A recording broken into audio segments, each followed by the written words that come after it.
On the Gaia continent, monsters have been mysteriously disappearing for years. At first, everyone thought they were just going extinct or something, but nah, turns out these creatures were actually getting sucked into another freaking dimension. Yeah, wild, right? And funny enough, that exact twist was what one particular mage had been hoping to uncover. This dude had been obsessed with studying the whole monster exodus thing for ages. Still, even after all that digging, he had zero clue about why or how the creatures were jumping worlds. But honestly, he didn't care much about the reason. His main focus was figuring out how to use that power for himself. So after collecting every little piece of research he could get his hands on, he finally set up a massive magic circle deep inside a dungeon known as the Great Labyrinth. After years of grinding his old ass, it was finally go time. He lined up the coordinates, poured in his mana, and stepped right into the magic circle, ready to make the ultimate leap to another world. A blinding flash erupted around him, lighting up everything like a damn supernova. The spell kicked in bright aura, glowing light, the whole deal. And then, boom, nothing. Silence. When he came to, he realized something was off. The air felt different. The temperature was weird. But this wasn't another dimension. He was still outside the dungeon. Actually,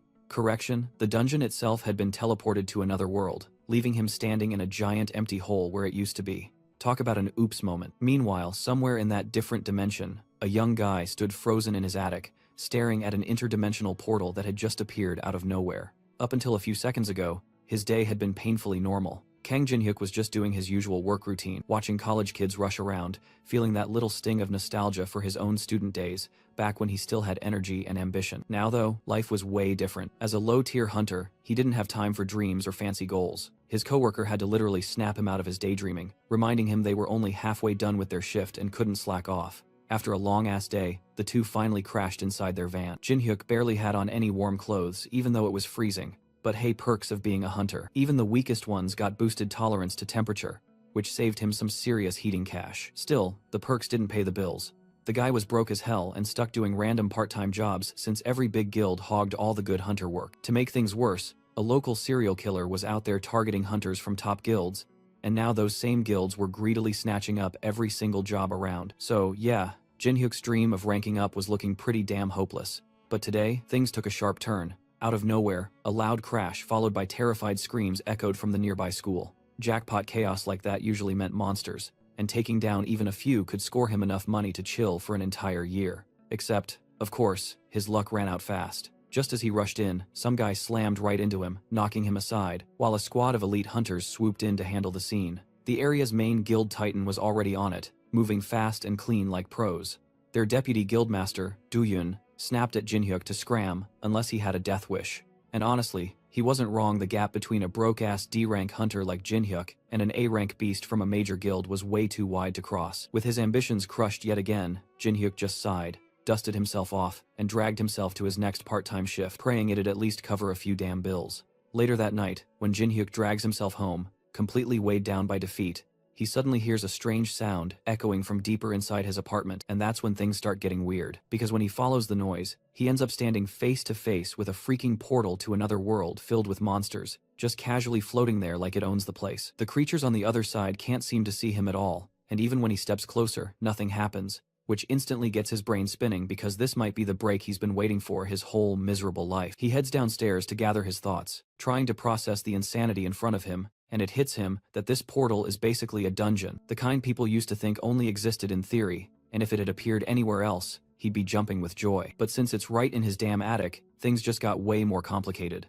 Reporting it to the Hunter Association would mean they'd take over his place for investigation and boot him out instantly, so his only real move is to keep it low-key and claim the dungeon for himself. But before that, he needs to confirm whether monsters can cross into his world, because even though they can't see him, he knows he's barely strong enough to take down 2 or 3 goblins alone, and if an entire group somehow made it through, he'd be completely done for. With nothing left to lose, he takes a deep breath and steps right into the portal, landing on what looks like the first floor of a dungeon maze, where he barely gets a second to take in his surroundings, before a goblin charges him from the left, swinging a crude club straight at his face, forcing him to dodge and scramble right back into his attic. From there, he watches the goblin stumble around, confused, swinging at empty air like it's gone blind, which tells him 2 things: that they can't see the portal from their side, and they definitely can't cross through it either. That realization wipes away every ounce of fear he had, and he grabs a baseball bat, jumps back through the portal, and charges the goblin head-on, swinging with everything he's got, smashing it across the cheek and sending it flying before stabbing it straight in the chest to finish it off.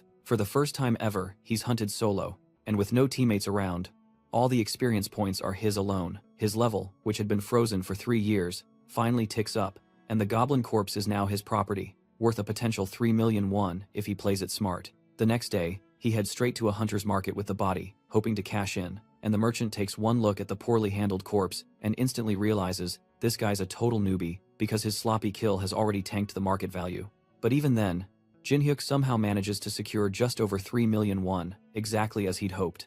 Now, all that's left is to provide the location of his hunt for verification, but that's the one piece of info he can't risk revealing, because if anyone finds out there's a dungeon chilling inside his attic, his little gold mine would vanish faster than that goblin he flattened with a bat. As he's trying to figure out how to escape this new mess, a group of hunters from the Black Dragon Guild suddenly storms in like a pack of starving hyenas looking for their next meal. Apparently, someone dared to steal a kill from their hunting grounds, and they're furious about it. At first, they zero in on Jin-hyuk, ready to pounce, but the merchant quickly points fingers at a clueless blonde-haired hunter standing nearby, and just like that, the poor bastard becomes their new target, getting beaten and interrogated before he can even explain himself, because sneaking into their territory without permission is straight-up suicide. For all the guild knows, this random guy could even be the serial killer they've been tracking, and as they drag his half-conscious body out of the building, Jin-hyuk just stands there, realizing how close he was to being in the blonde dude's shoes.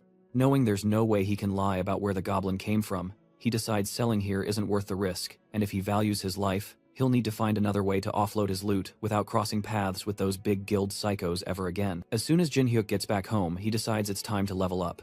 Before he heads back into the dungeon, he arms himself with a teleportation stone for quick escapes back to his apartment, a monster tracking compass with a 50-meter range, and, of course, his trusty baseball bat. Fully equipped, he steps back into the dungeon for a monster-slaying spree, each victory ticking up his level by 1. True to its name, the Goblin Labyrinth is packed with goblins, making it the perfect playground for someone at level 2 to grind for experience.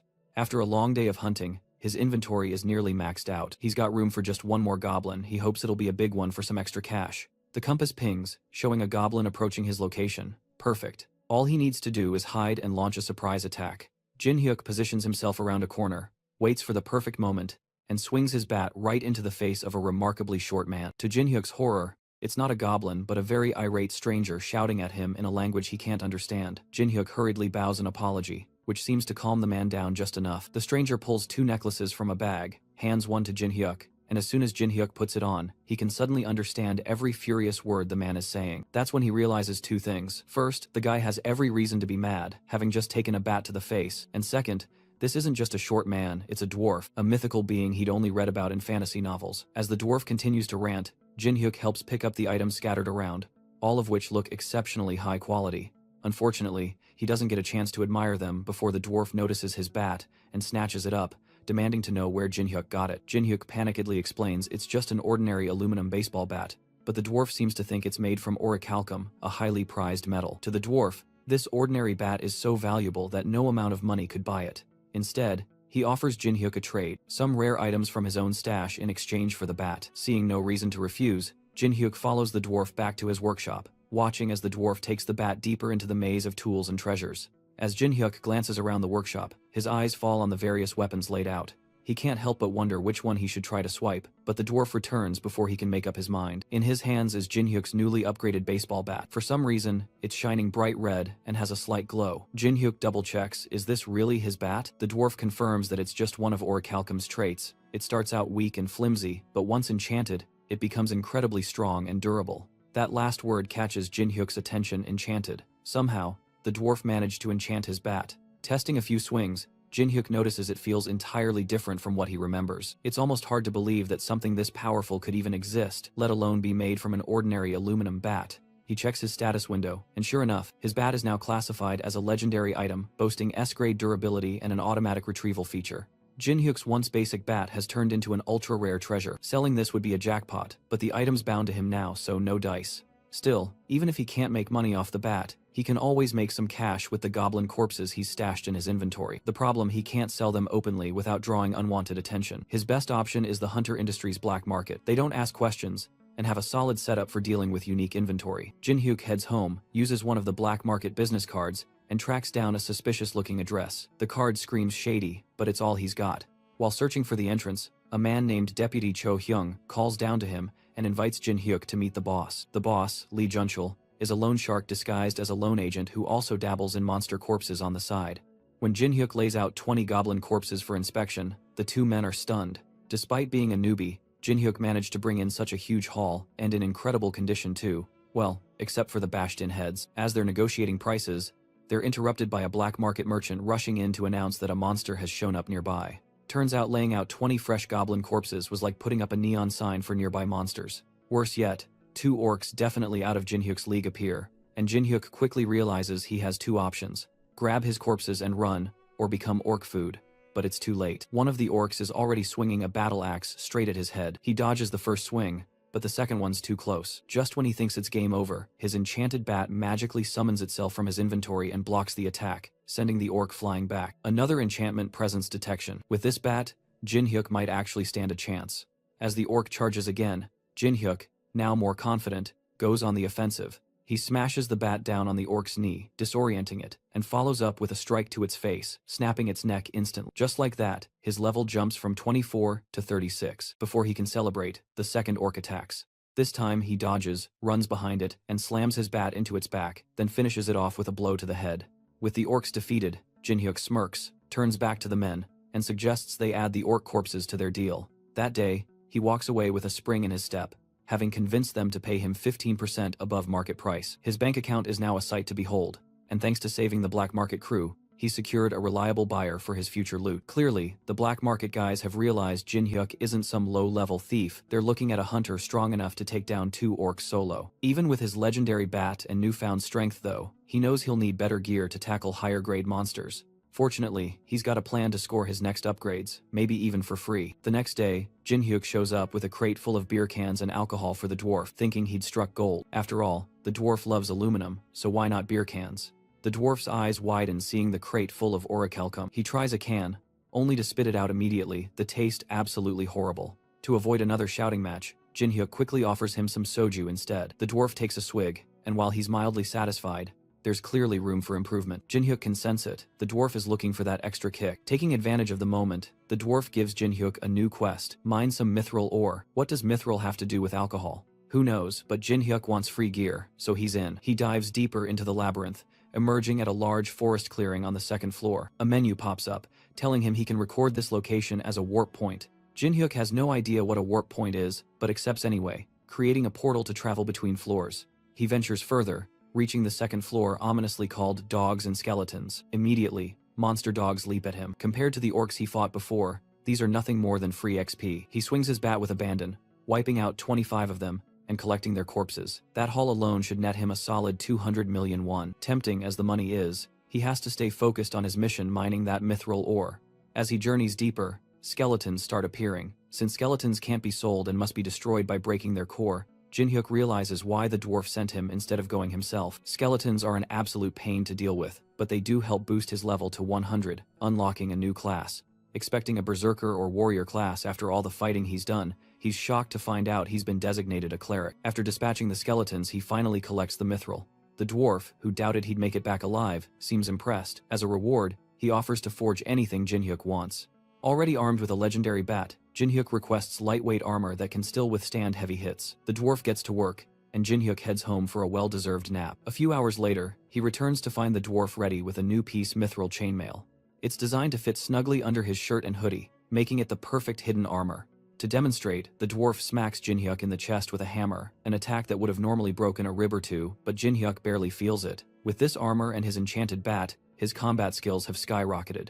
Meeting this dwarf was definitely the lucky break he'd been waiting for. But the dwarf isn't done. He hands Jin-hyuk a large barrel of soju, made from the mithril ore Jin-hyuk brought back. Jin-hyuk takes it home to try, and discovers the dwarf was right. The mithril barrel has transformed the soju into something completely unique. With this in hand, he contacts the black market dealer again, offering not only cobalt corpses but now also premium quality liquor.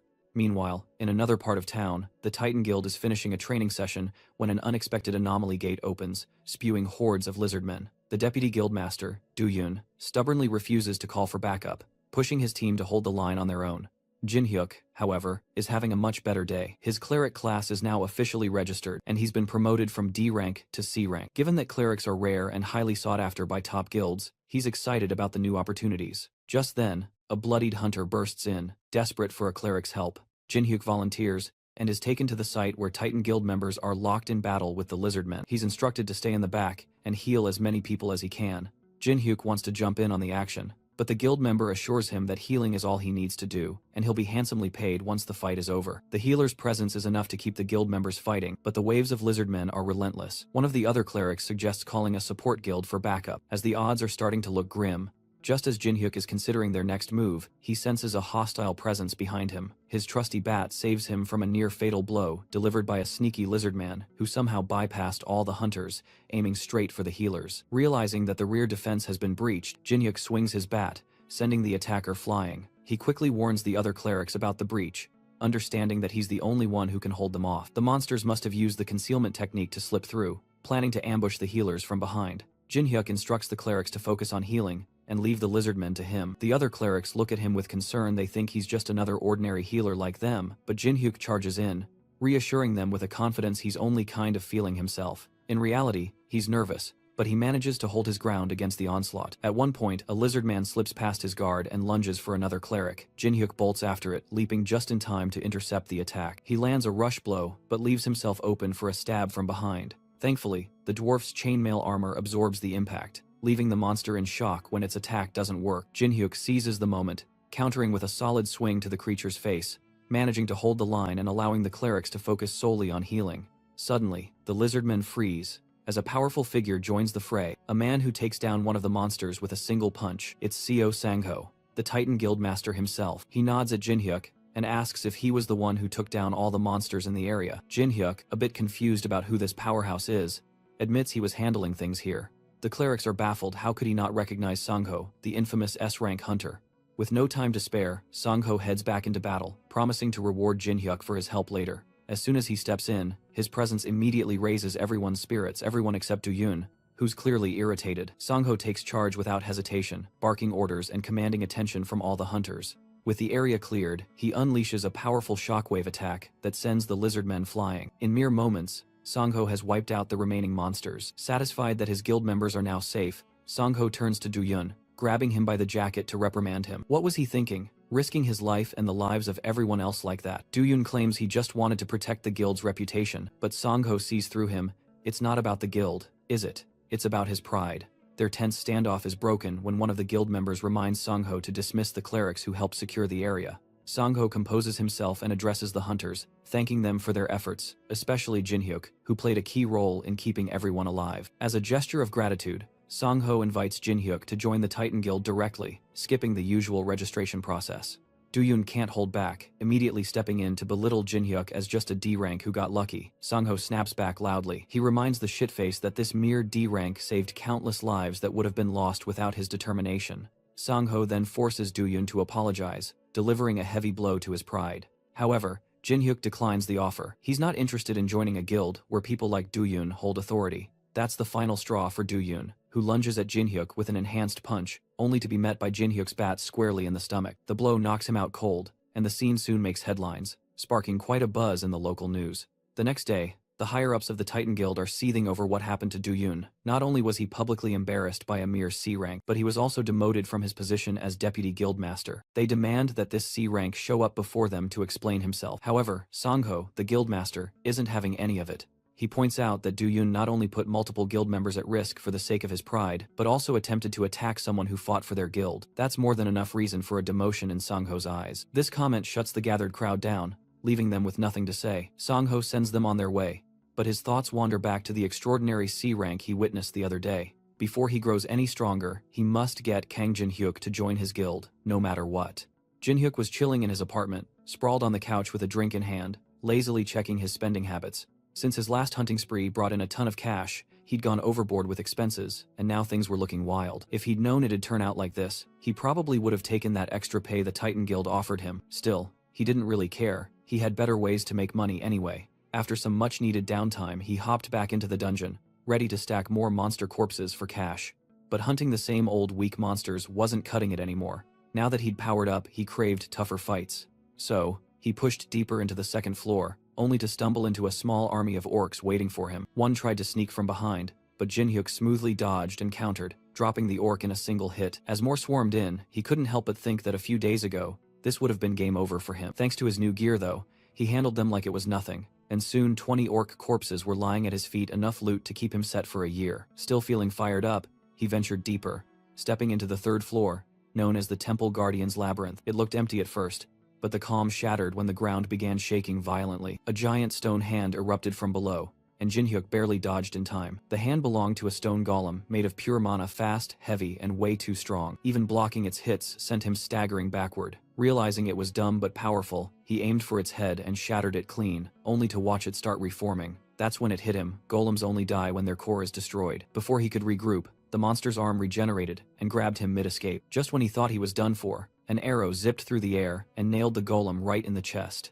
Seizing the moment, Jinhyuk dashed in, jabbed through its back, cracked the core, and ended the fight for good. Turning around to thank his savior, he expected that dwarf from before, but instead, standing there was a stunning elf woman with long pointed ears and a look that could kill. Before he could even speak, she stormed over, grabbed his collar, and started grilling him about who he was and where he came from. She clearly wasn't from his world. His outfit alone had her confused. After bombarding him with questions, she finally eased up when he mentioned he'd just entered the dungeon today. Her eyes widened as she shoved him down, shouting that he knew the way out. Dropping her bow, she looked half crazy, half relieved, claiming she'd finally found a way to escape. Jinhyuk, still dazed, tried to ask what the hell was going on, but she ignored him completely and demanded that he guide her out. He rolled his eyes, thinking she was way too pushy, but damn, she was pretty, so he let it slide. She promised him a huge reward for helping her, bragging that she was a platinum-ranked mercenary and totally trustworthy. Introducing herself as Lucia, a half-elf with a reputation, she was shocked when Jinhyuk admitted he'd never heard of her. When she flashed her badge, he still looked clueless, making her ask if he was from some countryside dump. "I'm from Seoul,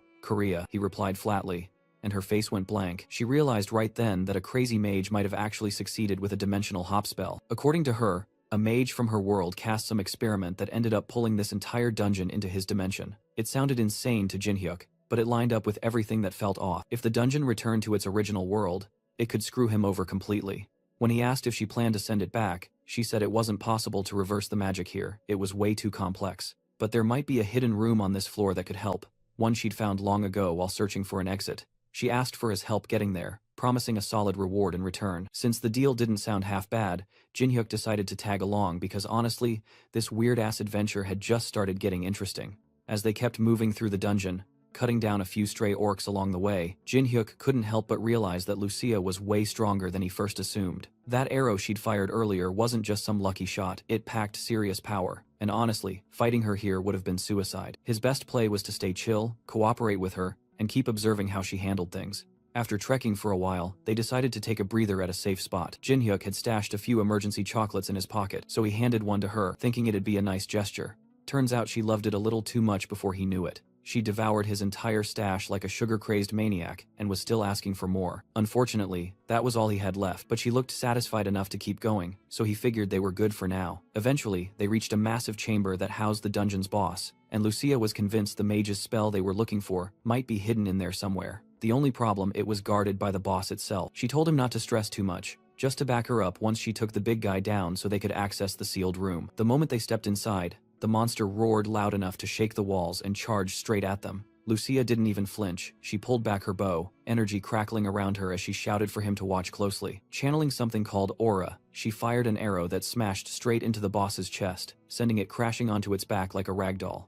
One hit from her was enough to drop that massive armored beast. Yeah, she was definitely showing off. Now it was Jinhyuk's turn to finish the job before the thing recovered. Remembering how golems work, he knew the core was the weak point, so he leapt onto the monster's chest and swung his bat right where he thought it'd be. The first hit didn't do much, and before he could go again, a huge fist came flying from the side. He barely blocked it, activating his cleric skill Holy Shield just in time, and using the recoil to spring himself right back onto the creature's chest. If one hit wasn't enough, then fine, he'd just keep smashing until it stopped moving. After a few solid blows, the bat finally broke through, cracking the core wide open and ending the fight for good. His level shot up again, almost reaching 200, and he could feel the raw power rushing through him. When it was all over, he turned to Lucia and asked her to teach him how to use aura like she did. But the funny thing was, he had already used it without realizing. His shield skill had transformed his holy cleric power into aura on its own. Lucia had no clue what kind of skill that was, but seeing his potential, she figured he could probably learn to control aura way faster than she expected.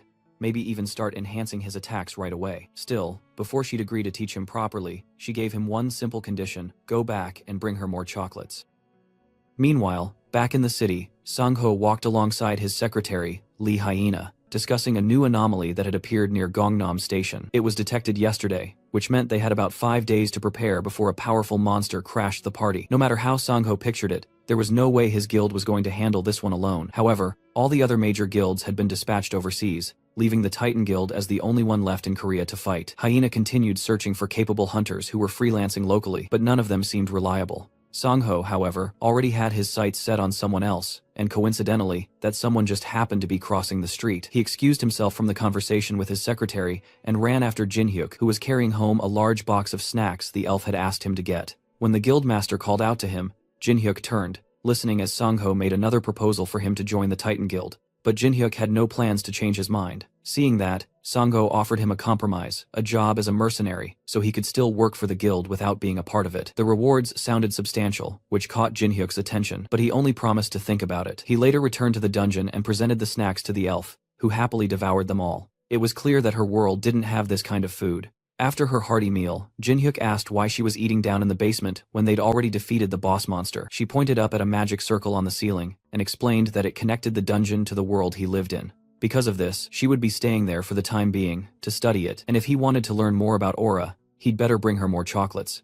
Once she finished eating, she took his hand to teach him how to use aura. The first step was for her to pour her own aura into his body so he could feel what it was like. As Jin-hyuk felt the power flowing through him, Lucia noticed a sudden spike of energy. It seemed he had more talent for this than she initially expected. The movement of holy power coursing through him was impressive enough that she believed he'd grasp the basics by the end of the day. She commended him for his natural talent, and asked if he could remember the flow of aura in his body. He confidently assured her he could, and she acknowledged it with a nod before turning to leave the dungeon. She mentioned that she was supposed to investigate the magic circle first, but decided it would be faster to train him on how to use aura, and the best way to do that was through practical experience. She then took him to a different part of the dungeon and tossed him straight into a horde of monsters. He managed to hold his own while collecting their corpses. Turning to Lucia, he questioned why he was fighting an army of monsters when she had said he'd be learning how to use aura. Lucia's expression made it clear she believed this was the best way to learn. Even though she had infused a bit of mana into his body so he could feel it, she told him the rest he'd have to sense on his own by activating aura through his holy power. There was no better way to build instinct than in the middle of real combat. As they battled, the ground started to shake,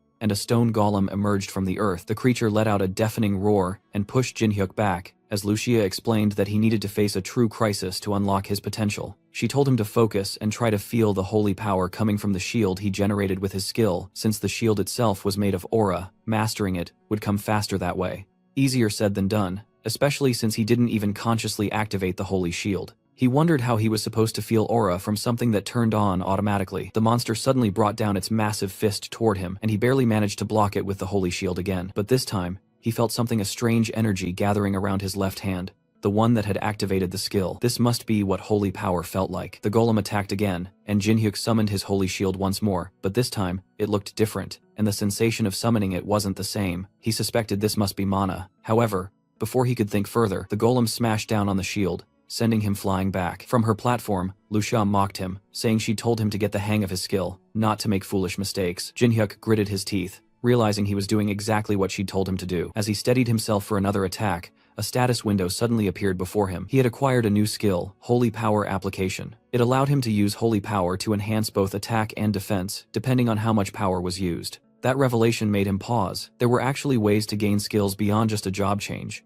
Lucia noticed him spacing out and decided to step in, saying that facing a golem while learning aura might be too much for him. She was ready to handle it herself, but Jin-hyuk quickly recovered, telling her to stand down. Now that he had a grasp on his new power, he was confident he could handle it. He charged at the golem, leaping into the air to narrowly dodge another stone fist aimed right at him. While mid-air, he focused his mana on the bat, used a front flip to gain more momentum, and brought the mana-enhanced bat crashing down onto the golem's head. The monster fell, but he wasn't done yet. Landing on its chest, he concentrated again, channeling even more mana into his bat before slamming it down on the creature's core. In that moment, he unlocked a new skill, Holy Aura. With his enhanced weapon, he stabbed the golem and shattered its core, unlocking not only his holy aura, but also gaining new skills like precision strike and unyielding. Thanks to Lucia's brutal training, he had unlocked 2 passive skills and an active one. Lucia, however, was more stunned by how quickly he learned to use aura in battle. She had only intended to teach him the basics and be done with it, but now she knew she had to see this through to the end. She drew one of her arrows and brought down a wall, opening the area to an even larger horde of monsters. Jin-hyuk was far from impressed. but he readied his bat anyway and prepared for another fight, bracing himself as he muttered inwardly that, here they go again. The battle with the monsters in the dungeon drained Jin Hyuk completely, and by the time he went to sell the monster corpses, he looked like he had just crawled out of a war zone. When he arrived at the black market, the boss, Jin Chol, immediately noticed his exhausted state. Choosing not to ask too many questions, Jin Chol got straight to business, accepting the corpses and bringing up the topic of the alcohol Jin Hyuk had sold last time. Marketed as traditional artisan soju, the drink had exploded in popularity, with orders flooding in ever since it hit the market. The thought made Jin Hyuk pause. If he focused solely on selling liquor, he could probably live comfortably without ever worrying about money again. With that comforting realization, enough savings to last a lifetime, and a small business already set up, Jin Hyuk headed home to rest. His training with Lucia had left him completely worn out, and the moment his head hit the pillow, he passed out instantly. Not long after, he was jolted awake by the blaring sound of a disaster alert. A loud automated voice echoed through the streets, urging everyone to evacuate and get to safety. It was the day of the monster invasion, though it had arrived earlier than expected this month. Normally, these invasions happened at random, but there was one that occurred regularly every month. This particular invasion wasn't unusual, and under normal circumstances, Jin Hyuk would have used it as a chance to hunt low-level monsters for some quick cash. This time though, he was too damn tired to care. The large guilds would handle it anyway, or so he thought. That was until a new notification popped up on his phone, announcing that, due to the urgency of the situation, the rewards for defeating monsters were now tripled.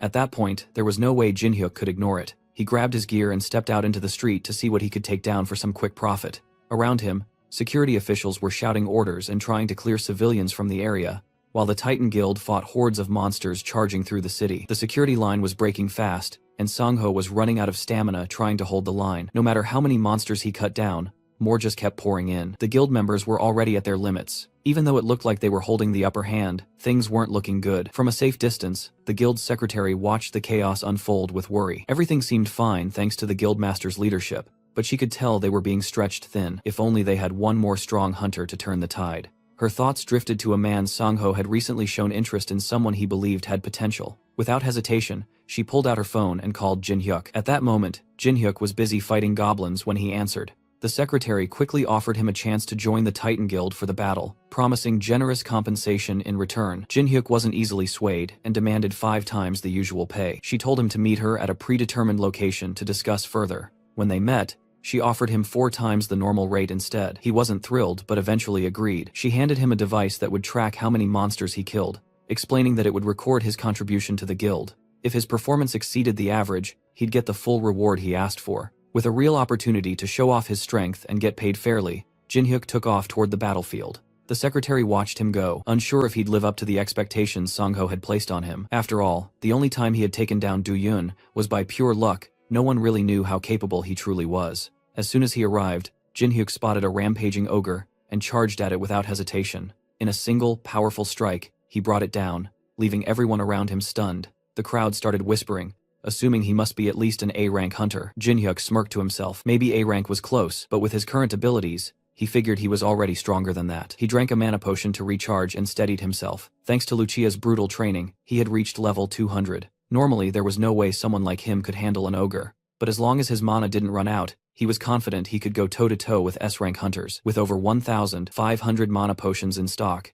every monster in the area basically looked like free money to him. Elsewhere, Du Yun was fighting alongside his guild members when he noticed the monsters around them thinning out fast. Curious, he turned to see what was happening and spotted a small crowd watching someone tear through the beasts like it was nothing. When he saw who it was, his expression twisted. It was Jin Hyuk. Anger flared instantly. He barked at his guildmates to stop gawking and get back to fighting, but his focus was locked on Jin Hyuk. Why the hell was this guy here? And who invited him? The memory of their last encounter, the one that got broadcast all over the news, still burned in his mind. That humiliation was something he hadn't forgotten. Last time must have been pure luck, he thought, but this time, he'd make sure to crush him properly. Determined to put Jin Hyuk back in his place, Du Yun charged straight toward him, but Jin Hyuk saw him coming a mile away. With precise timing, Jin Hyuk countered, sending Du Yun flying and knocking him out cold before he even got the chance to strike. Sorry, not today, Jin Hyuk muttered under his breath, brushing off the dust and the commotion. Meanwhile, across the battlefield, Sangho was struggling against a rampaging minotaur. His mana was nearly depleted, and he was running out of stamina fast. The beast raised its massive club for a killing blow,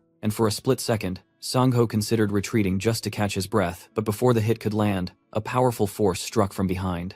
Jinhyuk came soaring down from above, grabbing the Minotaur by its horn and slamming it hard into the ground. For a C-rank hunter to take down a monster like that in a single hit was absurd. Songho couldn't help but grin. His judgment about Jinhyuk had been right all along. As the monster fell, Songho approached to thank him, but Jinhyuk brushed it off, saying that Hyena had called him and promised a hefty reward for his help, so there was no need for gratitude. Songho chuckled and decided to take the opportunity to make another offer, telling him that if he joined their guild, opportunities like this would keep coming. Jinhyuk took a moment to consider it, then simply replied that once they finished cleaning up the remaining monsters, he'd think about it. As they talk, Songho receives a call from Hyena. She tells him to look at the sky, where the clouds have turned black and the weather has become fiery, crackling with lightning. Something huge and menacing lurks among the clouds, and it does not appear friendly. The creature shoots lightning down at everything, targeting both monsters and hunters while damaging buildings as it flies overhead. It's so high in the sky that their skills can't reach it, leaving them with no way to attack. Songho suggests returning to his guild to assess the situation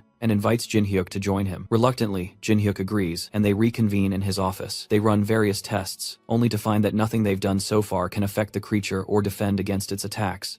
Every attempt to stop it has been nullified or destroyed. They realize they need something with immense firepower capable of long-range destruction. Lucia immediately comes to Jinhyuk's mind, and he recognizes that there may be a way to bring it down after all. As Jinhyuk leaves to fetch Lucia, the executives of the Titan Guild gather to discuss Songho's apparent favoritism towards a C-ranker. The other guild members brainstorm alternative methods to defeat the monster without relying on Jinhyuk, but they find themselves with no other choice. All other strategies are guaranteed to fail, leaving them with only the option to trust the one hunter with a plan. They consider calling the Gudiyar Guild, a large group filled with A-rank and higher mages. But no, they don't care about casualties. Inviting them would likely lead to many deaths. The room falls silent as they acknowledge their limited options. Meanwhile, Jinhyuk emerges from the portal with Lucia, thanking her for agreeing to help and promising her as many sweet treats as she desires in return. They ascend to the top of the Titan Guild headquarters, where Jinhyuk shows her the monster terrorizing their city. He asks if she can take it down, and she confidently assures him that she can.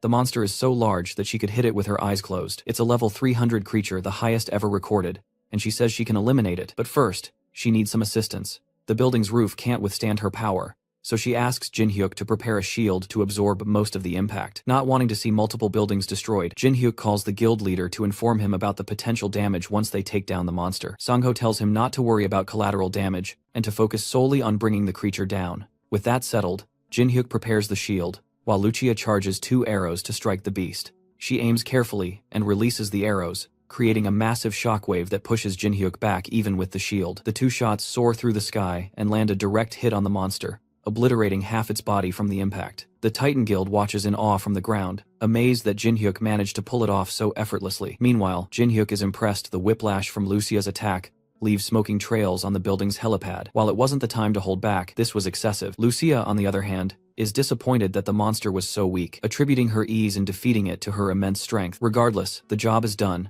and it's time for her to head back. She hands Jinhyuk a tracker that monitors his points, showing a staggering 240 points. Before leaving, she warns him not to place too much trust in others, especially when money is at stake, because people's minds tend to cloud with greed. She advises him to be wary, as she has learned from her many adventures. Jinhyuk assures her he'll be fine and will handle anything that seems off. They part ways, and he heads down to the street, where he's met by Songho and his secretary. They catch up with him and ask how he managed to take down such a formidable monster alone. Jinhyuk politely declines to share, calling it a secret. One of the executives is offended and doesn't believe a mere C-ranker could defeat such a giant beast. However, Jinhyuk shows them the monster tracker, displaying a substantial number of points, proving he indeed took it down. Songho stops the executive there and apologizes to Jinhyuk for the outburst. The executive watches in anger, feeling Songho favors a C-ranker over his guild members. He decides it's time for a change, as Songho is hindering the guild's future. He pulls out his phone and dials an unknown number. By the next day, rumors spread throughout the city that an ordinary C-ranker had defeated the giant monster. Members of the Titan Guild were skeptical, but verifying the information wasn't too difficult. Word also circulated that the guildmaster had personally offered Jinhyuk direct entry into the Titan Guild, which he turned down. He must have been confident in his skills to reject such a significant offer from Songho himself. The rumors even reached the Ultron Guild, who learned that Du-Yun had been hospitalized after the monster invasion.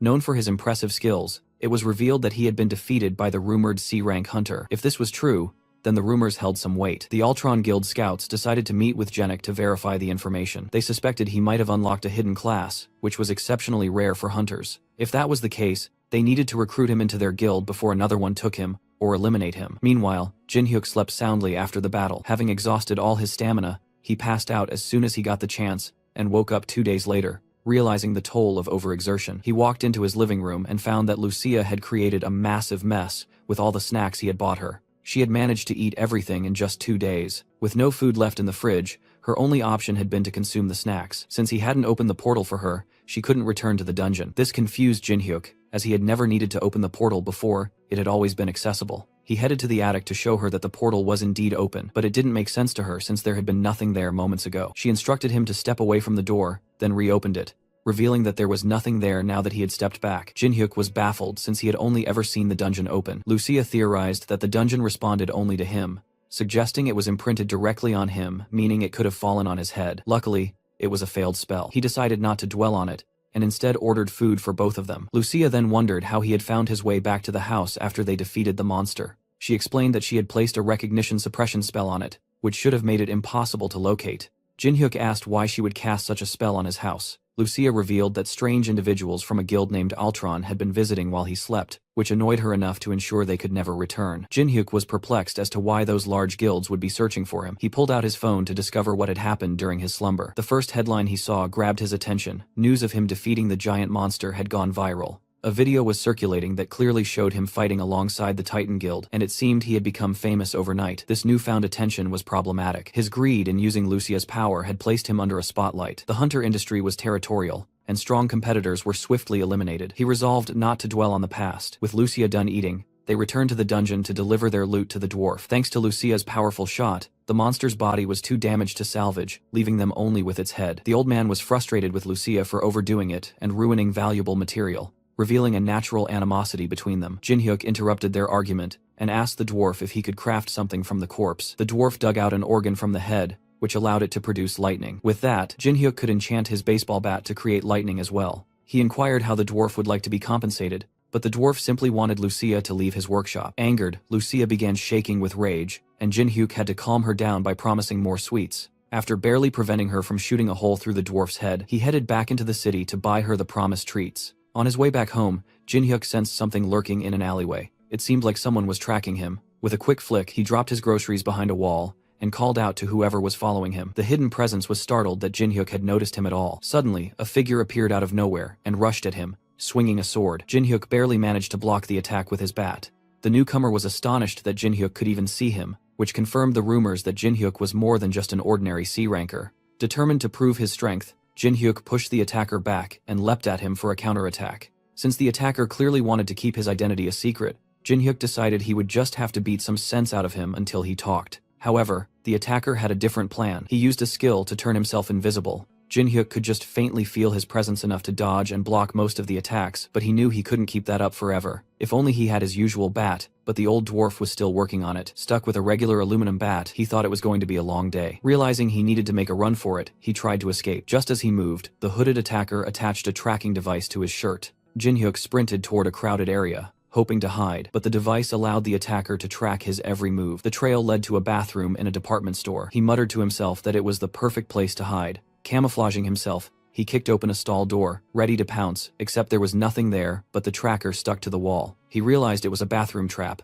and at that exact moment, the assassin realized he'd been played. Frustrated, the assassin charged up a fireball, aiming straight at Jin-hyuk and a poor kid who just wanted to use the toilet. With no time to spare, Jin-hyuk threw up a shield to protect them both. The assassin used the smoke as cover to escape. Jin-hyuk sighed, annoyed that there had been a fireball and a runaway. Just as he tried to catch his breath, an object suddenly pierced through the assassin's chest, killing him instantly. Shocked, Jin-hyuk blinked in surprise, realizing he hadn't meant to kill him. As he lamented the situation, a status window popped up in front of him.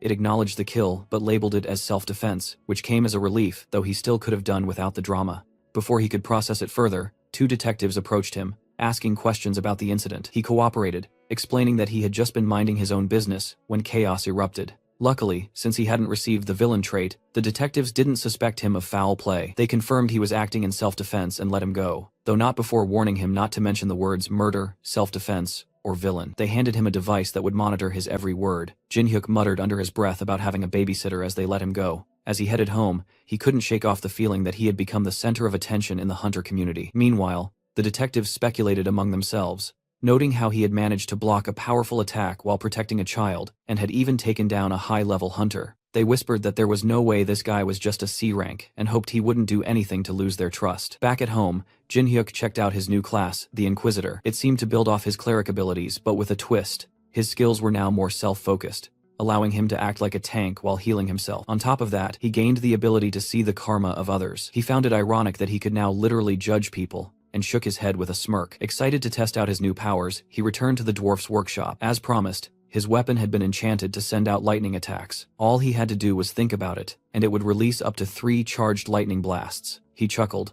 already envisioning the chaos he could unleash. However, Lucia wasn't as impressed. She looked concerned, saying she couldn't sense any holy power from him anymore, and asked what he had done in the human world. Jin-hyuk simply shrugged, explaining that he couldn't share much because of the monitoring device. The dwarf, who overheard, offered to dispose of the device if Jin-hyuk completed a simple task to retrieve an item from a dangerous location using a compass he provided. Jin-hyuk grinned, thinking it sounded like a fun day. This little errand dragged him to a treacherous mountainous path that seemed to defy all logic: steep cliffs, impossible terrain, and death traps everywhere. Who in their right mind would come here willingly? And yet here he was, armed with nothing but basic hiking gear, rappelling down what looked like a bottomless pit. All this effort just to mine some ores. That old dwarf really had no shame, sending him into a death trap over shiny rocks. Meanwhile, Lucia was having the time of her life. While Jin-hyuk wrestled with his gear and tried not to fall to his doom, she leaned back casually, watching his struggle like it was prime entertainment. Amused by his efforts, she teased him, wondering if he was really struggling this much just to go down. From her perspective, this was nothing, and she made sure he knew it. If he wanted to make it out in one piece, he had one job: follow her lead, stick to her instructions, and under no circumstances act on his own unless he wanted to experience a tragic yet slightly comedic death. Then, as if to prove how easy it really was, she took a step forward and jumped. No ropes, no hesitation, just a confident leap into the abyss. Jin-hyuk barely had time to react before she was already scaling down the rock face with nothing but her hands, landing effortlessly like she'd done this 100 times before. Of course, she had. A total show-off. Jin-hyuk sighed, knowing full well he couldn't just do what she did, at least not without breaking a few bones in the process. Taking a deep breath, he loosened his grip on the rope and muttered to himself before letting go. The moment he free fell, adrenaline flooded his system. The wind roared past his ears, and for a second, doubt crept in. But as he neared the bottom, instinct took over. Using his hands and legs, he braced against the rocky walls, slowing himself down just enough to land beside Lucia, completely unscathed. She barely looked impressed. Arms crossed, she raised a brow and remarked that it had taken him long enough.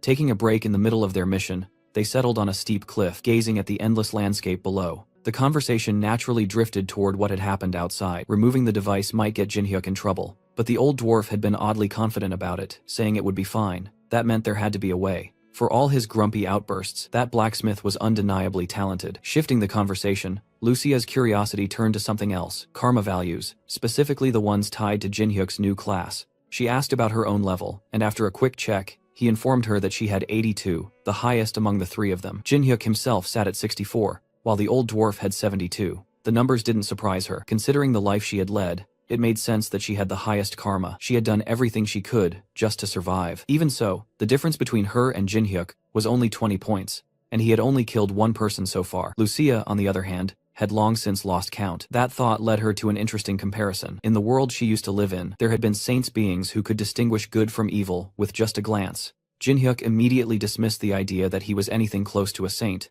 and Lucia agreed without hesitation. That wasn't her point though. She was merely saying that the ability to gauge evil existed across different worlds, not that she cared much about it right now. Truthfully, she had little interest in wasting time searching for a mine just to satisfy the old fart. What interested her, however, were Jin-hyuk's new abilities. She was eager to analyze them thoroughly. When he asked why she was so invested, she simply shrugged and said that she found him entertaining, and she wasn't wrong. Watching him figure things out was much more interesting than staying holed up in an abandoned dungeon. They needed a better way to understand karma values, and Lucia had a simple solution: go outside and run some real experiments. Jin-hyuk hesitated. He felt bad about pausing their mission for the old man, but Lucia had a point. Staying in the dungeon with just the 2 of them wouldn't give him any deeper understanding of his abilities. After a brief moment of contemplation, he reached into his pocket. Even if he felt a little guilty about ditching the dwarf's request, his curiosity won out. Fishing out a return stone, he held it between his fingers. This particular stone had been set to instantly transport him to a predetermined location outside. With a firm squeeze,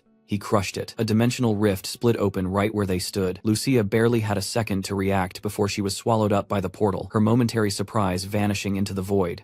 Strangely enough, using the stone caused Jin-hyuk's karma to rise. A few minutes later, the duo found themselves standing in the middle of a bustling city street. Crowds moved in waves, neon signs flickered to life, and the air buzzed with energy. Lucia, unfazed by the chaos, casually sipped her drink, while Jin-hyuk sat across from her, quietly panicking over how her so-called camouflage magic was completely failing its job. She had assured him earlier that she was using magic to disguise her true appearance and blend into the crowd. Technically, she wasn't lying. Her pointed ears and otherworldly features were hidden, but the illusion of human clothing didn't change the fact that she looked way too perfect.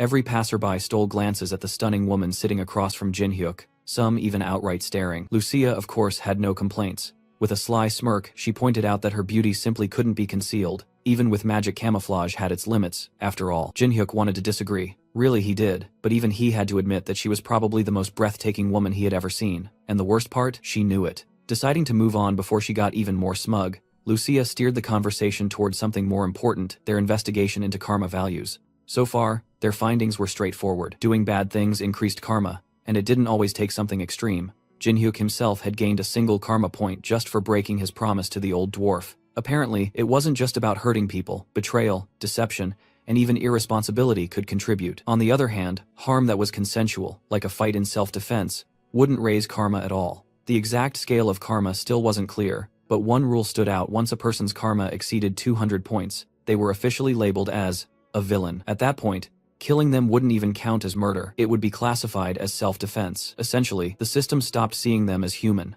Considering that even Lucia and the old dwarf hadn't reached 100 points, getting past 200 wasn't just a bad habit, it took dedicated villainy. Jin-hyuk had been quietly scanning people throughout the day, checking for any ridiculously high karma values. So far, the most he had seen from a regular pedestrian was somewhere around 50. If they wanted real data, they were wasting their time in a peaceful public area. They needed to go somewhere darker. Thankfully, the city had just the place: the red light district. As night fell, the streets lit up with a kaleidoscope of neon signs, flashy billboards, pulsing music, and the smell of cheap alcohol. This was where the city's real underbelly thrived. As they walked through the streets, a shady-looking barman approached with an exaggerated grin, his eyes lingering a little too long on Lucia. He showered her with compliments, calling her the most stunning lady to grace these parts, and mentioned an ongoing event at his bar beautiful women could enjoy up to 5 cocktails completely free. Lucia barely acknowledged him. Without breaking her stride, she shoved him aside and continued walking. Before she could get far, Jin-hyuk placed a firm hand on her shoulder, stopping her. He suggested they take a moment to enjoy those free drinks, insisting it would be a waste to turn down such a generous offer. The barman, practically glowing with excitement, eagerly led them inside, promising that Lucia would receive the best service the establishment had to offer. After walking all day and encountering only ordinary people with unimpressive karma values, Jin-hyuk finally found what he was looking for: the barman,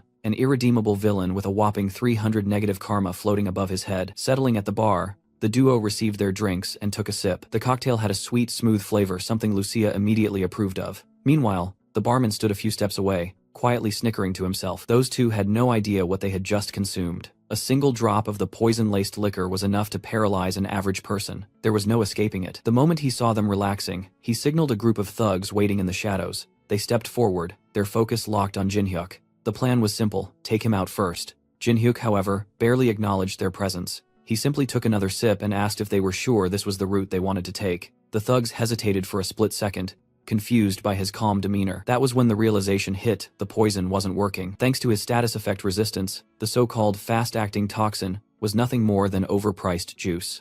Without warning, Jin-hyuk spun around and delivered a bone-crushing uppercut to the nearest thug, sending him staggering backward. Finally, some action. It had been a while since he could properly stretch his limbs, and these street rats looked like the perfect warm-up. With a smirk, he pulled back and threw another devastating punch, knocking 2 goons out at once. 2 for 1 deal. Not bad. The remaining thugs barely had time to react before he pivoted sharply, shifting his weight for a brutal kick. His foot connected with another thug's face, and with just a single strike, the man collapsed unconscious before he even hit the floor. Meanwhile, Lucia's eyes fluttered open as the effects of the paralytic poison finally wore off. Groggy but alert, she turned her head to assess the situation, only to find a pile of bodies scattered across the bar floor. Confused, she glanced at Jin-hyuk. He simply shrugged, saying he was just cleaning up some trash. The barman, now visibly sweating, decided it was time to bring out his trump card. With a desperate yell, he signaled for his strongest fighter to step in, a towering man with a buzz cut. The brute cracked his knuckles as he removed his jacket, muscles bulging through his shirt. This wasn't just some random thug. He was a hunter. The moment he charged forward with impressive speed, both Jinhyuk and Lucia watched him with complete indifference. Jinhyuk kept his gaze locked on the approaching brute, analyzing his movements. Meanwhile, Lucia, unfazed, casually reached for another shot of the poisoned cocktail and asked if he needed any help. Jinhyuk waved her off. One more thug wasn't enough to make him break a sweat. Buzzcut, however, was less than amused. The duo was talking about him as if he were some kind of background character. Enraged, he swung his heaviest punch straight at Jinhyuk's face, only for his fist to be stopped mid-air by a perfectly timed grab. No matter how much he strained, pushed, or twisted, he couldn't move Jinhyuk an inch. A terrifying realization dawned on him. This wasn't just some random troublemaker. The sheer strength behind that grip meant only one thing. Jinhyuk had to be a hunter. But that didn't make sense. If he was strong enough to be a hunter, why was he wasting his time in a dingy bar fighting low-level criminals? While Buzzcut desperately tried to figure a way out of the situation, Jinhyuk casually tightened his grip ever so slightly until a sickening crack echoed through the bar. A scream of pure agony ripped from Buzzcut's throat as multiple bones in his hand shattered all at once. But Jinhyuk wasn't done yet. To shut him up, he followed up with a devastating punch straight to the man's mouth. Buzzcut flew backward like a ragdoll, crashing into a line of bar stools. His momentum finally stopped as he slumped against the debris. With every last goon taken care of, only one piece of scum remained: the terrified barman. Jinhyuk moved like a wild beast, closing the distance in a flash before locking the man into a chokehold. The villain's windpipe nearly collapsed under the relentless pressure as he clawed at Jinhyuk's arm, struggling for air. But mercy wasn't on the table. Lifting the barman off the ground, he cut off his oxygen completely. The interrogation had begun, and of course,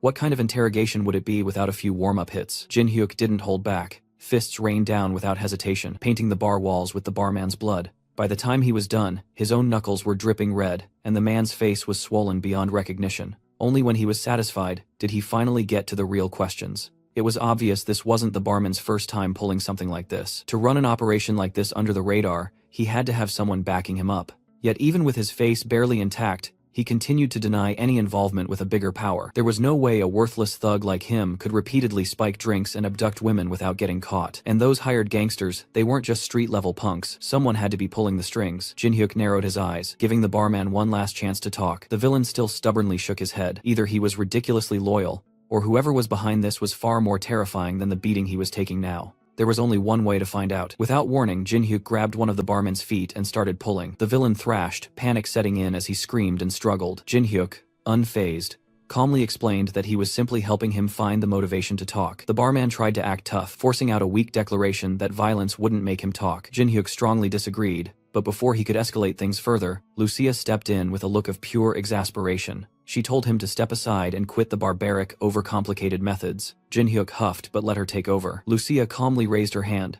manifesting a mysterious power that shimmered ominously in her palm. She brought it close to the barman's face, and in an instant, his expression shifted. The sheer terror drained away, replaced by a strange sense of ease, though he remained just as hideous. A few moments of silence passed as the power seeped into his system, and then out of nowhere, his face twisted into something deranged. His eyes darted wildly, as he suddenly blurted out a question, asking if they were sent by an organization called Ultron. His voice cracked with paranoia, insisting that no matter how much trouble Ultron stirred up, it was already too late. Lucia tilted her head. That wasn't the reaction she expected. Sure, she meant to loosen his tongue, but she hadn't planned on making him a complete lunatic. Well, at least it worked. The barman kept rambling, his words spiraling further into madness. He sneered, as he declared that Ultron was insignificant. His tyrant guild would wipe out every last one of their enemies. And just like that, the truth revealed itself. The Tyrant Guild. Jinhyuk's eyes darkened. This situation was bigger than he initially thought. Now that the guild's name was on the table, he pressed forward, demanding to know what made them so confident they could massacre their enemies. The barman, practically drooling at this point, let out a crazy chuckle. His answer was simple: they had Al-Rauni's elixir. Jinhyuk frowned. That name meant nothing to him. What the hell was he talking about? A few minutes later, the police arrived to investigate the incident. But by then, Jinhyuk and Lucia had already slipped away. What started as a simple bar brawl had unexpectedly led them to uncover a massive conspiracy, one that reached all the way to the top, with a major guild secretly pulling the strings. As they hurried through the dimly lit streets, Lucia explained the horrifying truth. Al-Rauni's elixir wasn't just some ordinary performance enhancer. It was a drug that doubled the user's stats, but at a horrific cost. To make it, countless young women were sacrificed. She had heard of dark practices before, but never in her wildest nightmares did she think a guild from Earth would be capable of producing something so sinister. It was almost unfathomable, but this wasn't new to her. Back in her world, Al-Rauni's elixir had existed too. There, they called it the Queen's Tear, a name that carried a heavy, painful weight. One of her closest friends had been sacrificed for it when they were younger. Years later, after reaching platinum rank,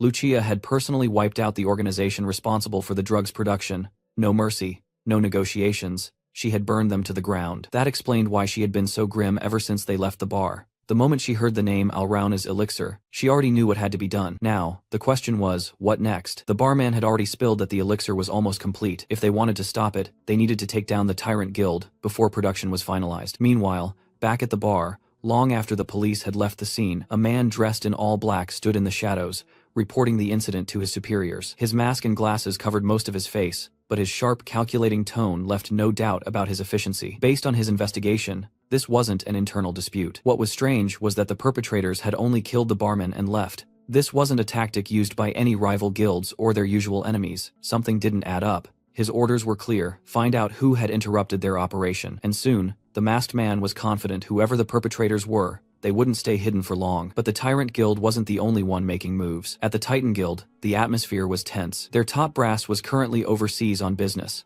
But that didn't stop the gears from turning. The ever-efficient secretary, Lee Hyena, had just finished overseeing their operations in Hong Kong. The results had been excellent. If they kept this up, they could even consider recruiting 15% more guild members. By all accounts, the guild was thriving. But Seo Sangho, the Titan Guild's leader, wasn't feeling too great. He had just received news about Alrauna's elixir. As expected, even someone as competent as Lee Hyena had never heard of it before. The association had been working hard to keep its existence under wraps. Unfortunately, Hyena's return to Korea would have to wait. There was still guild business overseas. That meant Sangho would have to handle things on his own. Wasting no time, he issued an urgent order to the entire guild, effective immediately. Titan Guild was declaring full-scale war against the Tyrant Guild. The sudden declaration sent shockwaves through Hyena. A move like this wasn't just risky, it was an outright gamble. Lee Hyena, ever the voice of reason, immediately asked for more details, saying that declaring war without consulting their executives or having a strategy was reckless even by Sangho's standards. But he wasn't budging. He knew that failing to act now would only lead to greater chaos later. If the information he had received was correct, by the time the world found out about Alrauna's elixir, it would already be too late. Hyena, still skeptical, pressed for more information. What exactly had he learned that made him take such a drastic step? Declaring war on a guild as powerful as Tyrant wasn't something they could undo. Sangho didn't answer right away. He knew the risks. He knew this decision would shake the entire guild, but he also knew they wouldn't be alone in this fight. Altron Guild, and even the government itself, would be on their side once the truth came to light. Even so, war carried enormous risks. Hyena suggested they at least consult their executives first, make a plan, act cautiously. But Sangho had already made up his mind. His thoughts had never been clearer, and he had no patience for drawn-out meetings or debates. One look at his expression told Hyena everything she needed to know. He wasn't going to change his mind. Sangho was a cautious man by nature, but this time, he was decisive. He understood Hyena's reservations. Acting blindly was never ideal, but right now, there was no time to hesitate. For now, he needed her to trust his call. They would keep the war declaration confidential within the guild while conducting hushed investigations. The official announcement of war could come later. As for the internal investigations, Sangho already had a few people in mind, certain individuals he needed more information on. What had prompted this sudden shift in his stance? What had pushed him to act so suddenly? A single text from Jinhyuk, a warning about Tyrant's plan to create a sinister drug, one fueled by human sacrifice. Meanwhile, Lucia was comfortably lounging at Jinhyuk's place, happily munching on sweets while pestering him about his plans. Honestly, she was just relieved to know that there were still some sane and reliable people in this world like Seo Sangho. If no one had stepped up to take down the Tyrant Guild, she would have handled it herself. And really, with how insanely inhumane the method for creating Alrauna's elixir was, it needed to be stopped. Jinhyuk, on the other hand, had a slightly different concern. He glanced at the elf who had been practically living in his pantry, and asked when she planned on going back to the dungeon. Her response, a hard no. Why would she return to some dull dungeon when she could join a raid against a villainous guild instead? She figured that if the Tyrant Guild was crazy enough to concoct something so sinister, then they definitely weren't your average hunters. Even Jinhyuk had to admit this wasn't something he could take on alone, at least not yet. That's when Lucia officially threw in her support. She was all in on wiping out those scumbags together. Jinhyuk appreciated the gesture, even though she didn't have the help. Then knock knock. Someone was at the door calling out his name. Jinhyuk wasn't expecting anyone, so this was an unplanned surprise. A delivery maybe, or something else. Beside the door, it was the masked man, the one investigating what went down at the bar. That man had a magical compass, one that could track people through blood. Using the barman's blood, he had locked onto the traces left on Jinhyuk from the bar fight. And this guy, he didn't need a car. He navigated the city effortlessly. leaping across rooftops like it was a casual stroll. His hunt led him straight to an apartment complex where he finally came to a stop. Staring at the humble home in front of him, the masked man felt something odd. For a split second, the house almost seemed hazy, but he shook off the thought, probably just his imagination. More importantly, he recognized the address. This was the home of the hunter who took down the Leviathan a few days ago. That meant there could be a connection between the two incidents. Not that it mattered to him. His job was simple: find a target, get answers. Without hesitation, he conjured a thick needle out of thin air, its sinister aura practically pulsing in the air. He was ready to persuade his target into answering a few questions. Meanwhile, Jin-hyuk casually walked to the door and asked who it was. As expected, the masked man responded with a classic excuse. He was here for a late delivery due to an accident. Jin-hyuk wasn't foolish. A delivery showing up in the dead of night, not a chance. On top of that, his house was shielded by a recognition suppression spell, making it practically impossible to locate. If someone had managed to bypass such a powerful enchantment, and still had the nerve to show up pretending to be a deliverman, there was only one reason. They were up to something shady. Still, he opened the door, remaining on high alert. The moment he did, the masked man wasted no time, forcing his way inside with a sinister-looking needle in hand. As expected, the intruder had no intention of playing fair. But Jin-hyuk had already anticipated underhanded tactics, so when the needle came for him, he effortlessly caught the attacker's wrist. With a hint of amusement, he couldn't help but wonder if deliveries now came with poison darts as a complimentary bonus. The masked man, who had planned a perfect sneak attack, found himself on the receiving end of the surprise instead. Before he could regain control, Lucia intervened, firing an arrow while urging Jin-hyuk to step aside. The shot was devastating. At such close range, dodging was impossible. The arrow struck with immense force, sending the intruder hurtling through the second-floor window. As he crashed outside, blood poured from the deep wound, the arrow burying itself further into his body. But Lucia wasn't taking any chances. Without hesitation, she prepared another shot, signaling to Jin-hyuk that she intended to finish the job. The boy, however, dismissed the idea, insisting that he would handle it himself. He reasoned that the masked man had likely come for him due to the incident at the bar. Lucia, unconvinced, pointed out that this opponent was no ordinary assassin. After all, he had survived a direct hit from one of her arrows. Meanwhile, the villain struggled to remove the embedded arrow, his hands trembling from the blood loss. As he finally pulled it free, he couldn't help but feel a deep sense of dread. The sheer force behind that single attack had left him in critical condition. He shuddered, realizing that the woman inside wasn't someone to be taken lightly. Despite his injuries, his survival instincts screamed at him to escape while he still could. By the time Jin-hyuk moved to pursue, the man was already making a clumsy but determined getaway, leaping across neighboring rooftops despite his wounded state. Lucia glanced at the boy, silently asking if he wanted to give chase, but he found the idea far too troublesome. The masked man would come for him again eventually. There was no need to rush for now. Something else caught his attention. The man's karma value was over 900, the kind of number that only belonged to seasoned killers, those who took lives as if it meant nothing. A real villain. Jin-hyuk couldn't deny it. This was going to be interesting. The next day arrived, and our boy and Lucia found themselves seated inside a guild car, being escorted to the mountains. Their driver eventually pulled over, gesturing toward a remote investigation site ahead. This wasn't just any random mission. They had been brought here under Titan Guild leaders' personal orders. But of course, that didn't change the fact that plenty of people within the Titan Guild weren't exactly thrilled about Jin-hyuk's presence. As they stepped out, he scanned the gathered troops at the base of the site. His quick assessment told him that at least half of them were A-rank hunters, or higher, a team of pure elites. And leading them, none other than that guy, the same irritating bastard who had once tried to pick a fight with him.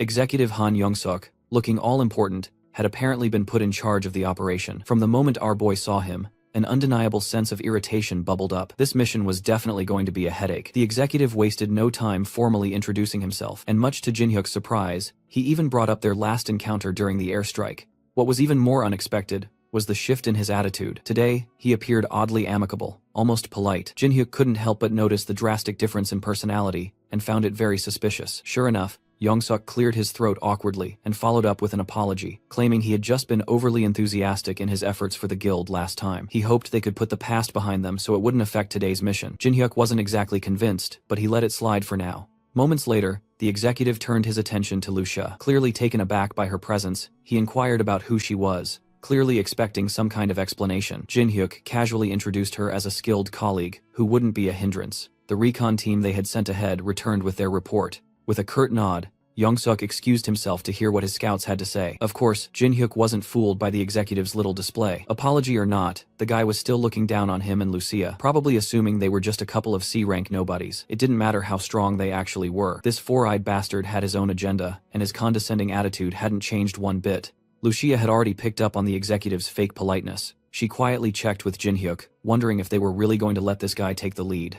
Jin Hyuk assured her that it wasn't worth worrying about. They'd be fine. Besides, there was something more interesting to deal with. Someone had been tailing them since earlier. It wasn't even subtle. Both Jin Hyuk and Lucia had noticed their not-so-covert pursuer a long time ago. But instead of confronting them, Jin Hyuk had decided to let it be. There was no rush. Whoever it was, they might be useful later. Before the raid began, Jin Hyuk handed Lucia a bright magical crystal, a small but invaluable communication item. With this, they could stay in contact within a 10 kilometers range. They would need it later, so it was best to keep it close. Meanwhile, Yongsuk returned with a confirmation of the initial reports. The evidence was undeniable. The Tyrant Guild was heavily involved in human trafficking, but rather than just sharing intel, Yongsuk had another request. After investigating the area, the recon team discovered a strong magical barrier surrounding the building. The problem is that only one person could break through it without setting off every alarm in the vicinity, and according to Yongsuk, that person was none other than Jin Hyuk. The young man immediately called him out. This wasn't a request, it was a suicide mission. Walking straight into enemy territory alone. That was as good as signing a death warrant.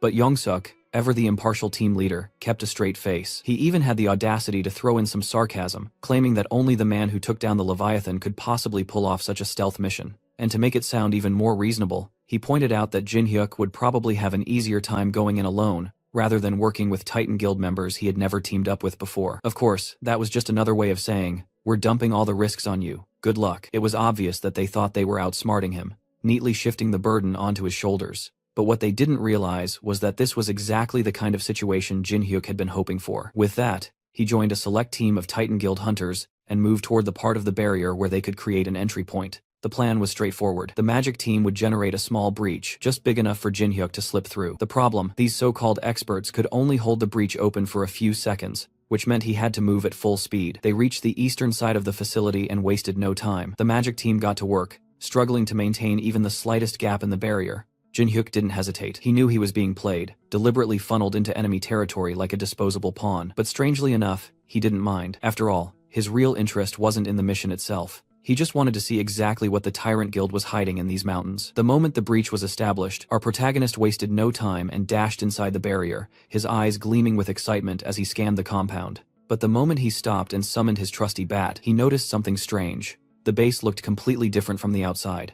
The protective barrier must have been layered with a distortion effect, disguising its true appearance. That wasn't his concern for now. First things first, he needed to locate the entrance to this massive base camp. However, after several minutes of wandering, something felt off. There were way fewer guards than he had anticipated. The place was supposed to be a high-security facility. It felt eerily underprotected. Eventually, he spotted a lone guard stationed near the barrier, seemingly guarding an entrance. That was the first real lead he had. After all, if someone was standing guard, there had to be something worth protecting behind them. Wasting no time, our boy leaped into the air and raised his bat, pouring his monstrous strength into the swing. The plan was simple: knock the guy out, capture him, and get some much-needed answers. But just as his bat made contact, something unexpected happened. Instead of a satisfying impact, the guard simply vanished, dissolving into thin air like smoke. It was an illusion. Jin Hyuk stood there for a moment, blinking at the empty space where the guard had been. Well, that was disappointing. So much for interrogating someone. Now, it was entirely up to him to figure out how to get inside. Much to his surprise, the supposedly high-security facility had automatic doors like a freaking supermarket. The lack of proper defenses was almost laughable. No biometric scanners, no heavy-duty locks, not even a single CCTV camera in sight. It was as if the people running this place were so confident that the women they abducted had zero chance of escaping that they didn't bother with real security. Still, Jin Hyuk wasn't about to let his guard down. Just to be safe, he pulled out an insurance policy. From his inventory, he retrieved an EMP generator, a handy little device crafted from the materials of electric-type monsters, and casually dropped it onto the floor. With this, any communications or security systems in the area would be fried. This was precisely why he had left a magic communication crystal with Lucia beforehand, so they wouldn't lose contact despite the blackout. As the EMP took effect and the compound was officially cut off from the grid, Jin Hyuk took a deep breath. Now it was time to get started on the real mission. From a distance, the masked man remained fixated on Jin Hyuk, silently observing his every move. The pieces were starting to come together. Jin Hyuk's connection to the bar incident and the Titan Guild was becoming clearer. But just like everyone else, the masked man had his own hidden motives. And for some reason, Jin Hyuk was a key factor in ensuring everything played out smoothly. Meanwhile, inside the facility, the consequences of Jin Hyuk's actions were already rippling through. The EMP he had set off didn't just disrupt security, it also ruined someone's gaming session. One of the idle guards had been engrossed in his phone, only to watch in frustration as his screen went black. Cursing the countryside's terrible signal, he grumbled about how his precious gaming time always seemed to get interrupted. Unfortunately for him, that would be the least of his worries. Before the realization even sank in, something red came hurtling toward him. A bat. Jin-hyuk didn't even bother swinging it. He had thrown it instead. The blunt tip slammed mercilessly into the side of the man's face, and before he could react, the bat had already pierced through. The guard crumpled to the ground, out cold. Without missing a beat, Jin-hyuk activated auto-recovery, summoning his weapon back into his grip. Finally, an opponent made of flesh and blood. The impact sent blood splattering against the nearby wall, as the body hit the smooth concrete floor with a dull thud. And yet, this wasn't some trained hunter or elite fighter. He was just an ordinary man. An ordinary man with a karma value of 800. That number spoke volumes. If even a regular person here had committed enough atrocities to rack up such a score, then this place wasn't just corrupt, it was overflowing with inhuman scum. That meant our boy could go all out. No hesitation, no second thoughts. Every single person involved in this twisted operation deserved nothing less than absolute annihilation. Pushing forward, he entered the locked gate and found himself in a long, dimly lit hallway lined with prison doors. The atmosphere was suffocating, thick with the stench of neglect. This had to be where they kept the abducted women. A quick glance into the cells confirmed his suspicions. The conditions were beyond inhumane. Each prisoner was shackled like a caged animal, stripped of dignity, awaiting their fate. They weren't just captives, they were resources for that cursed elixir. But before Jin-hyuk could process his next move, a voice interrupted his thoughts. Someone was calling out, demanding to know who he was. Unlike the other cells, one held a man. Jin-hyuk's eyes narrowed as recognition set in. The prisoner wasn't just anyone. He was wearing the uniform of the Tyrant Guild. Despite his own predicament, the captive wasted no time warning Jin-hyuk to get out while he still could. Whatever was happening inside this facility, it had already driven everyone to the brink of insanity. Staying any longer was a death sentence. Meanwhile, outside, the so-called team leader was busy checking his watch, tracking the progress of Jin-hyuk's infiltration. It had been a while since the young man entered, and things were still eerily quiet. Maybe it was time to make a move. Young-suk didn't hesitate. With a single order, his men were set into motion, advancing toward the facility in a synchronized rush. Dressed in black jackets, the Titans swarmed forward like a mass of eager flies, ready to strike at the first sign of trouble. Meanwhile, Lucia stood at the side, utterly unfazed by the rush of activity. Young-suk threw her a glance, still unable to figure out what her deal was. Unlike the rest of them, she didn't seem the least bit concerned. Finally, as the four-eyed bastard joined his men outside, Lucia mulled over her own role in all this. Before the mission had begun, Jin-hyuk had been clear. He would handle everything inside the building alone. That was his fight. Her job was different. She was here to keep an eye on the Titans. They still had no idea what Hang Young-suk might try to pull, and that meant she had to stay vigilant. The boy had warned her against getting too involved, but playing it safe had never been her style, and she wasn't about to start. Now, back inside the facility, the prisoner finally introduced himself as Young Da-hoon. Jin-hyuk, sizing him up, wasted no time in questioning how a Tyrant Guild member had ended up in such a pitiful state. Da-hoon didn't hesitate to admit the truth. He had been locked up for attempting to kill all himself. Right now, the only reason they were keeping him alive was for his expertise in illusion magic. That distortion effect on the protective barrier. The fake guard. Yeah, all his work. Jin-hyuk found himself intrigued. Why would someone betray their own guild and sabotage its research? The answer was simple. Da-hoon just couldn't stomach the cruelty anymore. Watching his colleagues throw women to monsters as bait had pushed him to his limit. Eventually he snapped, tried to take Al-Rauni down once and for all, and got caught. For once, Jin-hyuk was pleasantly surprised. A Tyrant Guild member with a conscience. That was a rare sight. Even the man's karma value was surprisingly low, just 62. Without hesitation, Jin-hyuk extended an offer. If Dae-yu wanted to tear down this wretched facility, they might as well work together. Meanwhile, in the control room, the grunt assigned to monitor security was having a peaceful little nap in his chair. It wasn't the first time, and it probably wouldn't be the last. He always got sleepy at this hour, and really wasn't a big deal. Nothing ever happened here. At least that's what he thought. The moment he woke up, something was off. Instead of the usual live feeds of the entire facility, the screens in front of him were pitch black. He blinked, looked around in confusion, and tried to make sense of the situation. Panic set in as he scrambled to reboot the system, only to realize the real problem. The power source had been fried. Thanks to Jin-hyuk's EMP, every electronic device, including smartphones, was out of commission. The entire system was dead, and he had slept through the whole disaster. If there was an award for Employee of the Month, he was definitely not getting it. Just outside the command center, a few Tyrant Guild members were passing the time with a card game, having the time of their lives. That was, until their relaxed evening was rudely interrupted by the control room guy screaming about an emergency. Annoyed, the players turned to him, more irritated about their game being cut short than anything else. But the moment they heard what had actually happened, their frustration turned into alarm. The entire security system was down. Every single woman locked in the cells was missing. And worst of all, they had an intruder. With no time to waste, the team leaders quickly split their forces. One group headed straight for the Al-Rauna production room, while the other focused on tracking down the intruder and the missing captives. And as for the genius who had let this all happen, The control room grunt was now stuck with one job: find a way to contact headquarters, no matter what. Every single prison cell had been unlocked, freeing the abducted women. With their lives hanging by a thread, they wasted no time, rushing toward the nearest exit. Leading the way was Dae-yoon, who knew the facility's layout like the back of his hand. He navigated the group through the most optimal path, getting them dangerously close to freedom, only for trouble to arrive right on cue. The tyrant boys had caught onto their escape. As soon as they spotted the fleeing women, they flooded into the area like a pack of rabid dogs. The first one to step in immediately recognized Dae-yoon, charging in alone with the bold claim that he would finish Dae-yoon once and for all. But the moment his punch landed, reality shifted. A cruel reminder of Dae-yoon's specialty, illusion. The attacker seethed with rage, realizing he had fallen for such a simple trick. Meanwhile, while Team 2 was struggling to chase down Dae-yoon and the women, Team 1 was having a far worse time elsewhere. Armed with little more than knives, they found themselves face to face with someone much more dangerous, Jin-hyuk, and they had brought knives to a baseball bat fight. Jin-hyuk made quick work of them. His superior technique and footwork turned their pathetic attempts at combat into an absolute joke. With each swing, he sent a tyrant boy crumpling to the ground. One clean hit her target, as if you were just knocking down bowling pins. By the time the last one hit the floor, Jin-hyuk hadn't even broken a sweat. Judging by how desperately they had been guarding the front gate, there was only one conclusion: Al-Rauni had to be inside. Without wasting another second, Jin-hyuk gained access to the room and cautiously stepped in.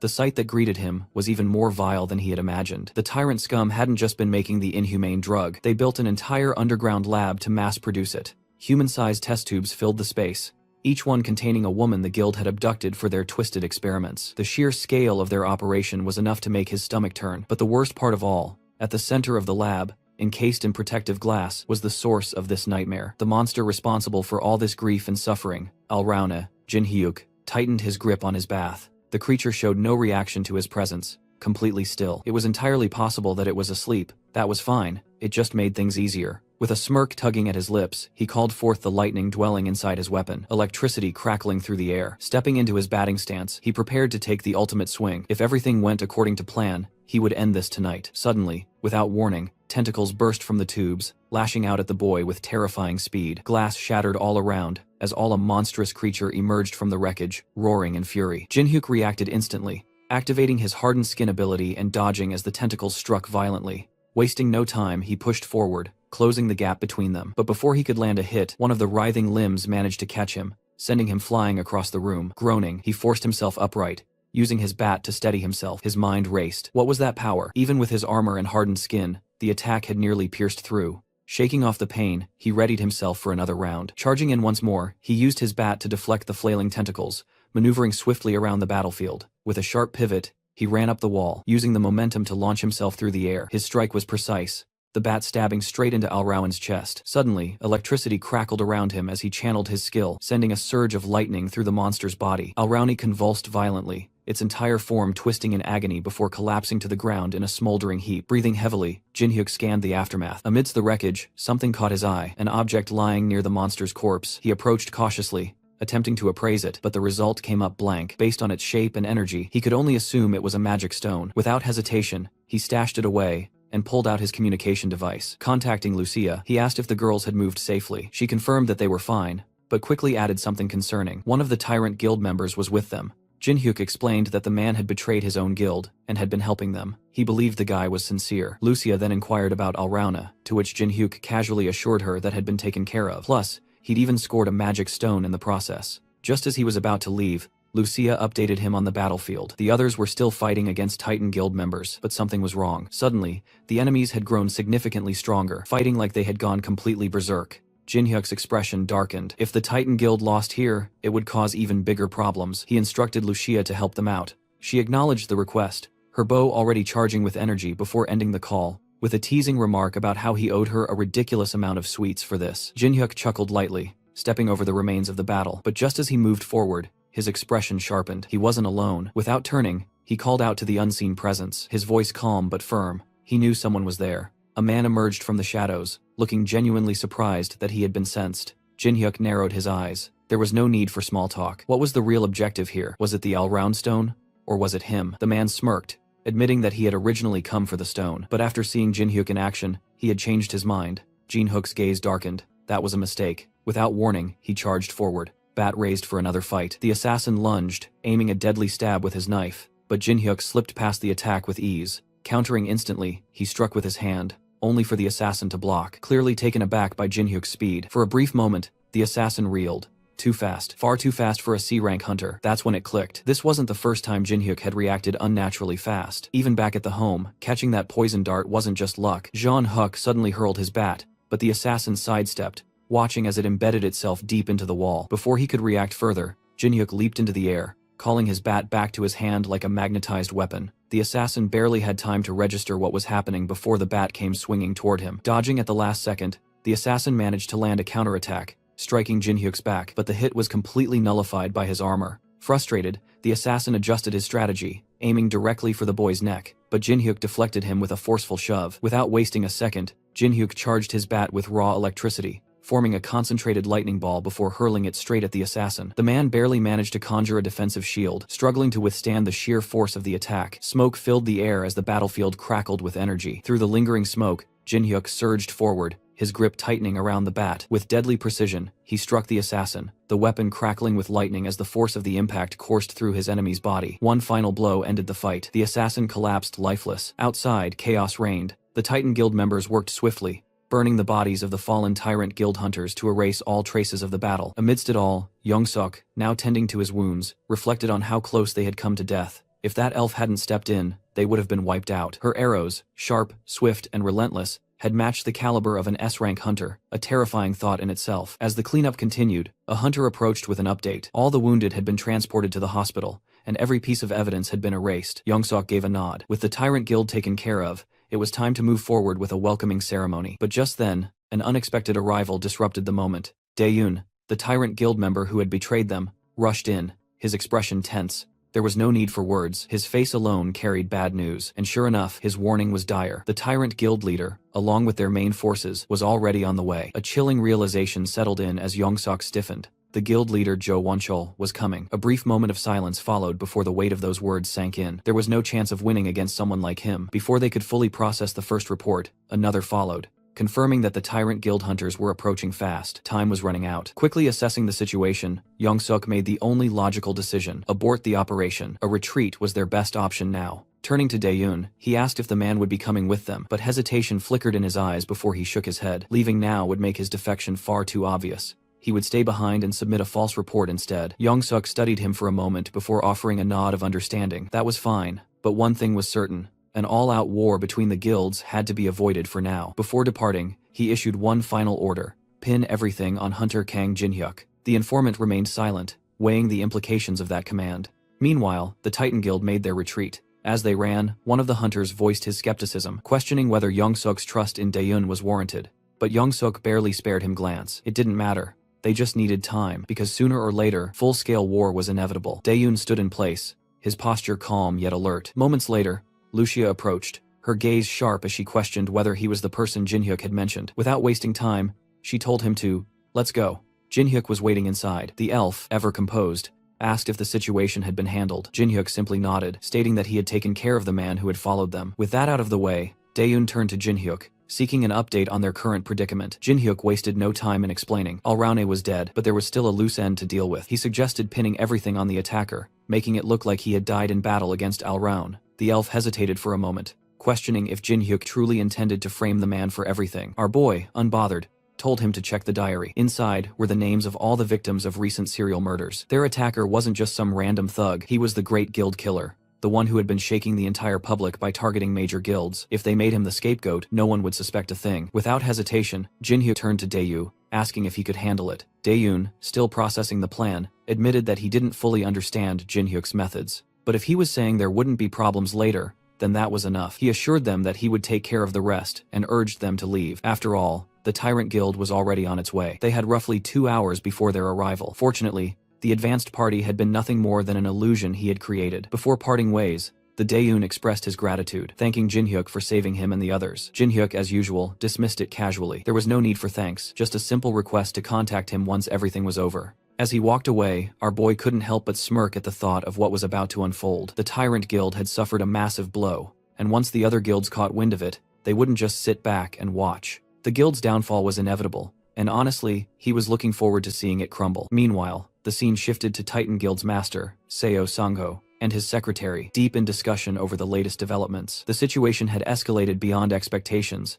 and it was no longer just a problem for the Titan Guild, it affected the entire guild system. Sangho decided that the best course of action was to share the information anonymously. His secretary, however, pointed out that doing so would benefit other guilds, potentially putting Titan at a disadvantage. But the guildmaster wasn't concerned about that. If word got out that Titan Guild was directly involved, the resulting guild war would be catastrophic. It was better to resolve the situation quietly than to waste time scheming for personal gain. With that, the secretary followed orders and anonymously leaked the information. Not long after, the news exploded with reports about the Tyrant Guild's criminal activities. People everywhere were talking about it, and arrests within the guild were already being made. Despite the overwhelming evidence, the Tyrant Guild refused to submit to the investigation. One person who wasn't taking it well was Yongseok. Enraged, he cursed his guildmaster, blaming him for ruining everything. He wasted no time dialing his superior, demanding to know why they had given away the information anonymously. After all, they had done all the work. Yet now, those Ultron bastards were being hailed as heroes. The guildmaster remained unfazed, explaining that if they had exposed themselves, the Tyrant Guild would have crushed them before the other guilds had time to react. But Yongsuk wasn't satisfied. He argued that if his plan to recruit an S-rank hunter succeeded,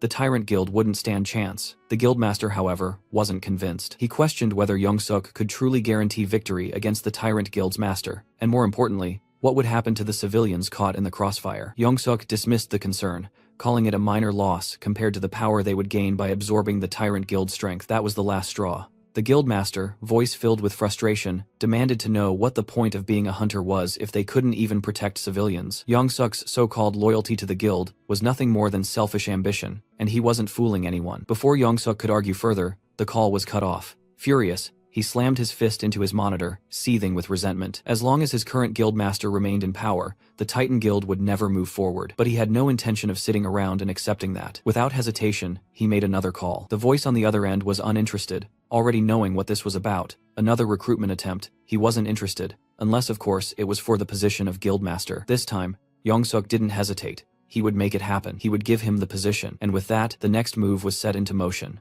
The scene shifts to our boy, who had been set up for a secret meeting. But instead of choosing a discreet, low-profile location like a normal person, he went ahead and picked the busiest damn cafe right in the middle of the market. If someone wanted him to be subtle, well, they were shit out of luck. As he stepped inside, the place was alive with chatter, the rich scent of coffee filling the air. A mix of people surrounded him, and of course, a good number of them were drop-dead gorgeous women. Before he could even fully take in the scene, a voice called out to him, Daeyoon, the same old Tyrant Guild buddy he'd been dealing with. Jinhyuk acknowledged him with a nod. Without wasting time, he asked if the web of lies they'd spun had held up. At first, it seemed like it had. The plan was running smoothly, but as expected, there was a goddamn problem. The Tyrant Guild had decided to form a pursuit team. Jinhyuk barely reacted. He didn't frown, didn't flinch. Hell, he didn't even look remotely concerned. Instead, with all the urgency of a man debating whether to add more sugar to his coffee, the guild was already hanging on by a thread. Yet somehow, they still found the resources to hunt someone down. He almost found it funny. Daeyoon had an explanation. The guild's higher-ups weren't buying the story. To them,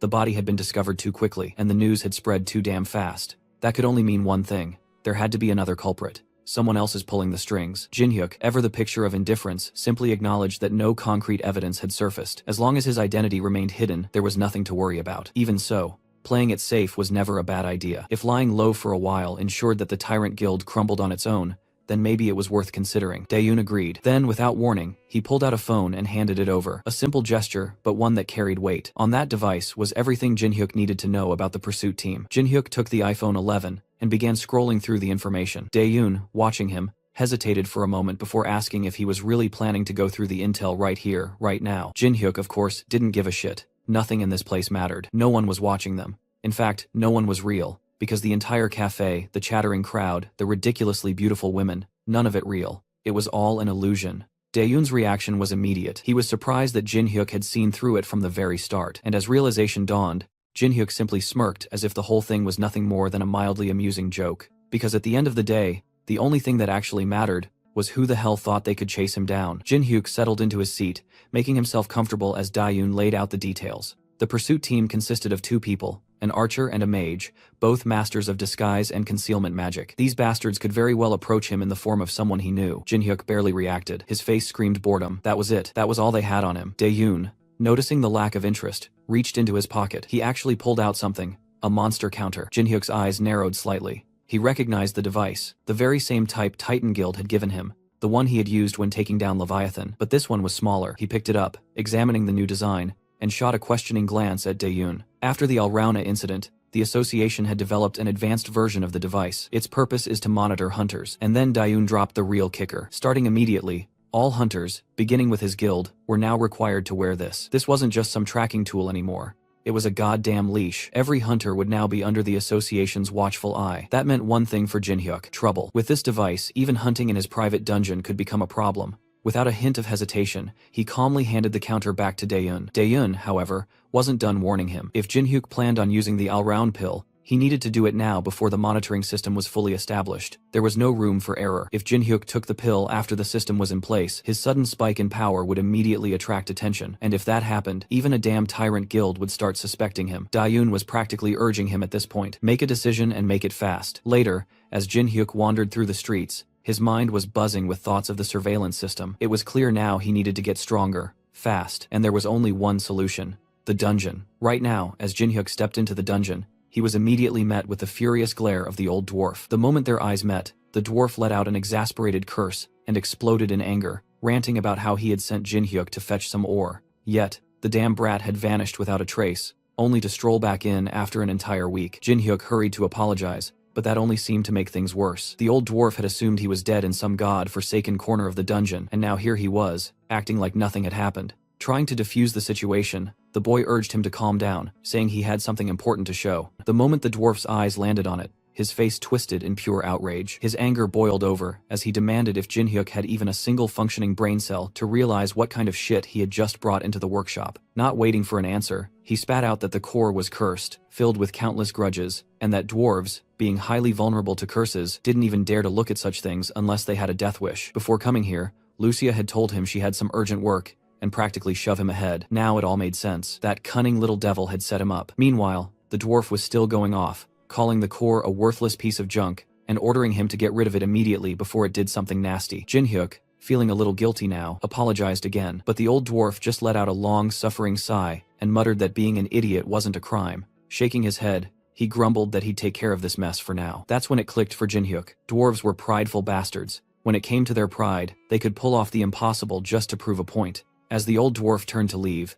Jinhyuk smirked and, in a deliberately mocking tone, muttered that if even the great boss couldn't handle it, then there was no other choice. Lucia had been damn right all along. She even said it would be too much for him. The words landed perfectly. The dwarf froze, his face twisting as if someone had just stomped on his pride. His voice came out sharp as he demanded to know exactly what that elf brat had said about him. And just like that, the scene shifted once again. Jinhyuk found himself standing on the same cliff, staring down at the place below. The Temple of a Dragon. The old dwarf had taken the bait, fully accepting the challenge. He had shoved a key into Jinhyuk's hands, instructing him to open the temple and purify the curse. Only then, he declared, would he forge something even better than that pathetic bat Jinhyuk was using. Lucia, of course, had plenty to say about this. She gave Jinhyuk an incredulous look and muttered that he was completely insane for using her name to provoke the dwarf. The boy just shrugged, reminding her that she was the one who abandoned him first. Without missing a beat, he held up the key and asked if his thing could really open the temple doors. For the first time, Lucia's expression turned serious. She confirmed that it could, but then asked if he had any idea what kind of place he was about to step into. Jinhyuk, still unfazed, tilted his head and asked what she meant. Wasn't just some temple. Lucia let out a sigh, clearly frustrated by his lack of concern. It wasn't just a peaceful old ruin. It was far more dangerous than any dungeon he had faced so far. And if he went in now without preparation, he'd be dead before he could even satisfy her with his damn chocolates. She made it clear she couldn't afford to let his stupid ass get killed. With that, she turned on her heel and ordered him to move. They were going home right now, Jinhyuk protested. After coming all this way, they was going to turn back, but Lucia wasn't budging. This dungeon was too dangerous, and they had no choice. They would return later, properly prepared. Still annoyed, Jinhyuk muttered if they were really going to go through all this again. Lucia, already taking a leaping stance, just smirked and told him to hurry up. If he was late, she'd eat everything at his place. Left with no other option, Jinhyuk let out a sigh and followed after her. Back at his home, Jinhyuk lay sprawled on the floor, completely drained. As he stared at the ceiling, he couldn't help but wonder just how absurdly fast Lucia was. His thoughts drifted back to the so-called preparations she had mentioned earlier. Potions, scrolls, that was all he could think of. Maybe he should just ask her directly. But then a realization hit him. Where the hell was Lucia? His eyes widened, and in an instant, He bolted toward the kitchen. What he saw made his blood pressure spike. Lucia was there, happily stuffing her face, casually munching down on what was, oh hell no, a whole month's worth of food. The sight of her feasting away like it was an all-you-can-eat buffet made his eye twitch. Calling her shameless was the only logical reaction, but she didn't seem the least bit bothered. Before he could yell at her properly, his phone buzzed. Seeing the caller ID, his expression turned serious. It was Lee Hyena from the Titan Guild. The moment he answered, her shaky voice came through, frantic and desperate. She was pleading for his help, her words tumbling over each other as she said that if he didn't come, the guildmaster would be killed. Jin-hyuk didn't waste a second. Without hesitation, he told her he was on his way, and demanded the location. As dusk settled, the dimly lit room painted a grim picture. Bloodied clothes strewn across the table, a first aid kit lying open, and Seo Sang-ho slumped his chair, his body covered in fresh bandages. His secretary, Lee Hyena, worked frantically, her hands trembling as she patched him up. Tears welled in her eyes as she begged him to hold on, sobbing that Kang Jin-hook was on his way. But the pain was unbearable. Sang-ho coughed violently, a fresh trickle of blood escaping his lips, making Hyena's chest tighten in helplessness. Seeing her boss in such a wretched state was more than she could bear. Sang-ho, despite his pain, forced a weak smile and assured her that he would be fine, telling her not to cry. But she wasn't stupid. She knew he was lying through his teeth. His condition was worse than he wanted to admit. Just then, the doorbell rang. Hyena flinched, her heart skipping a beat, but when she checked the security camera, relief flooded through her. It was Jin-hyuk. As soon as he stepped inside, Jin-hyuk wasted no time. He opened his inventory, retrieving a potion bottle, and moved towards Sang-ho. The injured man let out a weak chuckle, barely managing to thank him for his kindness. But Jin-hyuk simply told him to brace himself. The potion would sting like hell. Without further delay, he poured the liquid over Sang-ho's wounds. The moment it touched his skin, a sharp, burning pain tore through his body, making him writhe in agony. But soon, the worst had passed, and the healing effects began to take hold. Once Sang-ho was stable, Jin-hyuk demanded to know what the hell had happened. How could an S-ranker like him end up in such a pathetic state? Sang-ho let out a bitter laugh, his eyes filled with exhaustion and rage. It was a trap, he explained, one set by his own guild. The bastards had betrayed him. Earlier that day, he had attended a guild event, but strangely enough, only Young-suk's faction was present. That four-eyed bastard had planned it all. As they shared a drink, Sang-ho had sensed that something was off, but before he could act, it was too late. The moment the wine touched his lips, his throat burned, and he started coughing up blood. That scumbag had poisoned him. Before he could even recover, they charged at him, intent on finishing the job. Barely clinging to consciousness, he fought with everything he had, forcing his way through them and escaping by the skin of his teeth. But the damage had been done. Now he was left like this, broken and bleeding. Jin-hyuk found it strange. Even if Sang-ho had been poisoned, ordinary guild members shouldn't have been a match for him. But before he could ask further, Sang-ho suddenly broke into a violent coughing fit. Lee Hyena panicked as she noticed the wounds that had been sealed by the potion were reopening. Jin-hyuk immediately realized the poison must be far stronger than he initially thought. Without wasting a second, he turned to Lee Hyena and asked if she knew exactly what kind of poison had been used on Sang-ho and whether there was an antidote. She shook her head, saying she had no idea, but hesitantly asked if they could try using the antidotes that hunters typically carried. Jin-hyuk didn't even hesitate before dismissing the idea, knowing it wouldn't work against something this potent. They needed proper treatment and fast. Without another word, he said they had to head to the hospital immediately. But Sang-ho, still struggling to breathe, weakly refused. The hospital wasn't a safe option. They might come after him again. Jin-hyuk understood his concerns. If those bastards found out where they were, innocent civilians could get dragged into this mess too. He had no choice but to take a different route. Without wasting any more time, he turned to Lee Hyena and told her to get ready. They had to leave quickly. He had a plan. His home might have a way to treat the poison. As they got into the car and started moving, a red car almost crashed into them out of nowhere. It was Lee Hyena behind the wheel, her eyes widening in surprise as she rolled down the window to ask if they were okay. Jin-hyuk quickly assured her that he would take care of the guildmaster and told her to hurry up. Without wasting a second, she slammed her foot on the accelerator, sending the car roaring down the streets. She weaved left and right,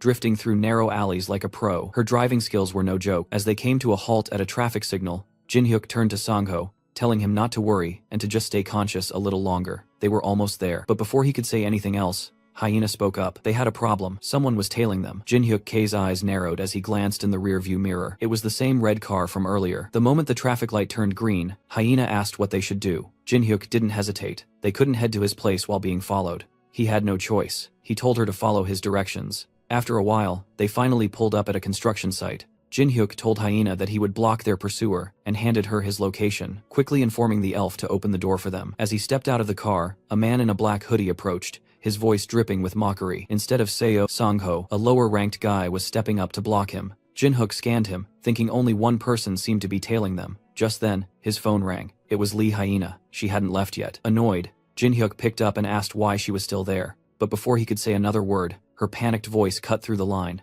She told him to run no matter what. The bastard standing in front of him was none other than S-Class Hunter Kang Juntae. Jin Hyuk's heart nearly stopped. An S-Class? Before he could fully process it, the bastard lunged at him, wasting no time and trying to end things quickly. But Jin Hyuk's presence detection skill kicked in at the last second, and his bat moved on its own, blocking the attack just in time. The sheer force of the strike sent the bat flying some distance away, making Jin Hyuk realize just how strong his opponent was. Without wasting another second, he quickly put some distance between them and told Hyena to leave immediately. He couldn't hold this guy off for long, but he would catch up later. She hesitated for a moment, not wanting to abandon him, but in the end, she told him he'd better follow them. Jin Hyuk watched the car speed off. He let out a mocking laugh, asking where they thought they were going. Without hesitation, he summoned his spear and prepared to strike. Lee Hyena, wasting no time, stomped on the accelerator, but before the car could move forward, Juntae had already launched himself into the air. He was certain he had them until something else caught his attention. Jin Hyuk came at him with a powerful kick, but it barely missed. As expected from an S-ranker, Juntae dodged it with ease and immediately countered with his own kick. The impact sent Jin Hyuk skidding across the road,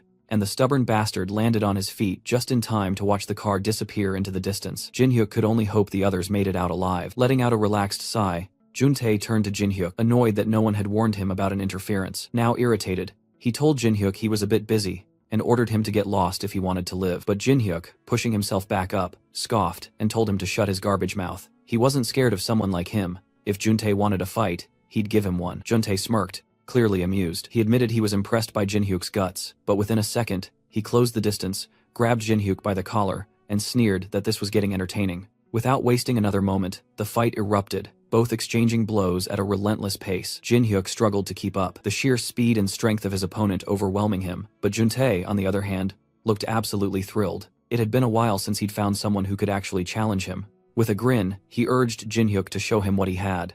Then, without warning, Juntae tightened his grip, pulled back, and with both hands on his spear, prepared a lethal strike. Jin Hyuk's instinct screamed at him. If that attack landed, he was dead. Without hesitation, he opened his inventory and equipped his mithril chainmail armor, knowing it would cut both physical and magical damage in half. Just as the armor settled onto his body, Juntae's spear struck his ribs with terrifying force, sending him flying backward. The impact rattled his entire body, but as he gasped for breath, he couldn't help but be grateful he had the armor. Juntae, watching him still standing, narrowed his eyes. He had fought plenty of strong men before, but this one he didn't recognize. Curiosity sparked in his mind as he says he didn't recall anyone like him, and then it clicked. He suddenly recalled a certain class hunter, the one who had taken down the Leviathan. Yongsuk had mentioned him before, the one close to Seo Sangho. Jin Hyuk stiffened. His identity was blown. Even if he got away now, it was only a matter of time before they tracked down his house. His priority had just changed. Escaping from this guy was now the only thing that mattered. Juntae, however, had a different idea. Instead of pressing the attack, he smirked and made an offer. He told Jin Hyuk to forget about Seo Sango and join forces with him instead. The new Titan Guild needed someone like him. Jin Hyuk couldn't help but chuckle. It was almost pathetic. He had actually hesitated before the fight. But now, hearing this offer, he knew exactly where he stood. Without a second thought, he rejected it outright and told Juntae that they were going all the way to the end.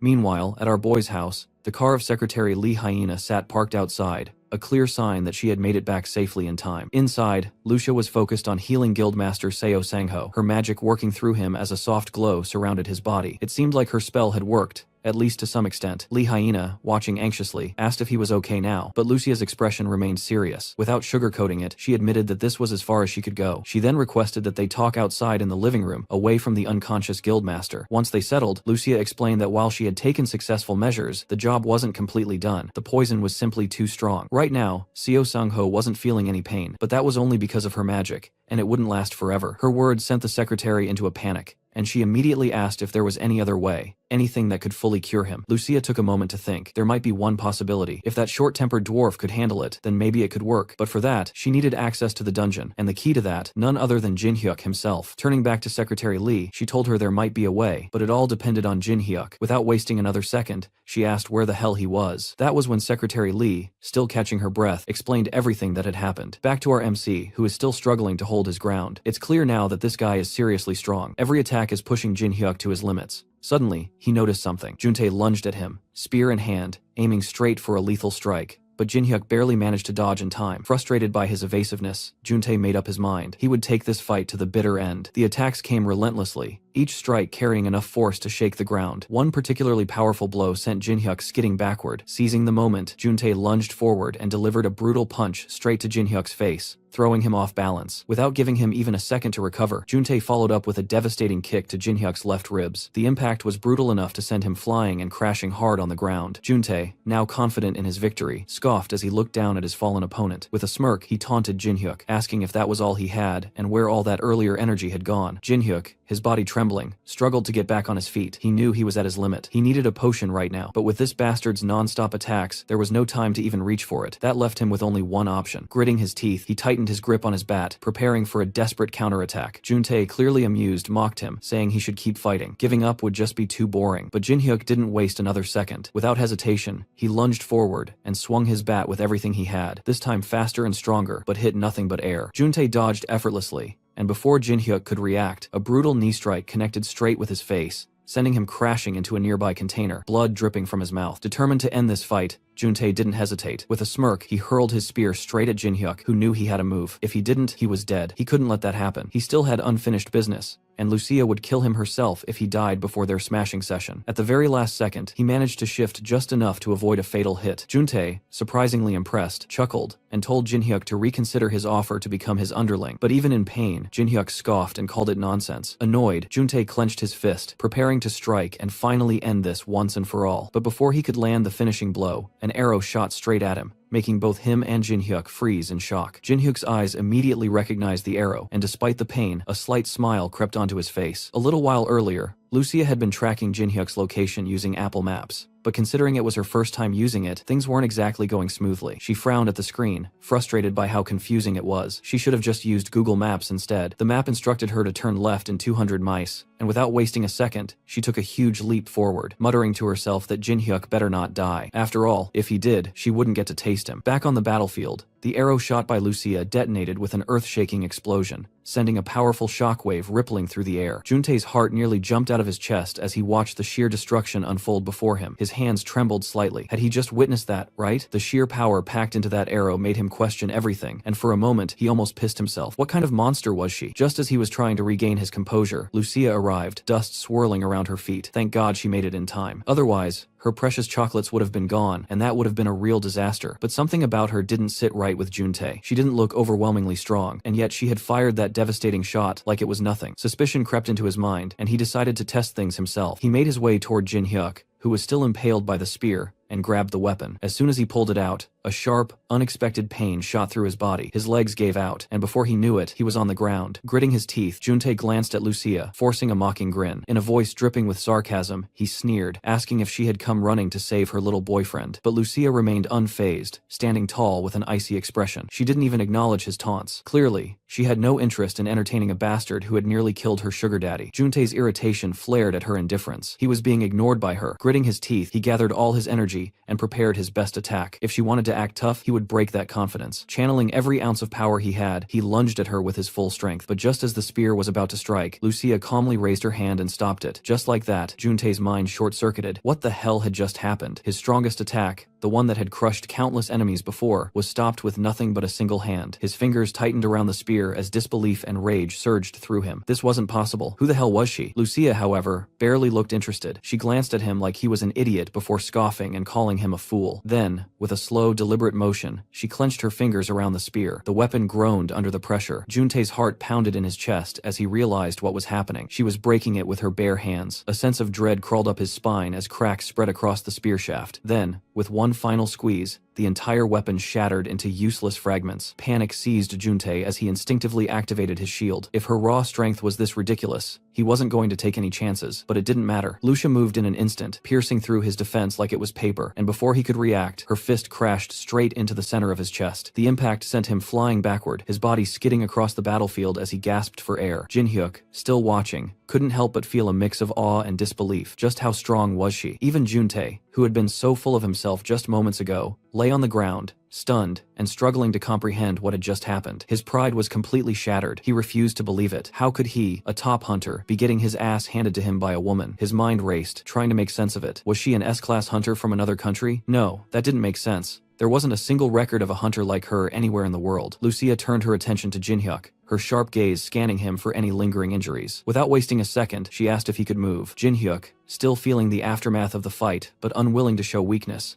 nodded in agreement. But Lucia wasn't done yet. Her expression turned serious as she bluntly asked if he wanted that bastard dead. Jin-hyuk, despite everything, shook his head. No, killing him wasn't enough. He wanted to be the one to personally beat the crap out of Juntae. That bastard had gotten away with too much, and Jin-hyuk wasn't about to let it slide. Turning to Juntae, he made it clear they were done for today, but next time, there would be no escape. Juntae, now fully realizing how badly things had turned against him, could feel a growing warmth in his pants. An unpleasant confirmation that his body had completely betrayed him. If things kept going at this rate, soon those wet patches wouldn't just be sweat, they'd be a full-blown disaster. But still, his pride wouldn't let him back down entirely. Putting on his best tough guy act, he scoffed, pretending that he was also exhausted and simply choosing to end the fight. With a forced smirk, he threw out one last threat, warning them that next time he wouldn't just fight, he'd kill them both. And with that, he made his retreat, not daring to look back. With the battlefield finally quiet, Lucia focused on healing Jin-hyuk's wounds. She worked quickly and efficiently, while he downed 2 bottles of stamina potions like a man dying of thirst. The process felt like it dragged on forever, but eventually the wound fully closed. Lucia stood up, stretching slightly, and assured him that he should be able to move now. Thankfully, it wasn't as serious as it had looked. Jin-hyuk tested his body, rolling his shoulder and flexing his fingers. He was genuinely amazed. There wasn't even a scar left behind. Grinning, he glanced at Lucia and casually remarked that with skills like hers, she was basically a cool OP character straight out of game. Lucia, however, just stared at him, looking more confused than anything. Seeing her blank expression, he quickly cleared his throat and explained that it was just a compliment. Deciding to change the topic, Jin-hyuk asked about Seo Sang-ho's condition. Lucia let out a small sigh, explaining that he was stable for now, but things weren't looking great. She admitted that while she had done what she couldn't treat him completely. However, there was still a chance. Maybe the dwarf could help. Jin-hyuk didn't hesitate. With his identity now exposed, there was no telling when the next attack might come. He had no time to waste. Sharing a quick nod with Lucia, the two of them leaped into action, heading straight for the dungeon. The scene shifted to the dwarf's workshop deep within the dungeon, where the usual chaos awaited. As expected, the moment Jin-hyuk stepped inside, the old dwarf let out an exasperated sigh before launching straight into his usual barking. And honestly, who could blame him? Every single time the dwarf assigned Jin-hyuk a task, the guy vanished for weeks. And when he finally returned, he never actually completed the job. No, instead he always brought some fresh disaster for the poor old man to deal with. This time, however, Jin-hyuk had truly outdone himself. Not only had he failed to bring back what was needed, but he had also dragged in Seo Sang-ho, who was barely clinging to life in a poisoned state. The dwarf took one look at the unconscious man and let out a string of curses, calling Jin-hyuk a complete idiot. But as always, Jin-hyuk muttered a half-ass apology and insisted that they should focus on treating Seo Sang-ho first. The dwarf let out another long-suffering sigh and told him it wasn't that simple. Sang-ho had been poisoned by basilisk venom, one of the nastiest poisons out there. An antidote was needed, but the problem was that the necessary ingredients weren't available here in the dungeon. Without them, there was no way to cure him. The dwarf then shot Jin-hyuk a look and asked if Lucia hadn't mentioned this to him beforehand. Jin-hyuk blinked, clearly caught off guard. Maybe uncle might have something. That was his immediate thought. To him, the dwarf was practically a walking treasure chest, one that somehow had everything inside. But the old man only scoffed, shaking his head in disbelief before muttering that Jin-hyuk should wait while he figured something out. Meanwhile, a weak voice called out. Seo Sang-ho had finally regained some consciousness, though his face was still pale and covered in cold sweat. He looked around, confused, before turning his gaze to Jin-hyuk and asking in a strained voice where they were. Jin-hyuk, without missing a beat, told him to hold off on the questions for now. He understood that the guildmaster must have a lot on his mind, but for now he should just think of this place as one of his abilities. Seo Sang-ho, though still weak, felt a wave of gratitude wash over him. It wasn't just about saving his life. Jin-hyuk had chosen to trust him. With difficulty, he muttered his thanks, but Jin-hyuk only shrugged, his expression remaining calm. If anything, it was the guildmaster who had trusted him first. Sometime later, the dwarf finally returned, holding a potion in his hands. He handed it to Seo Sang-ho, before turning to Jin-hyuk with a grim look. The medicine would buy them time, but only for half a day. If they failed to find the antidote before then, Seo Sang-ho would die. Jin-hyuk's expression darkened. Half a day wasn't much time. Letting out a dull sigh, he asked if there was any other way, something, anything, that could keep Seo Sang-ho alive longer. But the old man shook his head. If there was another solution, he didn't know about it. Jin-hyuk clenched his fists, his mind racing. There was the Hunter Specialty Hospital. They might have the antidote. But as Seo Sang-ho had said before, the moment they made a move, their enemies would come after them like bloodthirsty hounds. A direct approach was risky. Then suddenly, an idea sparked in his mind. Maybe, just maybe, there was a way to get the antidote without leading their enemies straight to them. Back at his home, Jin Hyuk and Lee Hyena carefully placed Seo Sangho on the bed, letting him rest while they moved to the living room. Jin Hyuk, keeping his voice steady, explained everything that had happened in the dungeon. As he spoke, he pulled out his phone and held it up, his expression serious. This was it, their last hope. If this didn't work, they were completely screwed. Somewhere else, in a dimly lit office filled with expensive decor, a phone rang. This wasn't just any call. It was reaching a black market dealer, the same one Jin Hyuk had made a deal with earlier. As the very definition of wealth and luxury, the man never settled for less. Even his iPhone was always the latest maxed-out model, upgraded the moment a new version was released. Seeing the caller ID, he immediately picked up, his tone shifting to a respectful one, as he addressed Jin Hyuk as Sir, and asked why he was calling at such a late hour. Jin Hyuk didn't waste a second. With a firm voice, he got straight to the point. He needed an antidote for basilisk venom. The dealer, caught slightly off guard, admitted that he didn't have it on hand, but he knew a doctor who could arrange it. His curiosity piqued. He asked why Jin Hyuk needed something so rare, but Jin Hyuk wasn't in the mood for small talk. Brushing off the question, he simply stated that he had run into some trouble. What mattered more was keeping this entire transaction confidential. The dealer, who valued Jin Hyuk as a VIP customer, didn't need any further convincing. Assuring him that everything would be handled discreetly, he asked for his address to send the doctor over. Ending the call with a smirk, Jin Hyuk turned to Lee Hyena and casually told her that the doctor would be arriving soon. At first, she just stared at him, stunned. Could it really be this easy? The weight that had been crushing her chest for hours suddenly felt lighter, but she was still too overwhelmed to believe it completely. When Jin Hyuk reassured her that everything was under control, the relief hit her like a flood. She couldn't hold back her tears anymore. Her body trembled as she let out a shaky breath, whispering thank yous over and over again. After all the stress, the fear, the helplessness, this was the first time she could finally breathe. Not long after, the sound of a car pulling up outside signaled the arrival of the doctor. He wasted no time. The doctor immediately treated the guildmaster. After administering the antidote, he turned to them and delivered the final verdict. Seo Sangho would survive, but full recovery would take at least 2 weeks. Until then, he needed complete rest. No movement, no exertion, just time for the antidote to work its magic. As Jin Hyuk escorted the doctor outside and watched the car pull away, he let out a slow breath, but his mind refused to settle. The problem looming over him was far bigger than anything he had dealt with before. The guildmaster would take at least 2 weeks to recover, and during that time, the Titan Guild would be relentless in their pursuit. He knew they wouldn't just sit back and wait. They would come for him. And even if Lucia stood by his side, there was only so much she could do. She was strong, but she wasn't invincible. And against an entire guild, even she had her limits. Then there was his own weakness. The fight against Juntae had been a brutal wake-up call. He had gone cocky, believing he could handle it, only to be beaten so badly that he barely walked away alive. That fight had exposed the harsh reality. He wasn't as strong as he thought he was. It wasn't just about being outmatched. It was the fact that he had been too naive to see it coming. He thought he was ready for war, but he was barely surviving battles. Even if the guild master recovered, Jin Hyuk wouldn't be of any real help. If anything, he would just get in the way. Before he could sink any deeper into frustration, Lucia arrived. One look at him, and she immediately understood what was running through his mind. Without hesitation, he admitted that after fighting that S-rank bastard, he had finally realized the bitter truth. He was too weak. But before he could say anything more, Lucia stepped closer and, without a shred of hesitation, agreed. He was weak. Her words were blunt, almost cutting, but there was no malice behind them, only cold, undeniable truth. Jin Hyuk felt a flicker of irritation, but quickly swallowed it. She wasn't wrong. She asked if he truly wanted to change that, her voice serious and unwavering. Then she revealed that she had a way, something dangerous, something that came with risks. But if he was willing to go through with it, she promised he would come out stronger, strong enough to change everything. She met his eyes and asked him straight, was he ready to take the gamble? Jin Hyuk's hesitation lasted only a moment. His thoughts cleared, his frustration hardened into resolve. He clenched his fists, took a deep breath, and with a determined look, he gave his answer. He would do it, no matter how risky it was. The next day, Jin Hyuk was busy double-checking the items in his inventory. Looked like he was really going to take the risk. Lucia had told him last night to be well prepared, and he had taken her words seriously. 300 mana potions, 300 health potions, his armor, and of course, his trusty companion, Bat. But as he ran through his supplies, doubt lingered in his mind. Was this really enough? The place he was heading to wasn't just some random dungeon, it was the Dragon's Temple. Just as he was about to question himself again, a voice cut through his thoughts, asking if he had stored the return stone. He turned to see Lucia approaching, and right behind her was Lee Hyena. Jin Hyuk gave a slight nod, confirming that he had packed the return stone, his only escape route if things went to hell. Lucia took the stone and assessed it for a while. After a moment, she let out a quiet sigh of relief. At least they had one way out. That was something. Still, her expression hardened as she looked at him with a serious face. She warned him about the dangers of the Dragon's Temple. The place wasn't just dangerous, it was a death trap. She knew exactly how stubborn and reckless Jin Hyuk could be in his pursuit of strength, but she made one thing crystal clear. If he let greed take over, he would die. If he felt he had reached his limit, he had to leave immediately. Jin-hyuk scratched his head, a small grin creeping onto his face. It was nice seeing Lucia worry about him like this. There was a warmth in her concern, something that reminded him that despite her sharp tongue, she truly cared. He reassured her, saying that if things got too dangerous, he would use the return stone without hesitation. Their conversation was abruptly interrupted when Lee Hyena stepped forward, her voice tinged with guilt. She hesitated for a second before apologizing for all the trouble she had caused him, but Jin-hyuk just shrugged it off, telling her there was no need to feel sorry. He wasn't the only one struggling. Everyone had their own battles, their own reasons to grow stronger. He wasn't going to dwell on the past. Then, turning back to Lucia, his expression softened. He told her with absolute certainty that he would be counting on her. She was the only one he could truly rely on, the one person he trusted without question. No matter what happened, he would come back for sure. Lucia simply nodded, her face unreadable, but deep down she felt an unsettling weight settle in her chest. The scene shifted as Jin-hyuk arrived at the entrance of the Dragon Temple. With zero hesitation, he pulled out the key and unlocked the massive gate. The door creaked open, and a sudden burst of intense light caught him off guard, forcing him to shield his eyes. As his vision adjusted, he found himself standing before the legendary temple, its sheer presence enough to make anyone shiver. The overwhelming energy in the air was suffocating, yet exhilarating. Lucia's words echoed in his mind. Don't get greedy, and leave if things get dangerous. But Jin-hyuk knew better. If he had planned to play it safe, he wouldn't have come here in the first place. No, he was here to see this through to the end. Stepping inside, he silently vowed that he wouldn't leave until he was strong enough to kick S-rank asses without breaking a sweat. As soon as he crossed the threshold,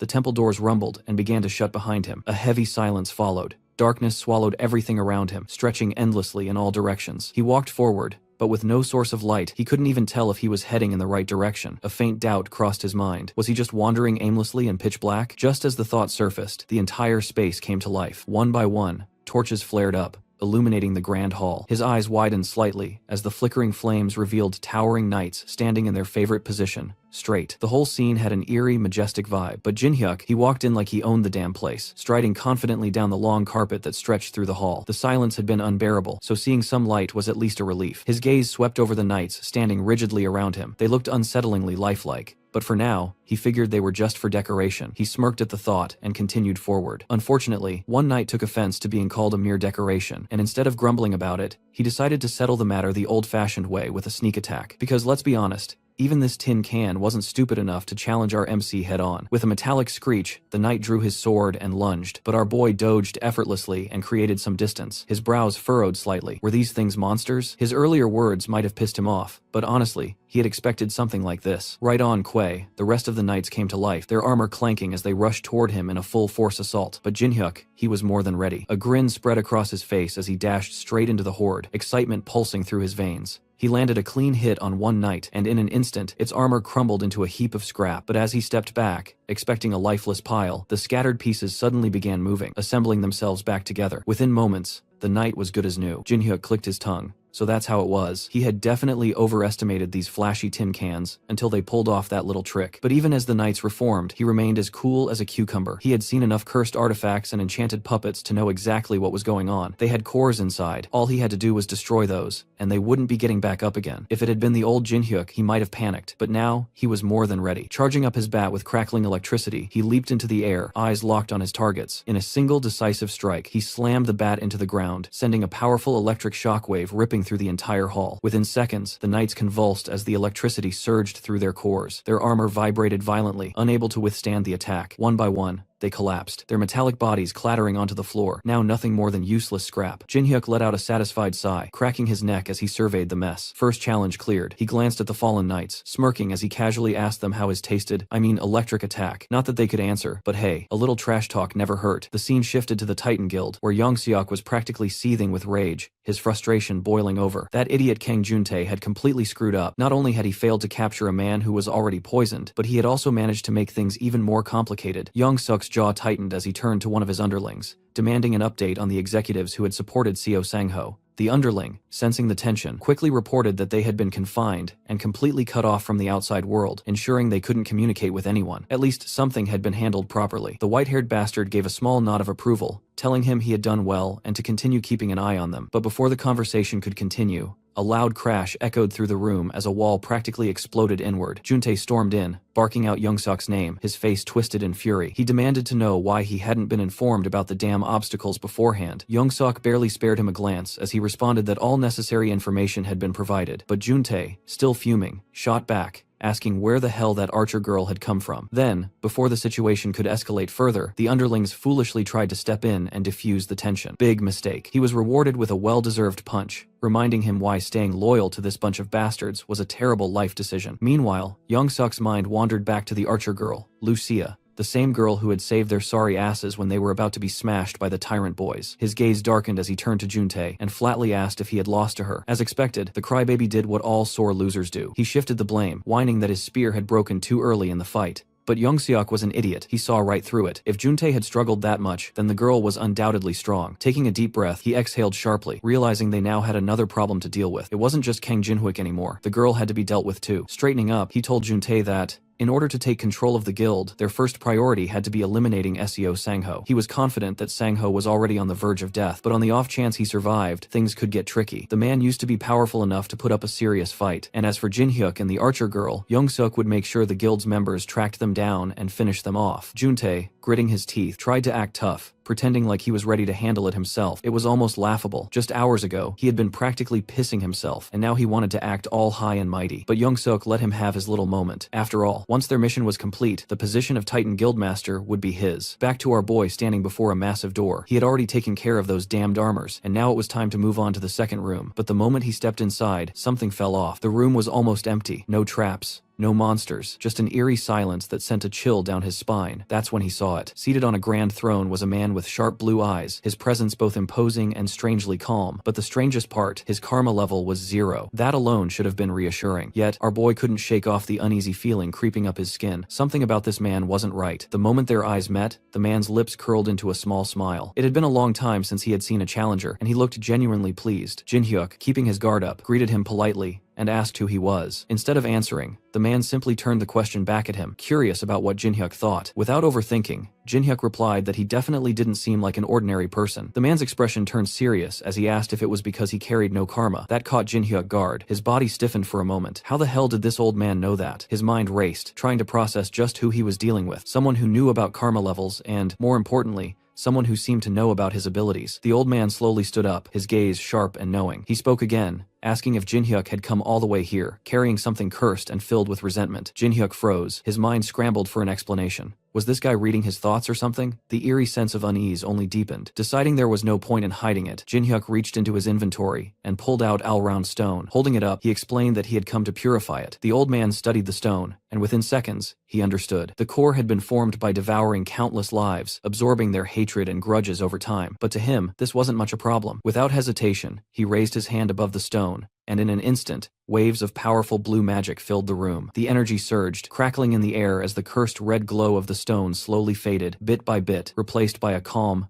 purified blue. Within seconds, the purification was complete. Jinhyuk stood there, eyes wide in awe. The ominous aura that had been clinging to the stone, the suffocating pressure he had felt, was completely gone. A deep sense of relief washed over him, and without hesitation, he bowed his head in gratitude, thanking the old man sincerely. But the old man wasn't done yet. With a knowing look, he told Jinhyuk to hold on to his gratitude. He should save it for when his true purpose here was fulfilled. Jinhyuk frowned, not understanding what he meant. Before he could ask, the old man simply raised his hand once more. Blue magic surged forward, engulfing Jinhyuk's entire body. The air around him crackled with energy, and in that moment, the realization hit. Whatever was about to happen, the real challenge had only just begun. In the next second, Jinhyuk found himself transported into a void-like space. Darkness stretched infinitely in all directions, an eerie silence wrapping around him. Slowly, he opened his eyes, his mind still adjusting to the sudden shift. That's when a loud, commanding voice echoed through the emptiness. An old man's voice, clear and sharp, warning him not to let his guard down unless he wanted to lose his life. Jinhyuk's head snapped left and right, his eyes scanning the surroundings, but there was nothing, just endless blackness. Suddenly, the sound of footsteps caught his attention. Someone or something was approaching. His gaze locked onto the figure emerging from the darkness, and he immediately recognized it. Well, look who it was. The same armored knight he had faced back in the first room. Letting out an exaggerated sigh, he loudly questioned if he had been transported to another space just to kick some more metal asses.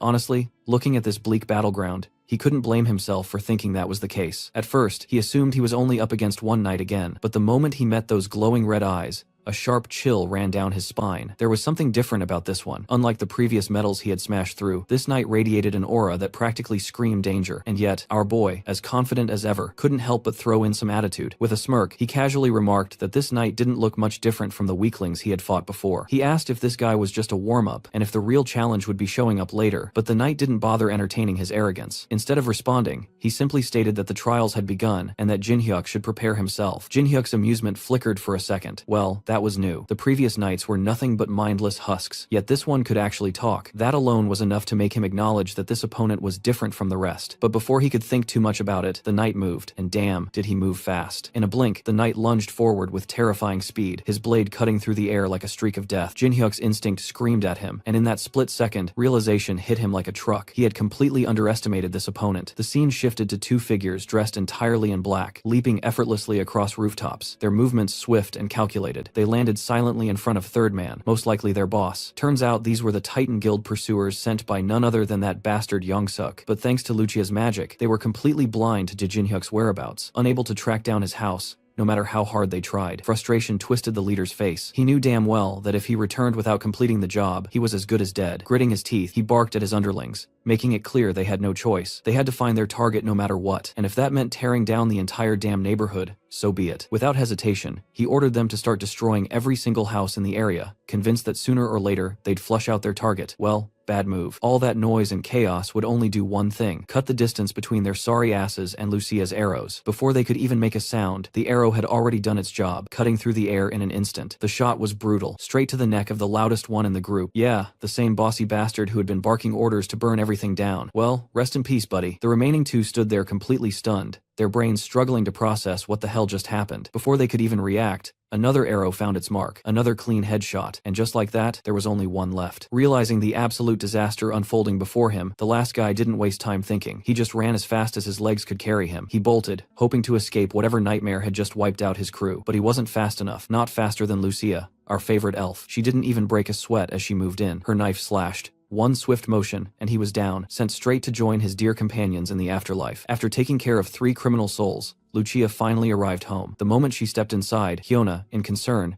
immediately asked where she had disappeared. Plopping down on the sofa, Lucia casually explained that the Titan Guild tracking team had been sniffing around, which instantly sent Miss Lee into panic mode. But before she could spiral, Lucia reassured her that she had already dealt with them permanently, munching on Jinhyuk's food supplies like it was just another day. She continued, grumbling about how those bastards have been ready to blow up the entire neighborhood just to find a single damn house, and those guys must be convinced by now that Seo Sangho must be here. With a sigh, she told Hyuna that if those bastards came back in full force, there was no way she could protect everyone. The only real hope was for Jinhyuk to return soon. He was the only one who could get them through this mess. And on a slightly more urgent note, the food stash was running dangerously low. The scene shifted to the armored knight, who suddenly surged forward at an insane speed. Jinhyuk barely had time to react. 1 second, the knight was at a distance, and the next, he was right in front of him. His body froze, terror locking him in place. Before he could even think about dodging, the knight's blade flashed, slicing clean through his neck. Just like that, it was over. Our MC died. But then he woke up gasping for air. His hands shot up to his neck, frantically checking for the wound. His heart pounded in his chest as he realized he was perfectly fine. Looking around, he found himself right back at the door of the second room. Confused and shaken, he yelled out, demanding to know what the hell had just happened. He was so damn sure his head had been lopped off, so sure that he didn't even get enough time to wet his pants. But now he had plenty of time for that. Suddenly, a voice interrupted the boy, snapping him out of his thoughts. He turned his head toward the source, only to hear a chuckle. The voice explained that the place where he had just died was nothing more than a virtual space. There was no need to panic. Even if he died there, it wouldn't be real. That's when recognition hit him. The voice belonged to the same elder who had purified his Alround stone. Before Jinhyuk could say anything, the old man continued, telling him bluntly that he was still far too weak. The Dragon Temple wasn't just a place for growth, it was a place of trials. That was why he had warned Jinhyuk to never let his guard down. He advised him to grow stronger and try again later. But for Jinhyuk, those words sent him straight into panic mode. He didn't have the luxury of taking casual advice. If his hideout was discovered, then Seo Sangho and Hyena would be in danger. And if Juntae showed up, he wouldn't even be able to land a scratch on that bastard. Realizing the urgency of the situation, he started banging on the door, yelling for it to be opened. He admitted he had been careless, swearing he wouldn't repeat the same mistake. He didn't have time to sit around. If he didn't get stronger fast, then none of it would matter. The old man remained unfazed, calmly warning him that no matter how desperate he was, it wouldn't change the outcome. If he rushed in now, he would still lose. And in just a few seconds at that, Jin-hyuk wasn't backing down. Raising his voice, he shot back that he could win if he didn't let his guard down this time. For a moment, there was silence. Then the elder let out a soft hum, as if he had found something amusing. He asked why Jin-hyuk was so desperate. Even after experiencing death, he still refused to give up. Jin-hyuk didn't hesitate. If he had been afraid of dying, he wouldn't have come here in the first place. He had already walked the thin line between life and death, and he had made his choice. If he was going to die, then so be it. He would die here endlessly until he got strong enough. The old man's expression shifted, his amusement turning into something more genuine. After a brief pause, the massive gates creaked open with a voice that carried both intrigue and approval. He declared that Jin-hyuk would be granted an exception. He would be allowed to re-challenge the trial. As Jin-hyuk stepped through the gate, a heavy tension settled over him. The atmosphere alone was enough to put him on edge, but he pushed past it, summoning his trusty bat. Without missing a beat, he called out to the knight, mocking him and demanding a rematch. The knight shot him a piercing glare, but admitted with a hint of amusement that returning after experiencing death took guts.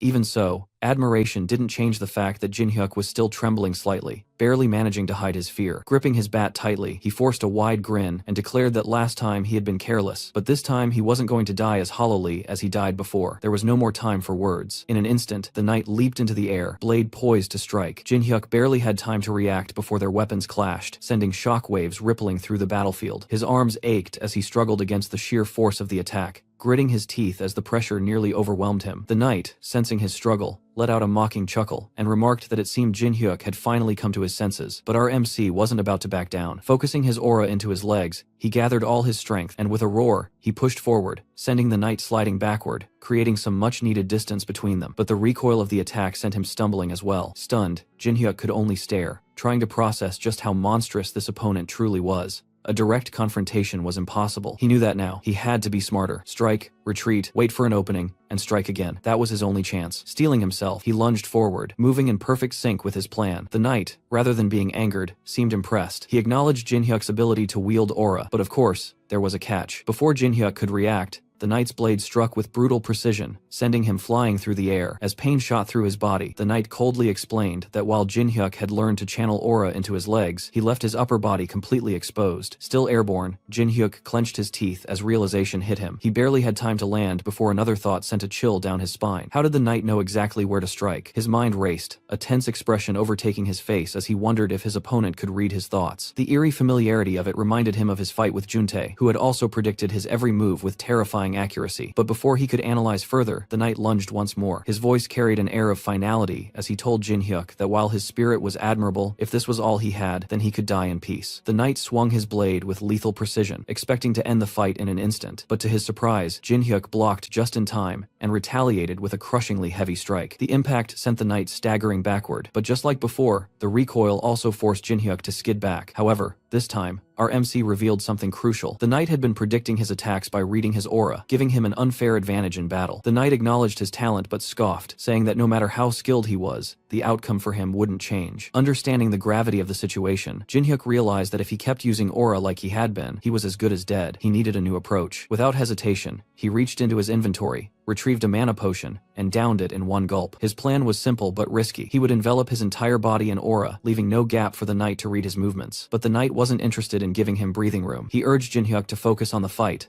launching another strike. Their weapons clashed, sending shockwaves that were at least 10 times stronger than before. The knight instantly realized what Jin-hyuk had done and asked if he had really wrapped his entire body in aura. Jin-hyuk confirmed it without hesitation. The knight then questioned the potion he had just consumed, wondering if borrowed strength could truly be called his own. But Jin-hyuk didn't care. He firmly stated that as long as he could win, he would use whatever means necessary. Clearly impressed, the knight smirked and told him to prove it. What followed was a fierce exchange of blows, dodging, countering, and attacking with flawless precision. Amidst the relentless battle, the knight couldn't help but praise Jin-hyuk, calling him somewhat formidable. But Jin-hyuk, now brimming with confidence, knew he was far more than that. The fight raged on, neither willing to back down. The knight acknowledged that Jin-hyuk was holding up better than expected, but Jin-hyuk wasn't finished yet. He gripped his bat tightly, channeling crackling electricity through it, charging his ace move. The air itself buzzed with power, violent sparks surging around him. Then, with lightning coursing through his weapon, Jin-hyuk leaped into the air, ready to unleash the perfect strike. Just as the electrified bat came crashing down toward the knight, the scene abruptly shifted to the city. A car sat parked in the designated parking lane, its occupants remaining still as the chaos outside unfolded. Inside, Lee Junchul, the black market dealer, kept a close eye on the scene. His driver, growing impatient, finally asked why he wasn't stepping out. Without shifting his gaze, Junchul simply told him to wait. Through the windshield, he watched as members of the Titan Guild frantically searched the area, clearly hunting for Seo Sangho. The driver quickly understood the situation. Getting out now would only draw unnecessary attention. Reaching into his pocket, Junchul pulled out his iPhone, a custom version without any logo. He instructed the driver to stay put, saying he needed to make a call. Dialing a number, he soon found himself connected to Lee Hyena. However, she didn't recognize the caller. He introduced himself and asked if she had heard of him through Kang Jinhyuk. Hyena confirmed Jinhyuk had indeed mentioned him as the one who arranged for Dr. Lee. Satisfied, Junchul wasted no time and got straight to the point. He inquired about Seo Sangho's condition, to which Hyena expressed her gratitude, informing him that thanks to the treatment he had helped arrange, Seo Sangho was now safe. Nodding to himself, Junchul then revealed that he was currently near their hideout. However, there was a problem. The entire area was crawling with Titan Guild members, and judging by their relentless searching, they seemed convinced that Seo Sangho was inside. Hyena listened in silence as he laid out the situation. He continued, if things remained as they were, they would soon have no choice but to face a full Titan Guild blockade right outside their doorstep. But with absolute confidence, he assured her there was no need to worry. He had a way to resolve this issue, and to discuss it properly, he wanted to meet in person. Back on the battlefield, the fight raged on. Jinhyuk had thrown his most powerful attack, putting everything he had into it, only for the knight to stop it effortlessly. The bastard even had the nerve to mock him for it. Frustration boiled in Jinhyuk's veins, his mind racing to process what had just happened. He had been sure that this attack would do some serious damage. Yet, the knight stood there completely unscathed, as if it had been nothing more than a light breeze. With a cold, unwavering tone, the knight told him he was still too inexperienced, too weak, and now that he had wasted his strongest move, it wouldn't work again. Before he could react, calling him pathetic, delivered a brutal kick. The sheer speed was overwhelming. Jinhyuk barely had time to register what happened before he was sent staggering backward, struggling to keep his balance, with a fair distance now between them. The knight coldly asked if Jinhyuk was done with his little hidden tricks, or if he had anything else left. If so, he might as well bring it on now. Jinhyuk clenched his fists, taking a deep breath as he looked at his opponent. Even his strongest attack had failed. That thought gnawed at him, but backing down was an option. Shooting the knight a determined glare, he declared that he had nothing else hidden, but that didn't matter. He was going to gamble everything, his strength, his will, his very life, and fight to the death if he had to. The knight, now seemingly done with his warm-up,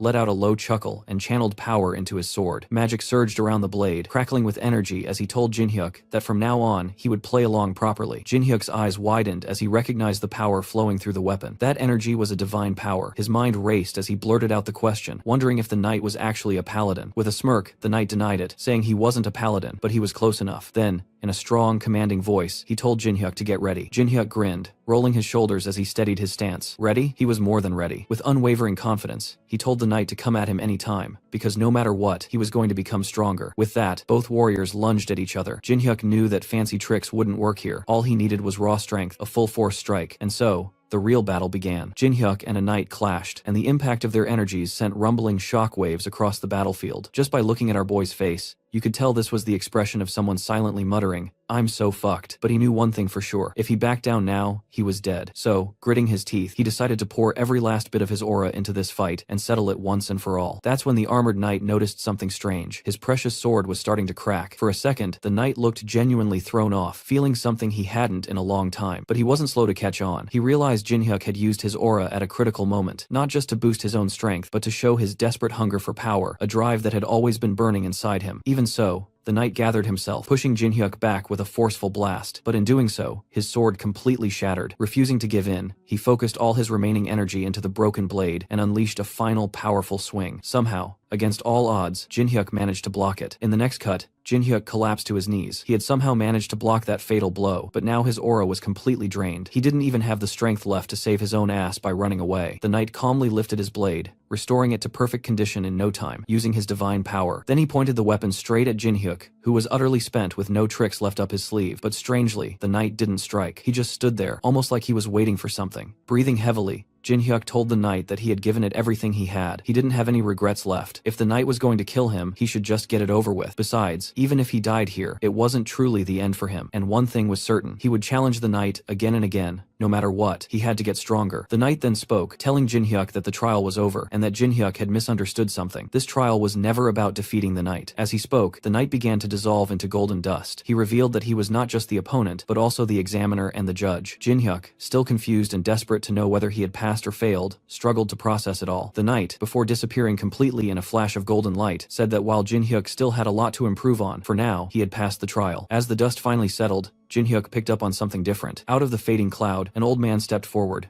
calm, steady, and weirdly impressed that our boy had stuck it out to the damn end, and then it hit. This geyser was the same knight Jinhyuk had been throwing hands with for nearly a decade. Without warning, the old bastard flicked Jinhyuk on the forehead for interrupting him mid-sentence, like some pissed-off grandpa. But true to his word, he was ready to spill the secret to getting stronger. He placed a hand on Jinhyuk's head, and whatever the hell he started doing sent shivers crawling down Jinhyuk's spine. Before fading away, the old man dropped one last bomb. Jinhyuk had to connect with the divine. Then, just like that, he began disappearing into thin air, but not without leaving a little gift behind. Guess he'd taken a real liking to our stubborn idiot. Fast forward to the next scene. Jinhyuk found himself floating in some endless void, butt-ass naked. Not that he gave a damn. Strength first, pants later. That's the mindset you need if you want to get anywhere. And then shit got real. A giant-ass dragon came charging at him. When it roared, the sound damn near ripped his ears off. And yeah, our boy clutched his head like anybody else would. The dragon told him not to fear. Like seriously, dude, maybe don't roar like a freaking monster if you don't want people shit their pants. Before he could even react, the dragon started spinning like a goddamn tornado. The whirlwind grew bigger and bigger until the beast just vanished into it. Jinhyuk panicked hard, but from that raging spin, a golden light shot straight toward him. On instinct, he threw all his focus into his palms. Somewhere in the swirling void, the dragon's voice echoed one last time, telling him again, "Don't fear, accept the power of the divine." Back at Jinhyuk's house, somehow Lee Jun-chol had managed to sneak inside, rambling about his upcoming plans. But Lu Xia wasn't listening. All she cared about was Jinhyuk's return. She was worried sick about him. Suddenly, she felt something. Instinctively, she headed toward the room where the dungeon gate usually appeared. Seeing the gate glowing quietly, she finally let out a breath of relief. He was okay. As she waited, a powerful aura began to leak from a gate, and then a figure stepped out. It was our boy, but one look at his eyes made my skin crawl. Lucia, too, froze for a second. What the hell had Jinhyuk gone through to end up like this? Her face hardened. Without wasting time, she demanded to know if he had really passed the trials. But one glance at his dead serious expression told her everything. No words needed. Without thinking twice, she lunged at him with a knife. But Jinhyuk, using just a fraction of his new power, easily stopped her. To Lucia, he had always been a reckless, idiot, greedy fool who didn't know when to back down. But we know the truth. It was that same stubbornness that gave him power. Without it, he'd still be a weak C rank getting tossed around by S rankers. Even Lucia had to admit, if only to herself, that she was taken aback. And yeah, the artist didn't forget to bless us with some curves while showing that. Anyway, back to the point. Lucia acknowledged that he had gotten stronger, but she warned him to be careful. If he ended up in heaven or hell, she wouldn't be able to travel dimensions to save him. With that, she turned and headed toward the dungeon. She wasn't about to be left behind. And honestly, for the chaos ahead, Jinhyuk alone was more than enough. Jinhyuk was genuinely thankful to Lucia for staying by his side, but she immediately shut that down, making it clear she only helped him because if he died,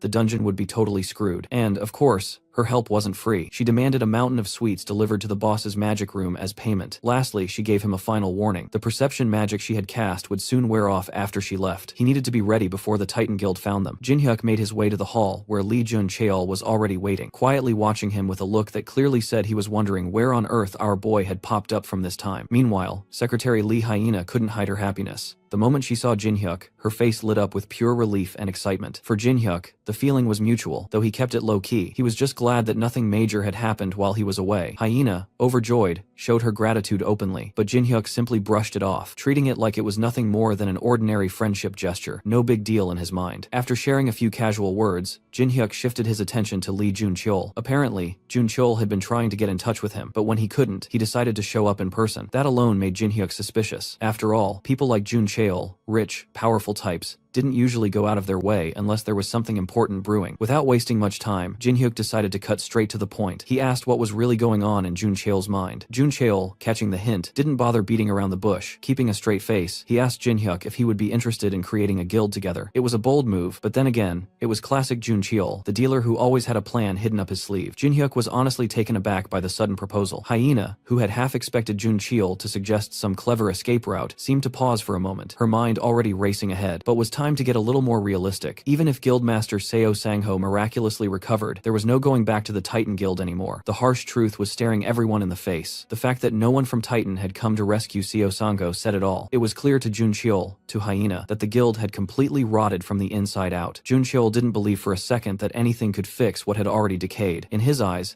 the only solution was to build something entirely new from scratch. And at the very core of this new foundation, the person he wanted leading the charge was none other than Jinhyuk himself. Meanwhile, Jinhyuk just sat there listening calmly as Juncheol continued to lay out his plans in full detail. At one point, Juncheol even flashed his iPhone, showing that he wasn't just all talk. He had already prepared a lot behind the scenes. He confidently explained that he could personally handle all the resources they would need, from funding to materials. He had even arranged for a building that could serve as the headquarters for their new guild, and had scouted several talented individuals who could potentially join them. He told Jinhyuk that he would send over all the details so he could take a closer look and evaluate everything himself. Hyena was honestly impressed by how thorough and serious Juncheol's preparations were, but being the sharp, realistic person she was, she didn't let that admiration cloud her judgment. She immediately pointed out the hard truth. No matter how much preparation Juncheol had done, it still wasn't enough to take on the Titan Guild head-on. Even if they somehow managed to start confrontation, there was no way they could deal with an S-rank hunter like Kang Juntae, who was one of Titan's strongest assets. Of course, Juncheol wasn't caught off guard by her concerns. He had already thought about it. Casually, he turned toward Jinhyuk and without any hesitation, asked him if he could defeat Kang Juntae. Hearing that, Jinhyuk couldn't help but raise an eyebrow. Part of him wondered why Juncheol wasn't directing that question towards Seo Sangho instead, but thinking about it for a moment, it made sense. Seo Sangho was still in a critical condition after everything that had happened. Even if he recovered, it would take time, and by then the opportunity they had now would be long gone. Juncheol then explained that he had heard a rumor circulating among certain circles.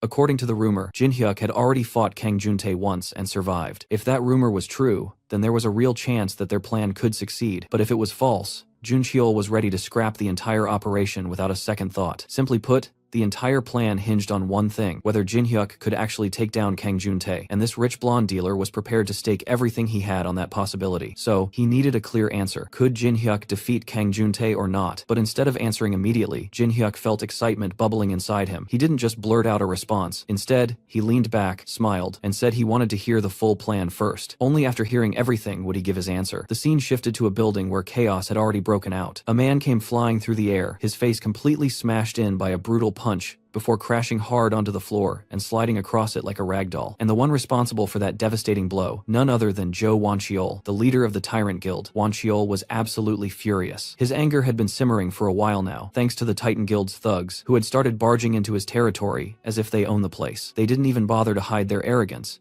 acting without a shred of fear or hesitation. Adding fuel to the fire was the recent news explosion about the Al Rowney incident. Public opinion had turned sharply against the Tyrant Guild. Their reputation, already shaky, took a massive hit. Wanqiol had thought it would be smarter to lay low for a while, let things cool off, and avoid drawing more attention to themselves. But while they were busy keeping their heads down, the Titan Guild had seen an opportunity and moved in on their territory without mercy. Now, this gorilla was beyond pissed. If the Titan Guild won a fight, then fine. He wasn't going to hold back anymore. He was more than ready to meet them head-on and crush them. Back at Jinhyuk's house, Juncheol finally started explaining his plan in detail. His idea was simple but bold. He wanted to drag the Tyrant Guild into this whole mess. According to him, the Tyrant Guild had a massive force, almost comparable to the Titans, and their leader, who was the same gorilla-looking guy we had seen in earlier incidents, could definitely go head-to-head against the Titans if it came to that. However, Miss Hyena was skeptical. She pointed out that the Tyrant Guild was already in chaos because of the Al Rown incident. After suffering such a major loss, it was unlikely they would be thinking about going to war anytime soon. But from Juncheol's perspective, it was actually easier now to make both of these rotten guilds clash. Recently, the Titans have been expanding their territory aggressively, and most of the land they were taking originally belonged to the Tyrant Guild. While other guilds had also been targeted, the Titans had clearly crossed the line with the Tyrants, and there's already a lot of bitterness building up because of that. Now, all they needed was a way to push the Tyrant Guild over the edge and make them take the first step against the Titans. Miss Hyena, with her sharp mind,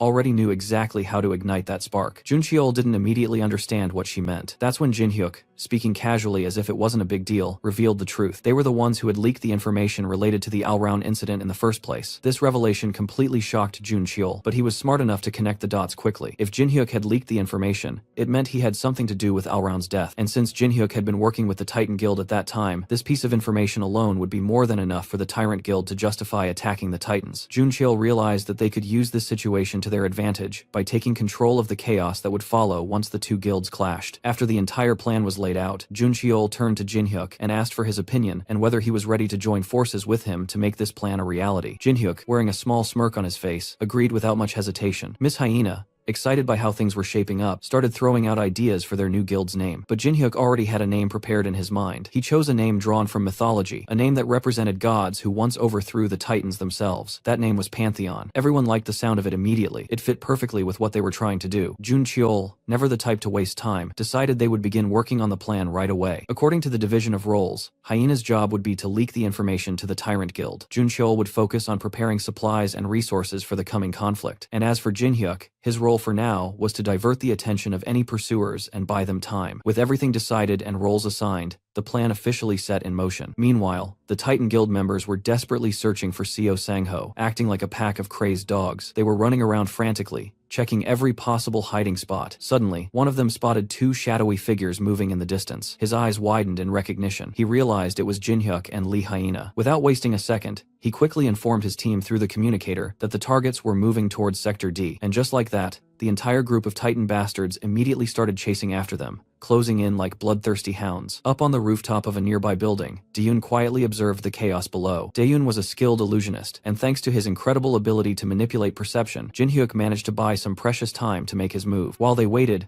Daeun couldn't help but bring up the rebellion happening inside the Titan Guild. He had heard bits and pieces earlier, but now he wanted the full story. Jin-hyuk had already explained the situation to him. The truth about how things had spiraled completely out of control within Titan Guild, about Guildmaster Seo Sang-ho's downfall, and most shocking of all, about his confrontation with Kang Juntae. Even Daeun, who had seen his fair share of crazy things, was left stunned by that revelation. Still, as powerful as Kang Juntae was, Jin-hyuk was even stronger now. The real reason Jin-hyuk had set up this secret meeting, though, wasn't just to share information. He had a much bigger goal in mind. He wanted Daeun to join the new guild he was forming, the guild that would stand apart from all the rotten ones currently out there. The scene shifted to the Tyrant Guild's third branch where, following Jin-hyuk's plan, Hyena had already leaked the crucial information about the Alraun incident. As expected, she didn't have any particular loyalty to any guild. For her, it was just a simple transaction. She sold the information for money and didn't look back. The leak report laid out everything in detail. It claimed that on the day of the Alraun incident, members of the Titan Guild had infiltrated the area, intending to steal precious artifacts. During the operation,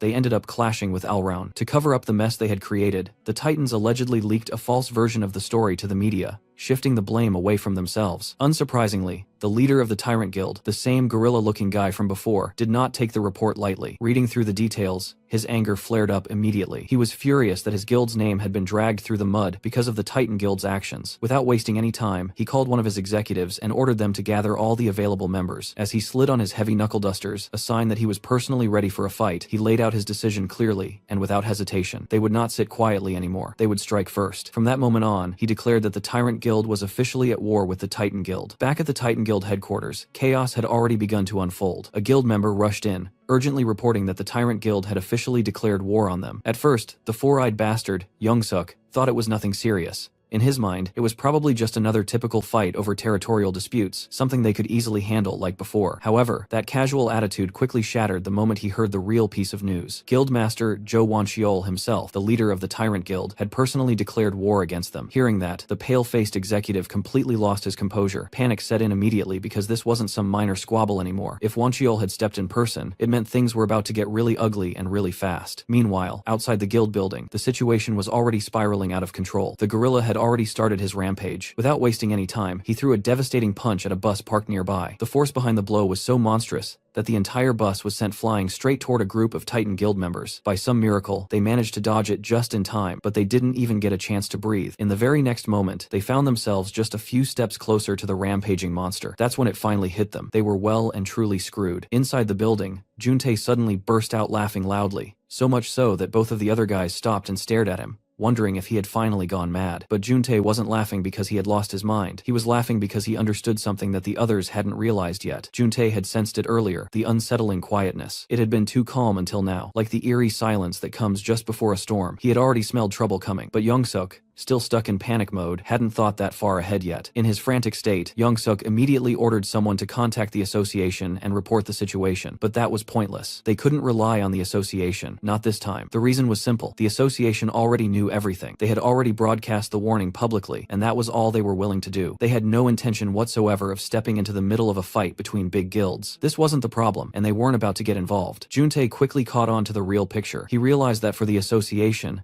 this situation was actually perfect. It was a rare opportunity to let two of the biggest guilds tear each other apart without lifting a finger themselves. Meanwhile, Young-suk, still desperate, tried to come up with a new approach. He thought maybe he could convince the association by bringing up concerns about civilian safety. Maybe if they made it about protecting innocent people, the association would be forced to act. But the man shot down that idea immediately. He told Young-suk flat out it wasn't going to happen. Meanwhile, back in the city, the situation was already spiraling out of control. News had broken out about the conflict, and authorities were urgently advising all citizens to evacuate to safe locations. In the middle of all this chaos, a heartbreaking scene unfolded. A little girl was crying beside her unconscious mother. Unfortunately, the two of them had gotten caught right in the middle of the battle between the Tyrant Guild and the Titan Guild. During the fight, one of the Tyrant Guild members launched a massive fire attack towards his Titan opponent. However, the Titan fighter managed to sidestep the attack at the last second, and the blast went flying in a completely different direction, straight toward the helpless little girl. Just before the attack could hit, someone stepped in and stopped it. It was our boy. He couldn't believe what he was seeing. These lunatics were fighting with such reckless abandon, not even caring about the civilians around them. He knelt down in front of the crying child, gently comforting her and checking if she was all right. Turning serious, he told Miss Lee that from now on, their top priority was to rescue civilians and protect them from getting caught in the crossfire. Without wasting any more time, they immediately started the evacuation operation. It became even clearer to Jin-hyuk just how serious the situation was. The dealer, Jun Chul, was no ordinary figure. Only someone with real influence and power could have orchestrated a mess of this scale. Hyena quickly issued an order to everyone on their side: begin the evacuation immediately and save as many civilians as possible. Over at the Titan Guild, things were already tense when someone reported the latest move Pantheon had made, rescuing civilians. It might have sounded like a simple act, but it was enough to make Young-suk pause. He started to piece things together, realizing that Juntae had probably already figured out that Pantheon was using this whole situation as an opportunity to build their name. And with the way things were unfolding, it wouldn't be long before smaller guilds began flocking to their side. At first, Young-suk decided it wasn't worth paying much attention to. Let them make their moves. Titan Guild was still far too powerful for a new guild to cause any real trouble. But then something clicked in his mind. He brought up the possibility that Pantheon might be connected to either Seo Sang-ho or Jin-hyuk. Juntae dismissed the idea at first, thinking it sounded ridiculous. But Young-suk didn't stop there. He pointed out that the name Pantheon wasn't just some random choice. It referred to the Temple of Gods who once defeated the Titans. To Young-suk, it started to look like Pantheon had intentionally chosen that name as a direct challenge to the Titan Guild. That small detail finally made things click for Juntae. Now it all made sense. Their sudden appearance, the perfectly timed declaration of war, and the way everything seemed to fall into place too smoothly. The more they thought about it, the clearer it became. It was almost too perfect to be a coincidence, and Young-suk was convinced that Pantheon was the one pulling the strings behind everything that was happening. His train of thought was interrupted by the sudden buzz of his phone. He answered, only to receive an urgent update on Woncheol's movements. The gorilla himself was heading straight toward headquarters, right where Young-suk currently was. Realizing the gravity of the situation, Young-suk knew there was no time to waste. Things had escalated far beyond what they expected, and if it had come to this, then there was only one solution left. They had to settle things once and for all. With that in mind, he began formulating a plan. No more waiting around, no more playing defense. If Woncheol was coming to them, they would be ready. And Juntae, confident in his abilities, was already prepared to take Woncheol down. Meanwhile, the battlefield had turned into complete carnage. Hunters were slashing at each other without holding back, and it was turning into an all-out massacre, no different from a real war. Mages were busy preparing their spells, and when they launched their fire attacks, it didn't just target the enemy, it ended up destroying nearby buildings too. The chaos put the lives of countless civilians at risk. Amidst the destruction, Jun Cheol appeared on the scene. Without wasting any time, he immediately started organizing an evacuation to get civilians out of danger. Once the evacuation was complete and the people were safe, Jun Cheol took a moment to comfort the shaken citizens. He reassured them that their guild would always be there to protect and help them whenever needed. Of course, this guy didn't miss a chance to flash his iPhone during the whole process, practically marketing his guild right there on the spot. He made sure everyone saw it, taking pictures, making a scene, and it was obvious he was trying to promote the guild's image as heroes who cared about the people. Naturally, his subordinates couldn't help but feel secondhand embarrassment from his behavior. Even some of the civilians thought his actions were a bit strange. While they were grateful, it was clear they found his over-the-top performance a little awkward. At that moment, an officer from the Hunter Association arrived at the scene. He respectfully greeted Jun Cheol and thanked him for saving the civilians. From that point on, the association would officially take control of the situation. The officer admitted he hadn't expected any guild to actually care so much about protecting civilians. When he asked which guild they belonged to, he found out that it was a newly formed one, a guild called Pantheon. After some time, Junchul left the scene. He couldn't help but wonder how those association members always managed to show up late, acting like they were there to take control, smoothing things over with empty words. Their main concern was never the actual situation. It was always about protecting the public image of the guilds they supported. Anyway, they had already done their part, put on a decent enough show, and now even the association was started to take them into consideration. That alone was enough for them. They didn't need anything else. Later, the 3 members of Pantheon gathered for a meeting. Ever since the war between the Titans and Tyrants had escalated into a full-scale conflict, the situation had become critical. Civilians are getting caught in the crossfire, and their safety had become Pantheon's top priority. At the same time, protecting innocent people would naturally help Pantheon build a positive image for themselves, which wasn't a bad thing either. But while Hyena focused on the logistics of protecting civilians, Junchul was clearly worried about something else. The destruction caused by the ongoing war was on a whole different scale. If this kept going, it would spiral out of control, and they wouldn't be able to handle it. They needed to find a way to end it, and fast. That's when Jinhyuk brought up a plan. Apparently, he had received a call from someone who had been tracking Wanchul. It was Diyun, who had been assigned the task of keeping an eye on that dangerous beast. Miss Lee immediately grew concerned the moment Jinhyuk began to explain. His plans were always reckless, and this one didn't sound any different. But at the same time, she couldn't ignore the reality in front of them. If 2 S-rankers actually clashed head-on, the level of destruction would be unimaginable. She did some quick mental calculations, and the numbers didn't look good. In her opinion, there was still a chance that Wanchul wouldn't go that far. Maybe he wouldn't engage in a direct fight, but that's when Jinhyuk dropped the real bomb. Wanchul was already on his way to the Titan Guild's main headquarters. That piece of news instantly pushed Hyena into a state of panic, but before she could fully process it, Jinhyuk calmly laid out his plan. Now that both of those monsters, the Tyrant Guild's gorilla and the Titan's core power, were going to be in the same place, he was going to take them both down at once. That was enough to throw Hyena into full-blown panic mode. She tried to stay calm. Somehow, she managed to pull herself together and take in what Jinhyuk was saying. She knew he had become much stronger than before. She had seen it herself, but taking on 2 S-rankers alone, that was another level entirely. She had her doubts. Still, Jinhyuk didn't hesitate. He turned, took a steady stance, and leapt in the direction of the battlefield, his decision already made. And even though part of her was still worried sick, Miss Lee knew one thing for sure. She could trust Jinhyuk, especially when she looked into those confident, unwavering dark eyes. The scene shifts to another part of the city where the gorilla had finally arrived at his destination. His expression was cold and unreadable, his pace steady and confident. It didn't take long for trouble to start. 2 members of the Titan Guild who were stationed outside the building noticed his approach. At first, they stepped forward to stop him, clearly unaware of who they were dealing with. But the moment they recognized his face,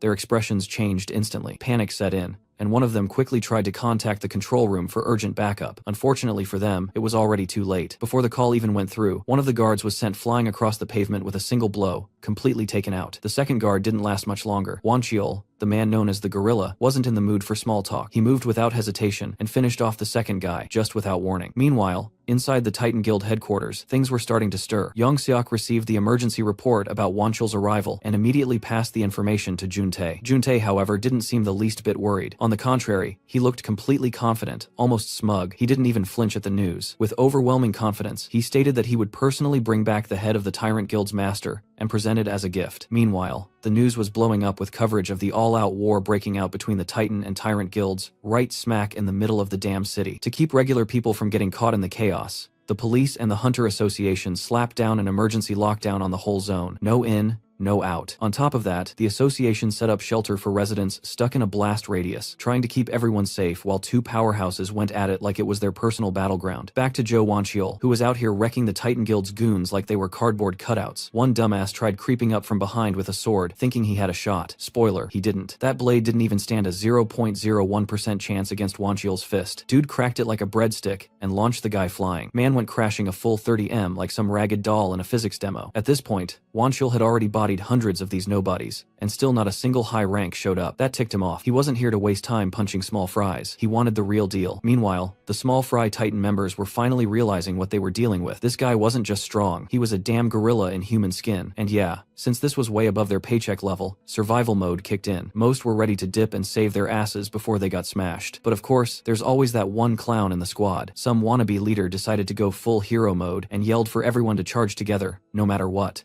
And just like in every bad anime speech, he threw in the classic, "If we fight together, we can win morale boost." Sounds lame as hell, right? But the sad part is, these poor bastards actually bought it. They screamed, they charged, and yep, game over. The second the charge started, it ended. Within minutes, the whole crew got folded, stomped, and left in a pile of unconscious regret. Bodies everywhere, and Wanchul still standing like nothing happened. But even after that, the dude was fuming. Still no sign of the guildmaster. He was done waiting. So he marched right up to Titan HQ and yelled his lungs out, daring the boss to come out, or else he was going to tear the entire damn building down, brick by brick. Out of the thick smoke, Juntae came storming in like a whole damn wrecking ball, charging straight at Wanchul without hesitation. No warning, no chill, just straight up chaos. Dude even started taunting him mid-charge, calling him a wild-ass gorilla who'd lost it. Wanchul, still processing the madness, wasn't ready for this scene. Like, why the hell was Juntae here? But Jun wasn't there to talk or explain. He came with hands, ready to throw down. Without missing a beat, he grabbed Wanchul by the collar and straight up launched him through the damn forest, telling that he's the new guildmaster now. Wanchul got yeeted across a full 50 meters like a rag doll, trees snapping and crashing under his tanky-ass frame, making collateral damage. But even mid-air, the man didn't fold. He managed to stick the landing, all serious now, and shot back a sharp look, trying to figure out what happened to Seo Sangho. But Juntae, full smug mode, said Seo Sangho's already halfway to the afterlife, and Wanchul could catch up for a friendly reunion once he's dead too. Just toxic levels of confidence. That was all Wanchul needed to snap. His fist clenched, his vibe turned deadly, and the air straight up shifted. No more holding back. This wasn't some sparring match. It was a real S-rank clash about to go off. Two monsters with zero common sense. Fight begins. Meanwhile, Young Seok pulled up to an absolute mess. Titan guild members laid out, wrecked, and busted. Without wasting a second, he told his guy to call on the clerics ASAP, but the reply hit different. Every damn cleric was already locked in other fights across the city, and not just clerics. Even regular hunters from the Titan Guild were deep in combat. Every single branch tangled up in this chaos. That info smacked Youngsok like a truck. His brain started piecing things together. The troop movement, the timing, the solo attack from Wanchul. It all lined up too perfectly. That bastard had planned this from a jump. The whole damn war was just a smokescreen. His real target, the main base. And with everyone distracted, the guy was already on his way to wipe it clean. Normally, a stunt that reckless would be suicide, but Zhou Wanchul wasn't your average dumbass. He was an S-rank menace, and with that kind of power, he could pull off wild shit like this. In the end, it all came down to one thing. This war wasn't going to be won by numbers or strategy. It would all be decided by the final showdown. Kang Juntae versus Zhou Wanchul. One fight to settle it all. Now, cut to my favorite elf girl, Lucia. She'd been staring at that magic circle for days, deep in full-on analysis mode, trying to crack its secrets. And honestly, she still had a ton of shit to figure out, but she was dead set on one thing. If she could decode this whole thing, maybe she'd find a way back to her own world. Then out of nowhere, her stomach let out a loud growl. Hunger hit her like a sneak attack. She knew once she bounced from this world, all the snacks and weird foods here would be off the table forever. So she figured might as well enjoy the local flavor while she still could. While munching was on her mind, her thoughts drifted to Jinhyuk. She looked kind of tense for a sec, a flicker of worry showing on her face. Deep down, she was hoping nothing bad had happened to him. Back in the middle of the S-rank showdown, Wanchul was throwing heavy-ass punches while Juntae was holding it down with his spear, playing defense like a pro. Then out of nowhere, Juntae launched himself into the air like a missile, aiming straight through with his spear. Wanchul didn't flinch, whipped out a shield just in time. The hit landed, and the shockwave was straight up earth-shattering. The entire area shook like a damn earthquake just rolled through. One of the tall buildings nearby couldn't handle the pressure and started collapsing, and right under that falling chaos, our boy was just standing there, calm as hell, not even twitching. Watching those two wreck half the damn city had him hella pissed. He'd heard the rumors before. S-rankers were walking disasters. But now, seeing it go down in real time, it finally clicked. That wasn't just hype, it was facts. So he locked in, took a stance, and started charging up his bat like some baseball warlord. Then boom, he swung that thing, launching a cross-strike mid-air. The blast split the crashing building clean in half, slicing it like butter. And just like that,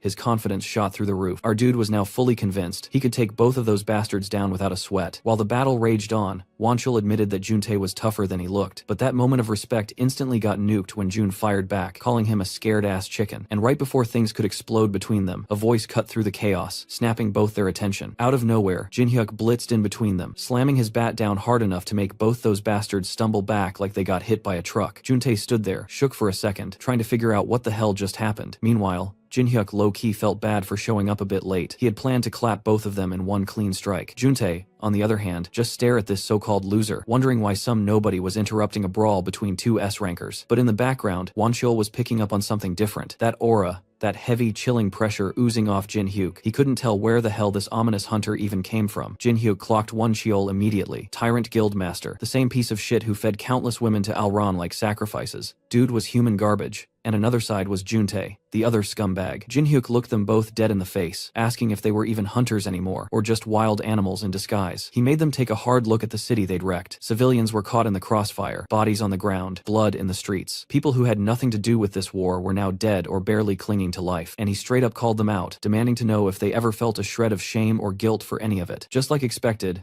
Juntae laughed it off like it was a damn joke. That bastard didn't give a single shit, called the civilians pathetic insects, said he couldn't care less if they lived or died. To him, they were bugs meant to be crushed without a second thought. He even mocked Jinhyuk for caring, saying he thought Seo Sangho was the only self-righteous clown out here. But apparently, there was another one now. Double the cringe in his eyes. At that moment, Jinhyuk realized these bastards weren't just trash, they were worse than animals, beyond saving. And honestly, he was kind of grateful. They just made his job easier. Now he could kill them both without a guilt. Jinhyuk raised his bat and aimed it straight at Juntae. Dude was hyped and ready to throw down. Juntae felt the heat instantly, all fired up, swearing to end Jinhyuk for real this time. He told Wancheol to pause their beef for a sec. He had to deal with this bat-swinging bastard first. Wancheol had zero complaints. If these two wrecked each other, he'd just slide in and scoop the win easy. But plot twist, Jinhyuk threw them both a curveball. He told them to come at him together. Yeah, man said he's down for a 2 versus 1 brawl. Juntae wasn't about to take that kind of disrespect. No way was he playing bottom in this fight. He blasted forward, spear locked in, and went full send. But just as the tip lunged in, Jinhyuk dropped a shield like it was nothing. Spear hit, and the shock waves rippled out. Juntae was shook. He didn't understand how the hell a C-rank guy can tank his strongest shot like that. Then came the real slap. Jinhyuk saw the opening and went in. Juntae, quick on the reflex, yanked his spear back and blocked, but still got rocked. The impact sent him stumbling like he just got hit by a truck. Wancheol, watching from the side, was left with his jaw hanging. During his own fight with Juntae, he could never push him back like that, not even close. Now Juntae is straight up pissed, full rage mode,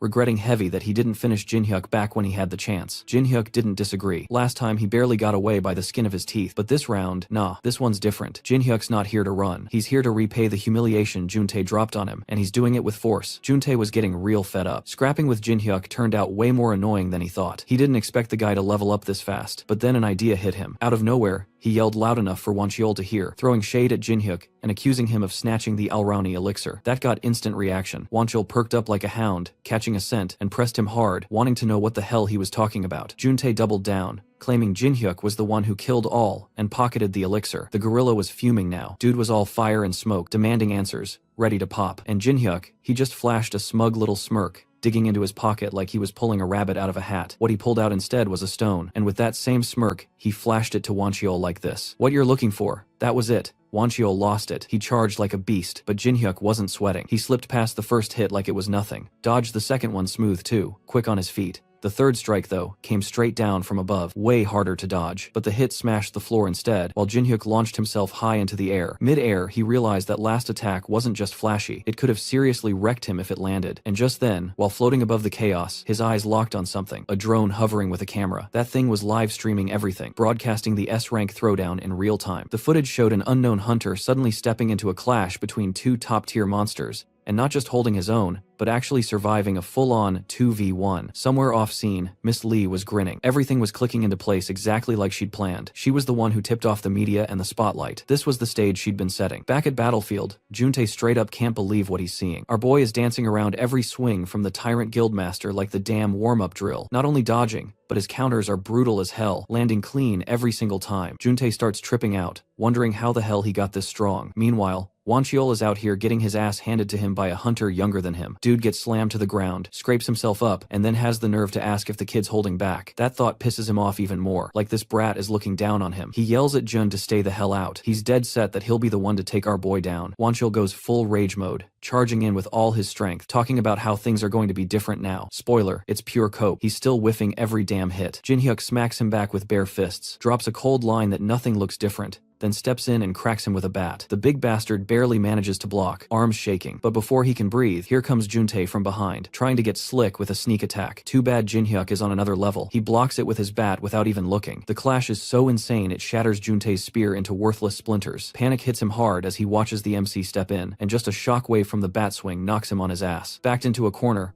Wancheol suddenly suggests teaming up. Crazy, considering these two were just trying to beat the crap out of each other minutes ago. He throws out the idea of an alliance, at least until Jinhyuk is down. Juntae doesn't buy it, so he threatens to kill him if he dares backstab during the deal. Wancheol barks at him to quit stalling and fall into position, saying maybe they got a shot if they throw everything they got at our boy together. Meanwhile, The news reporter drops the bomb that the identities of the two S-rank hunters tearing it up in the war have been revealed, but nobody has a clue who the random hunter that just joined them is. On top of that, the Titan Guild's master hasn't said a word. Right when that's mentioned, we cut to see Seo Sang-ho slowly cracking his eyes open in his room. The first thing this stubborn guy does after waking up is get dressed. Man cares more about flexing his guild's pride than taking care of his own body. After suiting up, he looks around for Hyena, wondering where she dipped. Turns out she's on her way to the battlefield when her phone rings. Hearing Sang-ho is finally awake, she's shocked, but quickly catches him up on everything going down. Sang-ho asks her location, and she tells him she's headed straight into the war zone. She even explains that Kang Jin-hyuk just formed a new guild and she's riding with him now. That news smacks Sang-ho in the face. It's way too much for the guildmaster to swallow, so he decides, screw it. He'll call Jin-hyuk directly, but Hyena tells him no shot. The kid's literally fighting two S-rank monsters at that very moment. Hearing that, Sang-ho jumps up, knowing damn well the kid can't realistically take on two S-ranks no matter how cracked he is. He demands the location, saying he'll go himself. Hyena hesitates, worried his body isn't ready, but Sang-ho bites back that this whole mess started because of him. As guildmaster, he can't just sit while his people fight. Hyena finally agrees and sends him the spot. Still anxious, but trusting his call, she steels herself, thinking this is no time to hesitate. She's got to do what needs to be done. Back at the war zone, Juntae is busting his ass, trying to land even a single clean hit on our boy, but Jin-hyuk is clowning him effortlessly, reading his every move and swatting attacks away like it's nothing. The clash gets so heavy that shockwaves ripple across the field. While Jin-hyuk's locked on Juntae,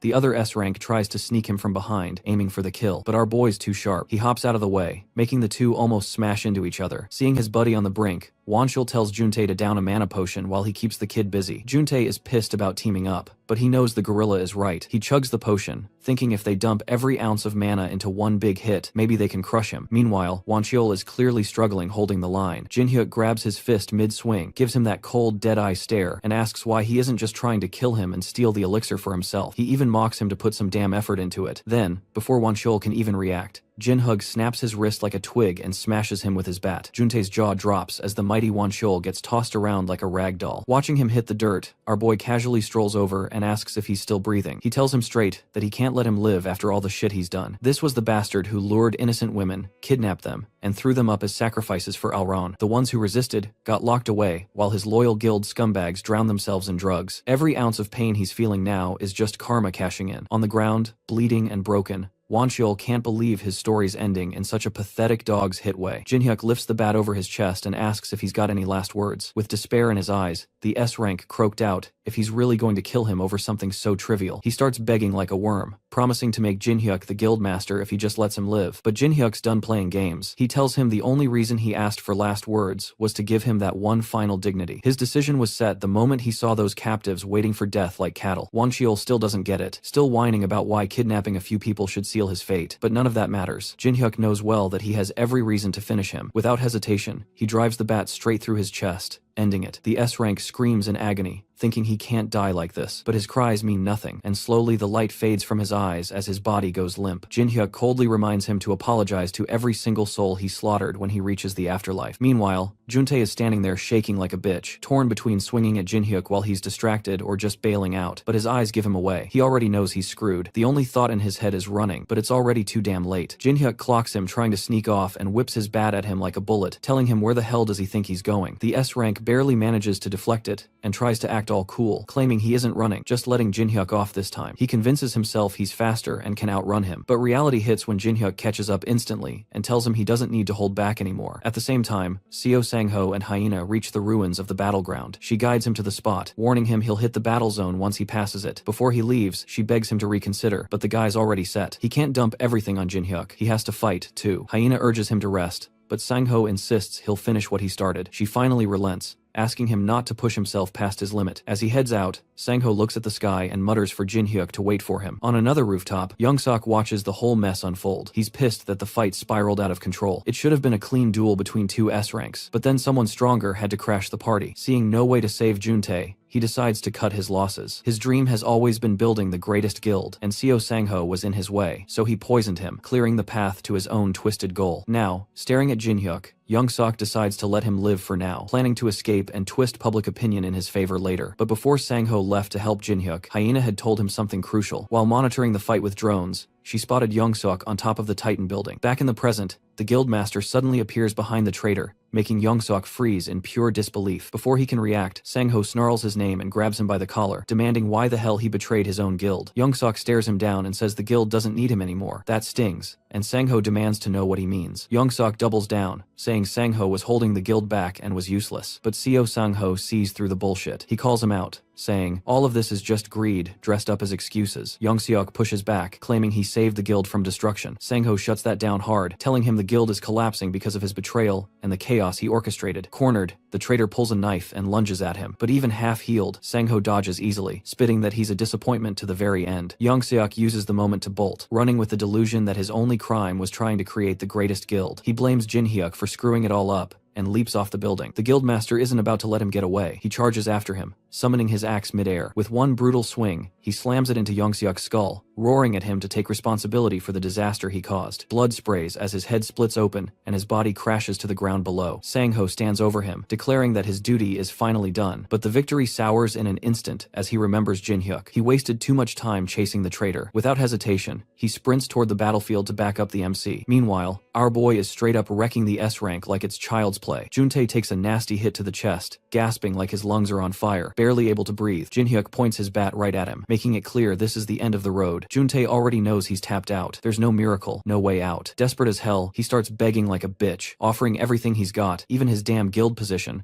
if it means living another day. But Jin-hyuk isn't buying that crap. He remembers the last time they clashed. When he was bleeding out from a spear wound, he never begged, never folded. He fought till his last breath. That memory just makes Juntae's whining look even more pathetic. The S-ranker keeps pleading anyway, clinging to life like a coward. Jin-hyuk shuts him down with one cold line. If you want to live, you better fight till your last damn breath. Before Juntae can spit out another word, Jin-hyuk swings and smashes his head clean off his body. No hesitation, no mercy. Silence hits. The S-rank's corpse hits the ground, and Jin-hyuk just stands there, soaking in the fact that he finally took down an S-rank hunter with his own strength. For once, it wasn't luck, it wasn't backup, it was him. Then, out of nowhere, he hears Seo Sang-ho's voice calling out, asking if he's hurt. Jin-hyuk spins, shocked as hell to see the guildmaster alive and walking like nothing happened. He blurts out, "When the hell did he wake up?" Sang-ho says, "Chill. He woke up a while ago and already recovered." He then looks around and asks what the hell went down here. Jin-hyuk tells him it's a long story, but the short version is that he got a chance to power up and he grabbed it. Thanks to that, he was able to solo those S-rank bastards. Sang-ho just stares, struggling to believe that Jin-hyuk could jump in strength so insanely fast. Catching that doubt, Jin-hyuk tells him he'll explain everything later. For now, they got to deal with the city that just got wrecked. Sang-ho waves it off, saying not to stress it. He and Hyena will handle the mess. What matters now is the message he got from Hyena. The association wants to meet Jin-hyuk. The scene shifts to the training room inside the Hunter Association headquarters, where Jin-hyuk stands in confusion. He had accepted their invitation to come here, yet he still doesn't understand why they're making him go through this process. A voice informs him that this is a test, and his task is to destroy the drones ahead while dodging their attacks. Before he can even wrap his head around what's happening, the drones immediately launch their assault, forcing him to instinctively decide that taking them out first would be the best option. The drones come at him from every direction,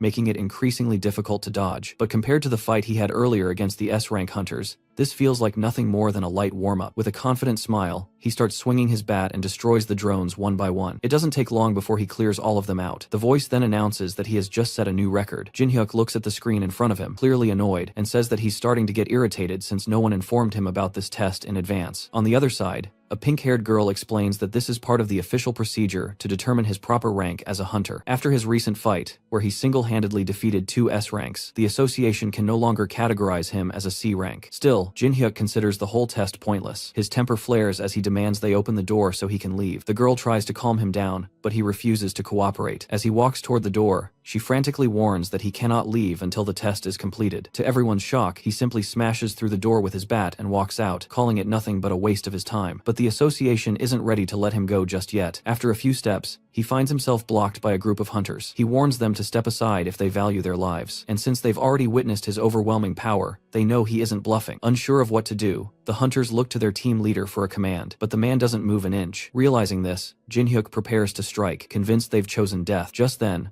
a voice from behind orders him to stop. Before Jin-hyuk even turns around, the hunters suddenly bow in respect, calling the newcomer chairman. It dawns on him that the man behind him is none other than No Teksu, the chairman of the Hunter Association. Jin-hyuk greets him and bluntly asks why a C rank like him was summoned here. Noticing his irritation, The chairman apologizes and explains that the real reason he was called is because someone else wanted to meet him. That someone turns out to be the strongest hunter in all of South Korea, Cheon Sanho. Even Jin-hyuk is left stunned to see the #1 hunter standing before him. As Cheon approaches with his immaculate style, Jin-hyuk can't help but wonder why a man of his level would want to meet him. Cheon steps forward and shakes his hand, creating a moment that feels almost surreal. When Jin-hyuk asks why he wanted to meet, Cheon explains that he watched the footage of his recent fight with the two S ranks. He compliments Jin-hyuk's performance and says he simply wanted to meet him in person. Jin-hyuk thanks him politely, though deep down he feels there must be more behind this. Sure enough, the top-ranked hunter reveals that he actually wants to ask Jin-hyuk for a favor. Meanwhile, elsewhere, Seo Sang-go and Hyena are sitting together over tea in his apartment. Hyena informs him that, based on their latest findings, the remnants of the Tyrant Guild and the Titan Guild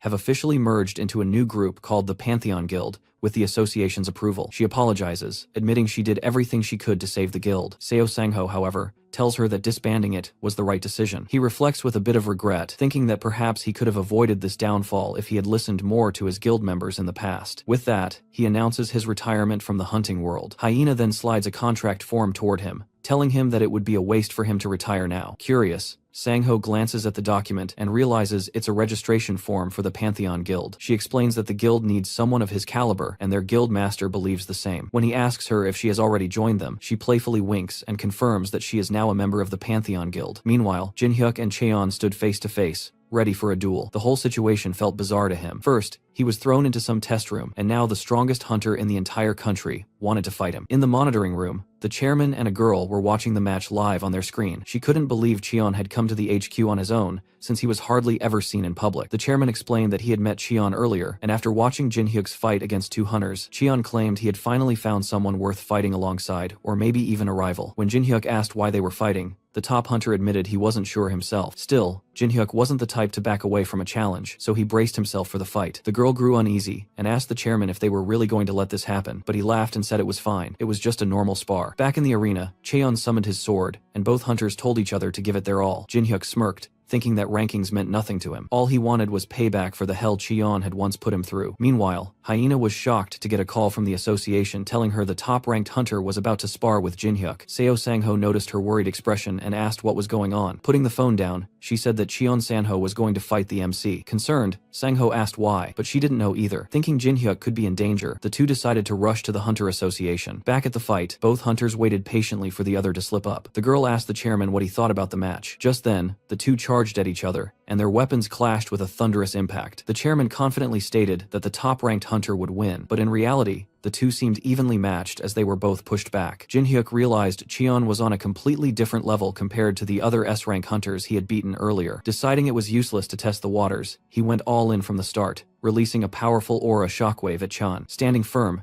Chan wondered if Jin-hyuk was truly ready to give it his all. That was reason enough for him to get serious too. He sliced clean through the aura and charged forward with a counterattack, determined to push Jin-hyuk to his limits. Watching from the screen, the girl grew nervous as the fight escalated. Even Jin-hyuk could feel the overwhelming power radiating from Cheon, but instead of being scared, he got excited. Swinging his bat, he thought this was finally a chance to test his limits. But to his surprise, Cheon suddenly told him they couldn't continue. Confused, Jin-hyuk demanded to know what he meant. Cheon then declared that he had lost. The chairman was stunned. This was the first time he had ever seen Cheon admit defeat. When asked why he ended the spar so suddenly, Cheon raised his sword, which immediately shattered into pieces. He explained that if they had continued, it wouldn't have held up. With that, the chairman officially declared the duel over and announced Jin-hyuk as an S-rank hunter. It didn't take long for the news to spread. Media outlets replayed Jin-hyuk's fights with S-rank hunters and reported that he had even defeated the nation's top hunter. Interviews followed, and when Cheon was questioned, he admitted it was true and said Jin-hyuk would undoubtedly become the face of Korea's hunter world. Meanwhile, Jin-hyuk felt a little let down that the fight had ended so soon. He had wanted more. As he walked away from the association, Cheon called out to him and congratulated him on becoming an S-class hunter. Jin-hyuk thanked him, but asked why he went that far for him. Cheon explained that he simply wanted comrades to fight alongside, and also wanted the association to acknowledge Jin-hyuk's strength. As he turned to leave, Jin-hyuk stopped him, telling him not to hold back next time. They both knew the sword Cheon used was a fake. Walking away, Jin-hyuk realized Cheon had been holding back on purpose, maybe even helping him gain recognition. Either way, he now understood something important. Despite everything, he still wasn't strong enough. Later, Jin-hyuk heads to the parking lot just as Hyena's car screeches to a stop. She jumps out, clearly worried, and rushes over to check on him, with Sang-ho following right behind, just as concerned. Hyena admits she couldn't believe what she heard about the spar. Sang-ho is furious too, angry that the association had dismissed it as just a sparring match, when in reality they'd thrown Jin-hyuk against the strongest hunter in the country. He even suggests filing a complaint, but Jin-hyuk remains calm, saying he isn't upset. In fact, he explains that he actually learned a lot. Fighting Cheon reminded him of the intense pressure he once felt at the Dragon Temple. He then suggests they head back to the guild and talk it over. That evening, Jin-hyuk finally feels relaxed for the first time in a long while. He reflects on how rare it is to feel at peace. Constant fighting had kept him on edge, but now he can finally breathe. Just then, his phone rings. It's Jun Cheol, the guild manager, calling to check in after the fight with Cheon. He asks if Jin-hyuk is okay and warns him not to push himself too hard. Strength matters, but staying alive is just as important since he's the guild master. Jin-hyuk appreciates the concern and promises to take care of himself. Then he shifts the topic, asking how the guild is doing. Jun Cheol brings good news. They've officially taken over the assets of the Titan and Tyrant guilds. Their biggest rivals are gone, and new hunting zones have been opened. These areas are already buzzing with activity, strengthening the guild and protecting their territory from others. He invites Jin-hyuk to visit soon, and Jin-hyuk agrees. After the call, exhaustion settles in. He wants nothing more than to rest, but responsibilities weigh heavier. Instead of relaxing, he decides to head into a dungeon to catch up with Cheon. On the way, he stops by the dwarf craftsman's workshop for help. The dwarf, however, isn't thrilled to see him, grumbling that Jin-hyuk only shows up when he needs something. Jin-hyuk apologizes and explains that he needs his weapon upgraded. The dwarf complains further, saying Jin-hyuk always disappears when given errands, making him unreliable. Jin-hyuk insists he had his reasons and promises to make up for it. When he mentions the spar with Cheon, the dwarf blows up, furious, grabbing the weapon and demanding to know if Jin-hyuk actually lost while using the bat he crafted. Offended but not refusing, the dwarf says Jin-hyuk is lucky. He had been wanting to test out a new technique. Anyway, Jin-hyuk tries to thank him, but the dwarf cuts him off, saying this isn't kindness. He simply wants to prove himself as a craftsman. As Jin-hyuk leaves, his thoughts drift toward Lucha. He realizes he hasn't seen her in a while, and that she might hold the answer to something that's been bothering him. With a hint of hope, he heads deeper into the dungeon to find her. But along the way, he can't shake the uneasy feeling that he's forgetting something important, though he can't put his finger on what it is. When he finally finds Lucia, she's furious, almost punching him the moment she sees him, demanding why he came without bringing anything. Jin-hyuk brushes it off, saying he was looking for her, then asks if she's really been in the dungeon this whole time. Lucia confirms it, explaining that she's been working on a magic circle, her only hope of returning to her world. She's made progress, which catches Jin-hyuk's attention. He asks if she'll be able to go back soon, but Lucia sighs and shakes her head. It's not that simple. She explains she's tested her dimensional magic several times, and each time it feels perfect. The steps are right.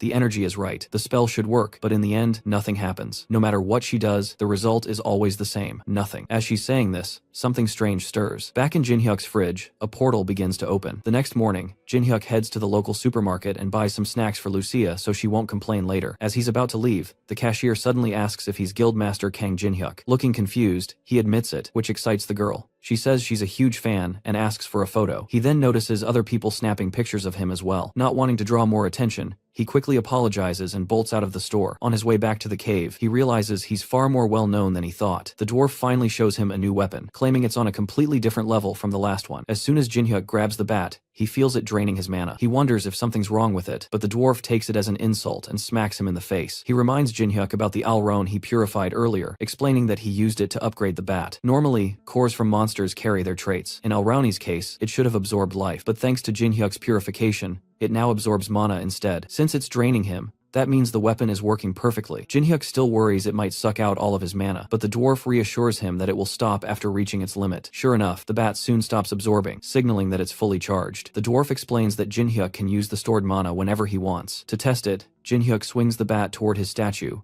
releasing a powerful shockwave of mana. The dwarf is slightly impressed that he managed to control it so well on his first try. Jin-hyuk thanks him for the enhancement, but the dwarf brushes it off, saying he only wants booze. As they chat, the dwarf asks about his plans, and Jin-hyuk mentions he's going to see Lucia. Just hearing her name makes it obvious the dwarf dislikes her. Curious, Jin-hyuk asks why. With a serious look, the old man says, it's a long story. Dwarves and elves have always been at war. He reveals that the elves once sold their own people to the dragons, a revelation that shocks Jin-hyuk and makes him realize how deep the hatred runs between the two races. Later, when he meets Lucia, she immediately yells at him for being late. He asks why she called him to the temple when she usually stays in the boss's room. Instead of answering directly, she tells him to look around, and he realizes the entrance temple is gone. She believes it vanished before he cleared the dragon's trial. During a recent investigation, she also discovered a dimensional teleportation magic circle, even more advanced than the one the mage used in the boss room. Looking at him seriously, she asks if he understands what this means. Jin-hyuk quickly figures it out, If they study the circle, he might be able to return to his original dimension. But there's a catch. Lucia can't activate it on her own, even if they manage to complete it, which means he'll need to learn magic from her to help with the activation. Jin-hyuk asks her again to confirm if she really means that he should learn magic from her. She affirms, explaining that the magic circle demands an enormous amount of mana, and she can't power it alone. Even with his help, she's unsure they can activate it. Jin-hyuk starts brainstorming ways to provide a huge mana boost, and suddenly recalls that his bat could be perfect as it stores mana. He suggests she try using it. Hesitant at first, she changes her mind when he demonstrates mana leaking from the bat. He explains that the old man upgraded it to store mana, and while he doesn't know exactly how much it holds, it might still help activate the circle. When Lucia tries to touch the bat, she gets a massive shock. Even Jin-hyuk is puzzled until he remembers that the dwarf engraved a binding effect on it,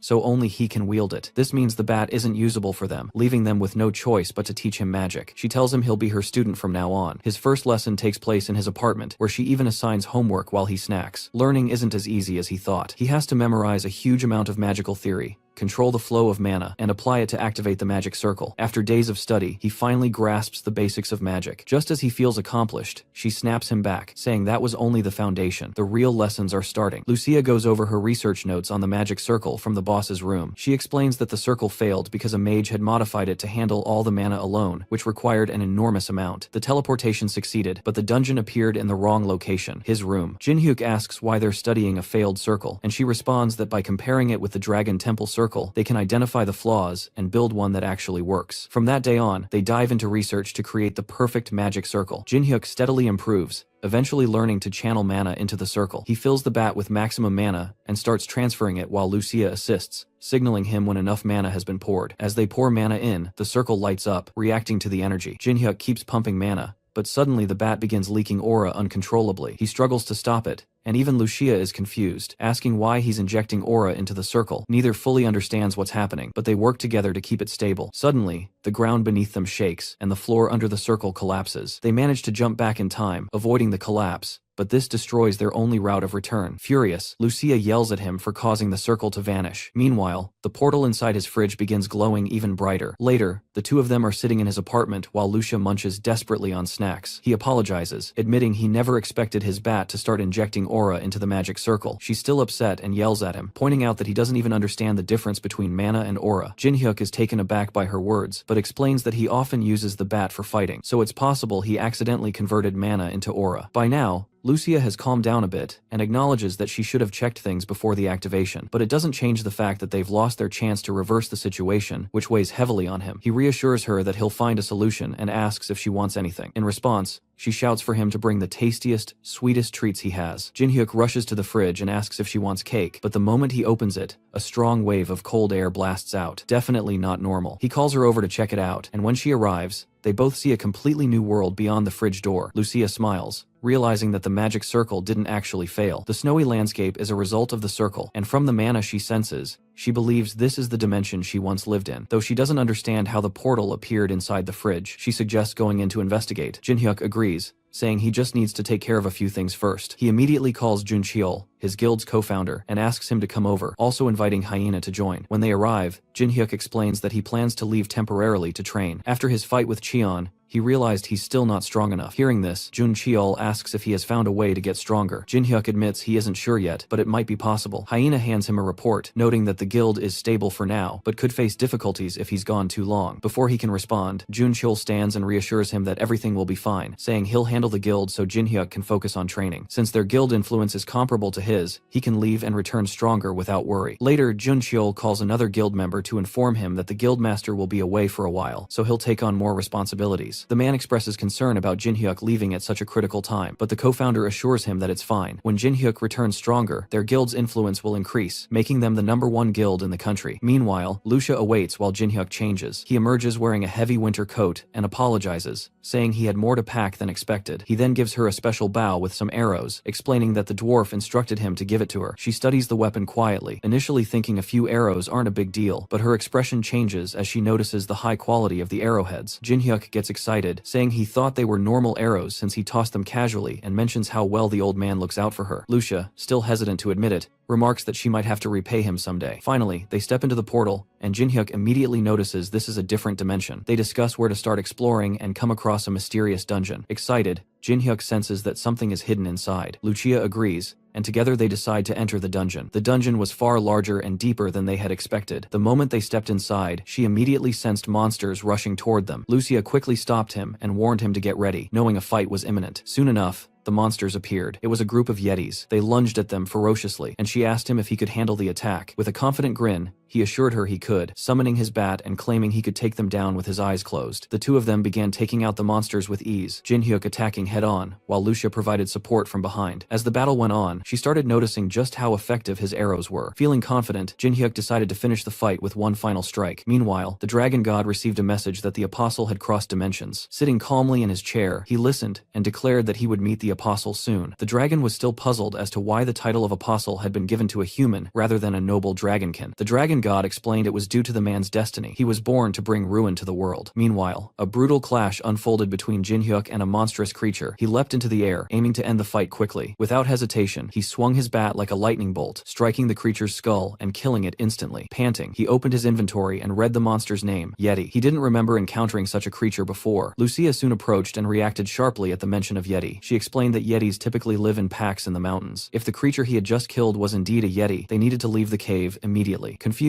Jin-hyuk asked why they had to escape so suddenly. She warned that killing even a single Yeti would likely provoke the entire pack to retaliate, and their combined strength would be brutal and merciless. Before they could discuss further, a blizzard suddenly tore through the tunnel, accompanied by monstrous howls echoing from the shadows. Realizing the danger, Jin-hyuk asked why she hadn't mentioned this sooner, and she admitted she had just remembered. With no time to waste, she urged him to run. As they fled, the icy floor beneath them began cracking. Despite the danger, he glanced back at the advancing Yetis, questioning if fleeing was truly necessary. They didn't appear that strong to him. Lucia explained that the threat wasn't only the monsters. The cave's fragile structure meant any battle could collapse the ice and kill them all. Suddenly, he came to a halt. Alarmed, Lucia demanded to know why he had stopped in such a perilous spot. Calmly, he said he had a tool that might help. He pulled out a flash grenade, intending to freeze the monsters in place. Just as he prepared to throw it, the Yetis unexpectedly started retreating into the cave. Both Jin-hyuk and Lucia were stunned. The creatures that had been charging at them moments ago now seemed afraid. She peered deeper into the cave and suggested that the Yetis might sense something even more dangerous ahead. Their instincts were warning them not to go further. Jin-hyuk was shocked at the thought that something terrifying enough to scare off an entire Yeti pack could exist deeper inside. Lucia confirmed sensing a strange, powerful, magical energy unlike anything she had ever felt before. Dark, twisted, and deeply unsettling. She concluded that the only way to discover more was to press onward. They pressed forward until the tunnel opened up into a vast hidden space. In the center of the mist stood a massive snow-covered structure. Lucia pointed out that this was the source of the dark, magical energy they had been sensing. Jin-hyuk decided they needed to investigate it closely. Despite her composure, Lucia remained tense and warned that the aura around the place felt unnaturally disturbing. Even she, who had never known fear in battle, felt a deep unease in her chest, as if something inside the structure was observing them. Elsewhere, in a different shadowed realm, the dragon god sat alone. He murmured that he had finally found what he had been seeking. The last messenger had arrived, and now it was time to wait for what was coming. Meanwhile, Jin-hyuk and Lucia began moving toward the temple. The cold was biting, and the air carried a tense, ominous feeling, as if danger lay ahead. As they ventured further, they noticed a man standing silently in the distance. Jin-hyuk felt something off about him, and Lucia warned that dark energy emanated from the man. Jin-hyuk wondered if the man was still human and suggested trying to speak to him, but Lucia quickly refused, noting she had never felt this kind of mana before. At that moment, the man spoke. His voice was rough, and he said he had not expected anyone to come here, asking if they were sent by him. Jin-hyuk replied that they had simply come to investigate, sensing ominous mana, and asked the man his identity. Suddenly, the man became angry, yelling that intruders could not be allowed to leave after seeing this place. The atmosphere grew heavy. Lucia told him to step back immediately, and then she suddenly realized who he was. She explained that he was actually a dragon. The surroundings shifted, and the man transformed into a gigantic red dragon before them. The dragon declared that they had entered a sacred place and must pay the price. Lucia prepared to fight, noting she had faced dragons before. Jin-hyuk was shocked, trying to process what had just happened, but readied himself for combat. Then suddenly,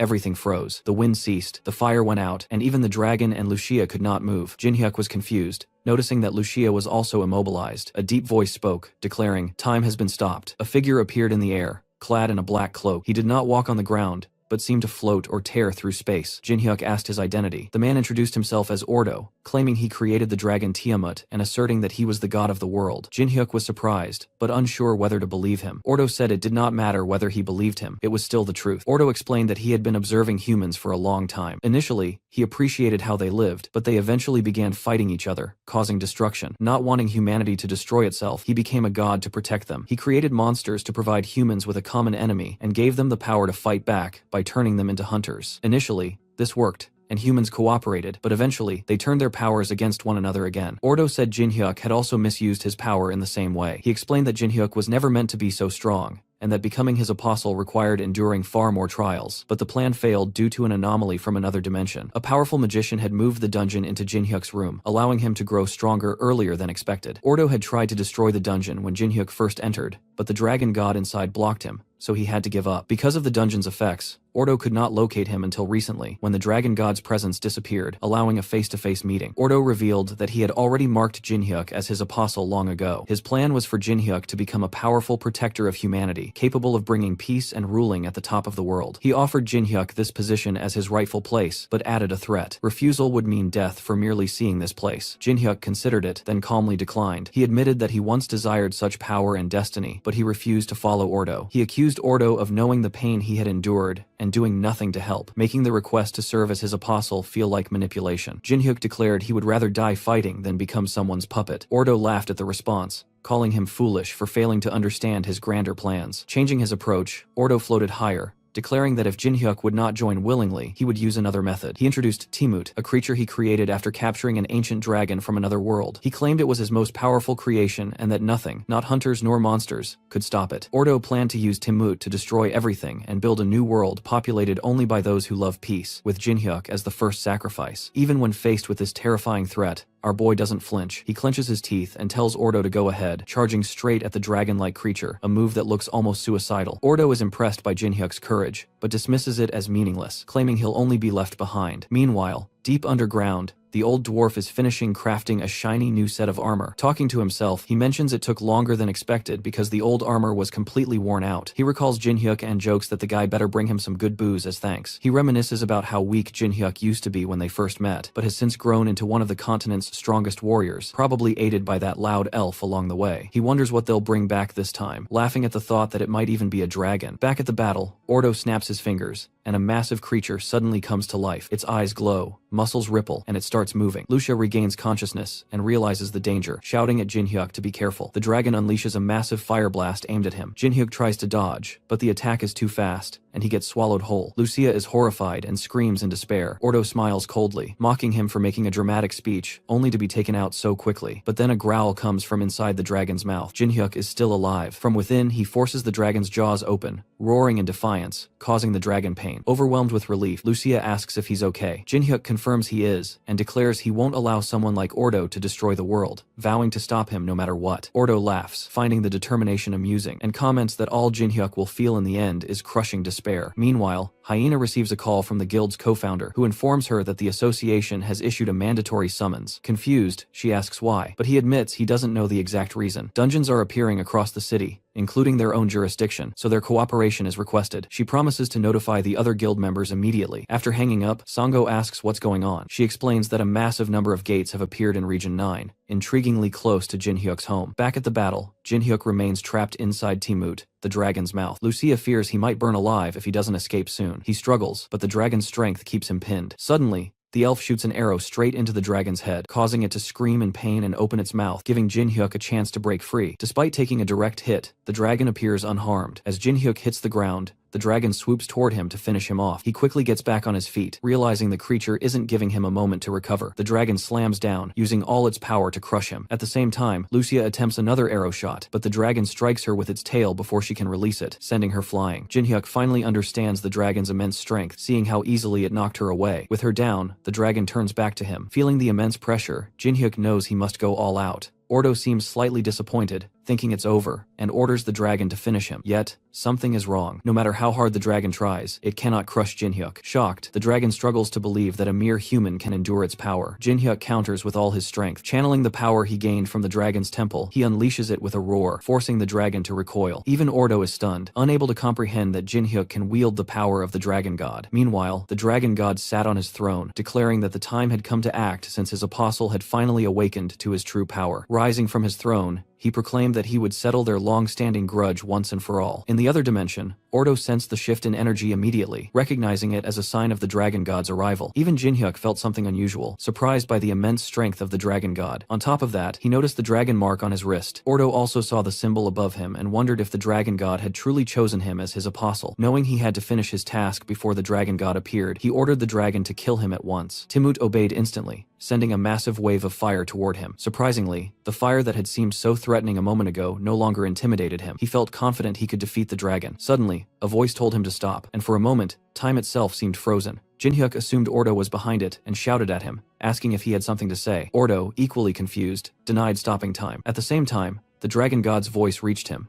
asking why it had been so difficult to locate him. His eyes widened as he finally realized the dragon god had arrived far sooner than Ordo expected. Looking up, he saw the elder flying above and asked what he was doing there. The dragon god turned to Ordo, accusing him of kidnapping a dragon that was like a child to him and transforming it into the monstrous Timut. He questioned why Ordo had done such a thing despite knowing it was wrong. Ordo tried to justify his actions, claiming he did it for the sake of his world, expecting the god to understand. The dragon god saw through the lies, pointing out that turning his child into a monster to destroy a world was unnecessary and done purely for Ordo's own satisfaction. Even now, Ordo attempted to kill his apostle out of personal dislike. Furious, Ordo insisted he had only acted to bring peace to his world, viewing it as a minor sacrifice for the greater good. The dragon god then addressed Jinhyuk, asking if any of Ordo's reasoning made sense. Our protagonist lunged at Ordo, declaring it all nonsense. Ordo asked if he even understood the situation, noting that he was interrupting a conversation between gods. Ordo tried snapping his fingers to stop time, but nothing happened. Shocked, he realized his powers had no effect on Jinhyuk. The dragon god explained that Jinhyuk was facing his proxy, someone capable of wielding dragon power, a human with god-level strength. It was time for Ordo to be defeated by the very being he had looked down upon. Without hesitation, Jinhyuk swung his bat at him. Ordo blocked the attack, but Jinhyuk's overwhelming strength quickly gained the upper hand, screaming that they didn't need a god intent on destroying their world. Jinhyuk threw Ordo to the ground. The impact caused a massive explosion, shrouding the area in smoke. Opening his eyes, Jinhyuk found himself in a different spatial plane. Ordo stood before him, urging him not to worry. Seeking answers, Jinhyuk asked Ordo what he intended. Ordo revealed that he had simply altered the dimensions to facilitate conversation. He admitted he had lost the fight,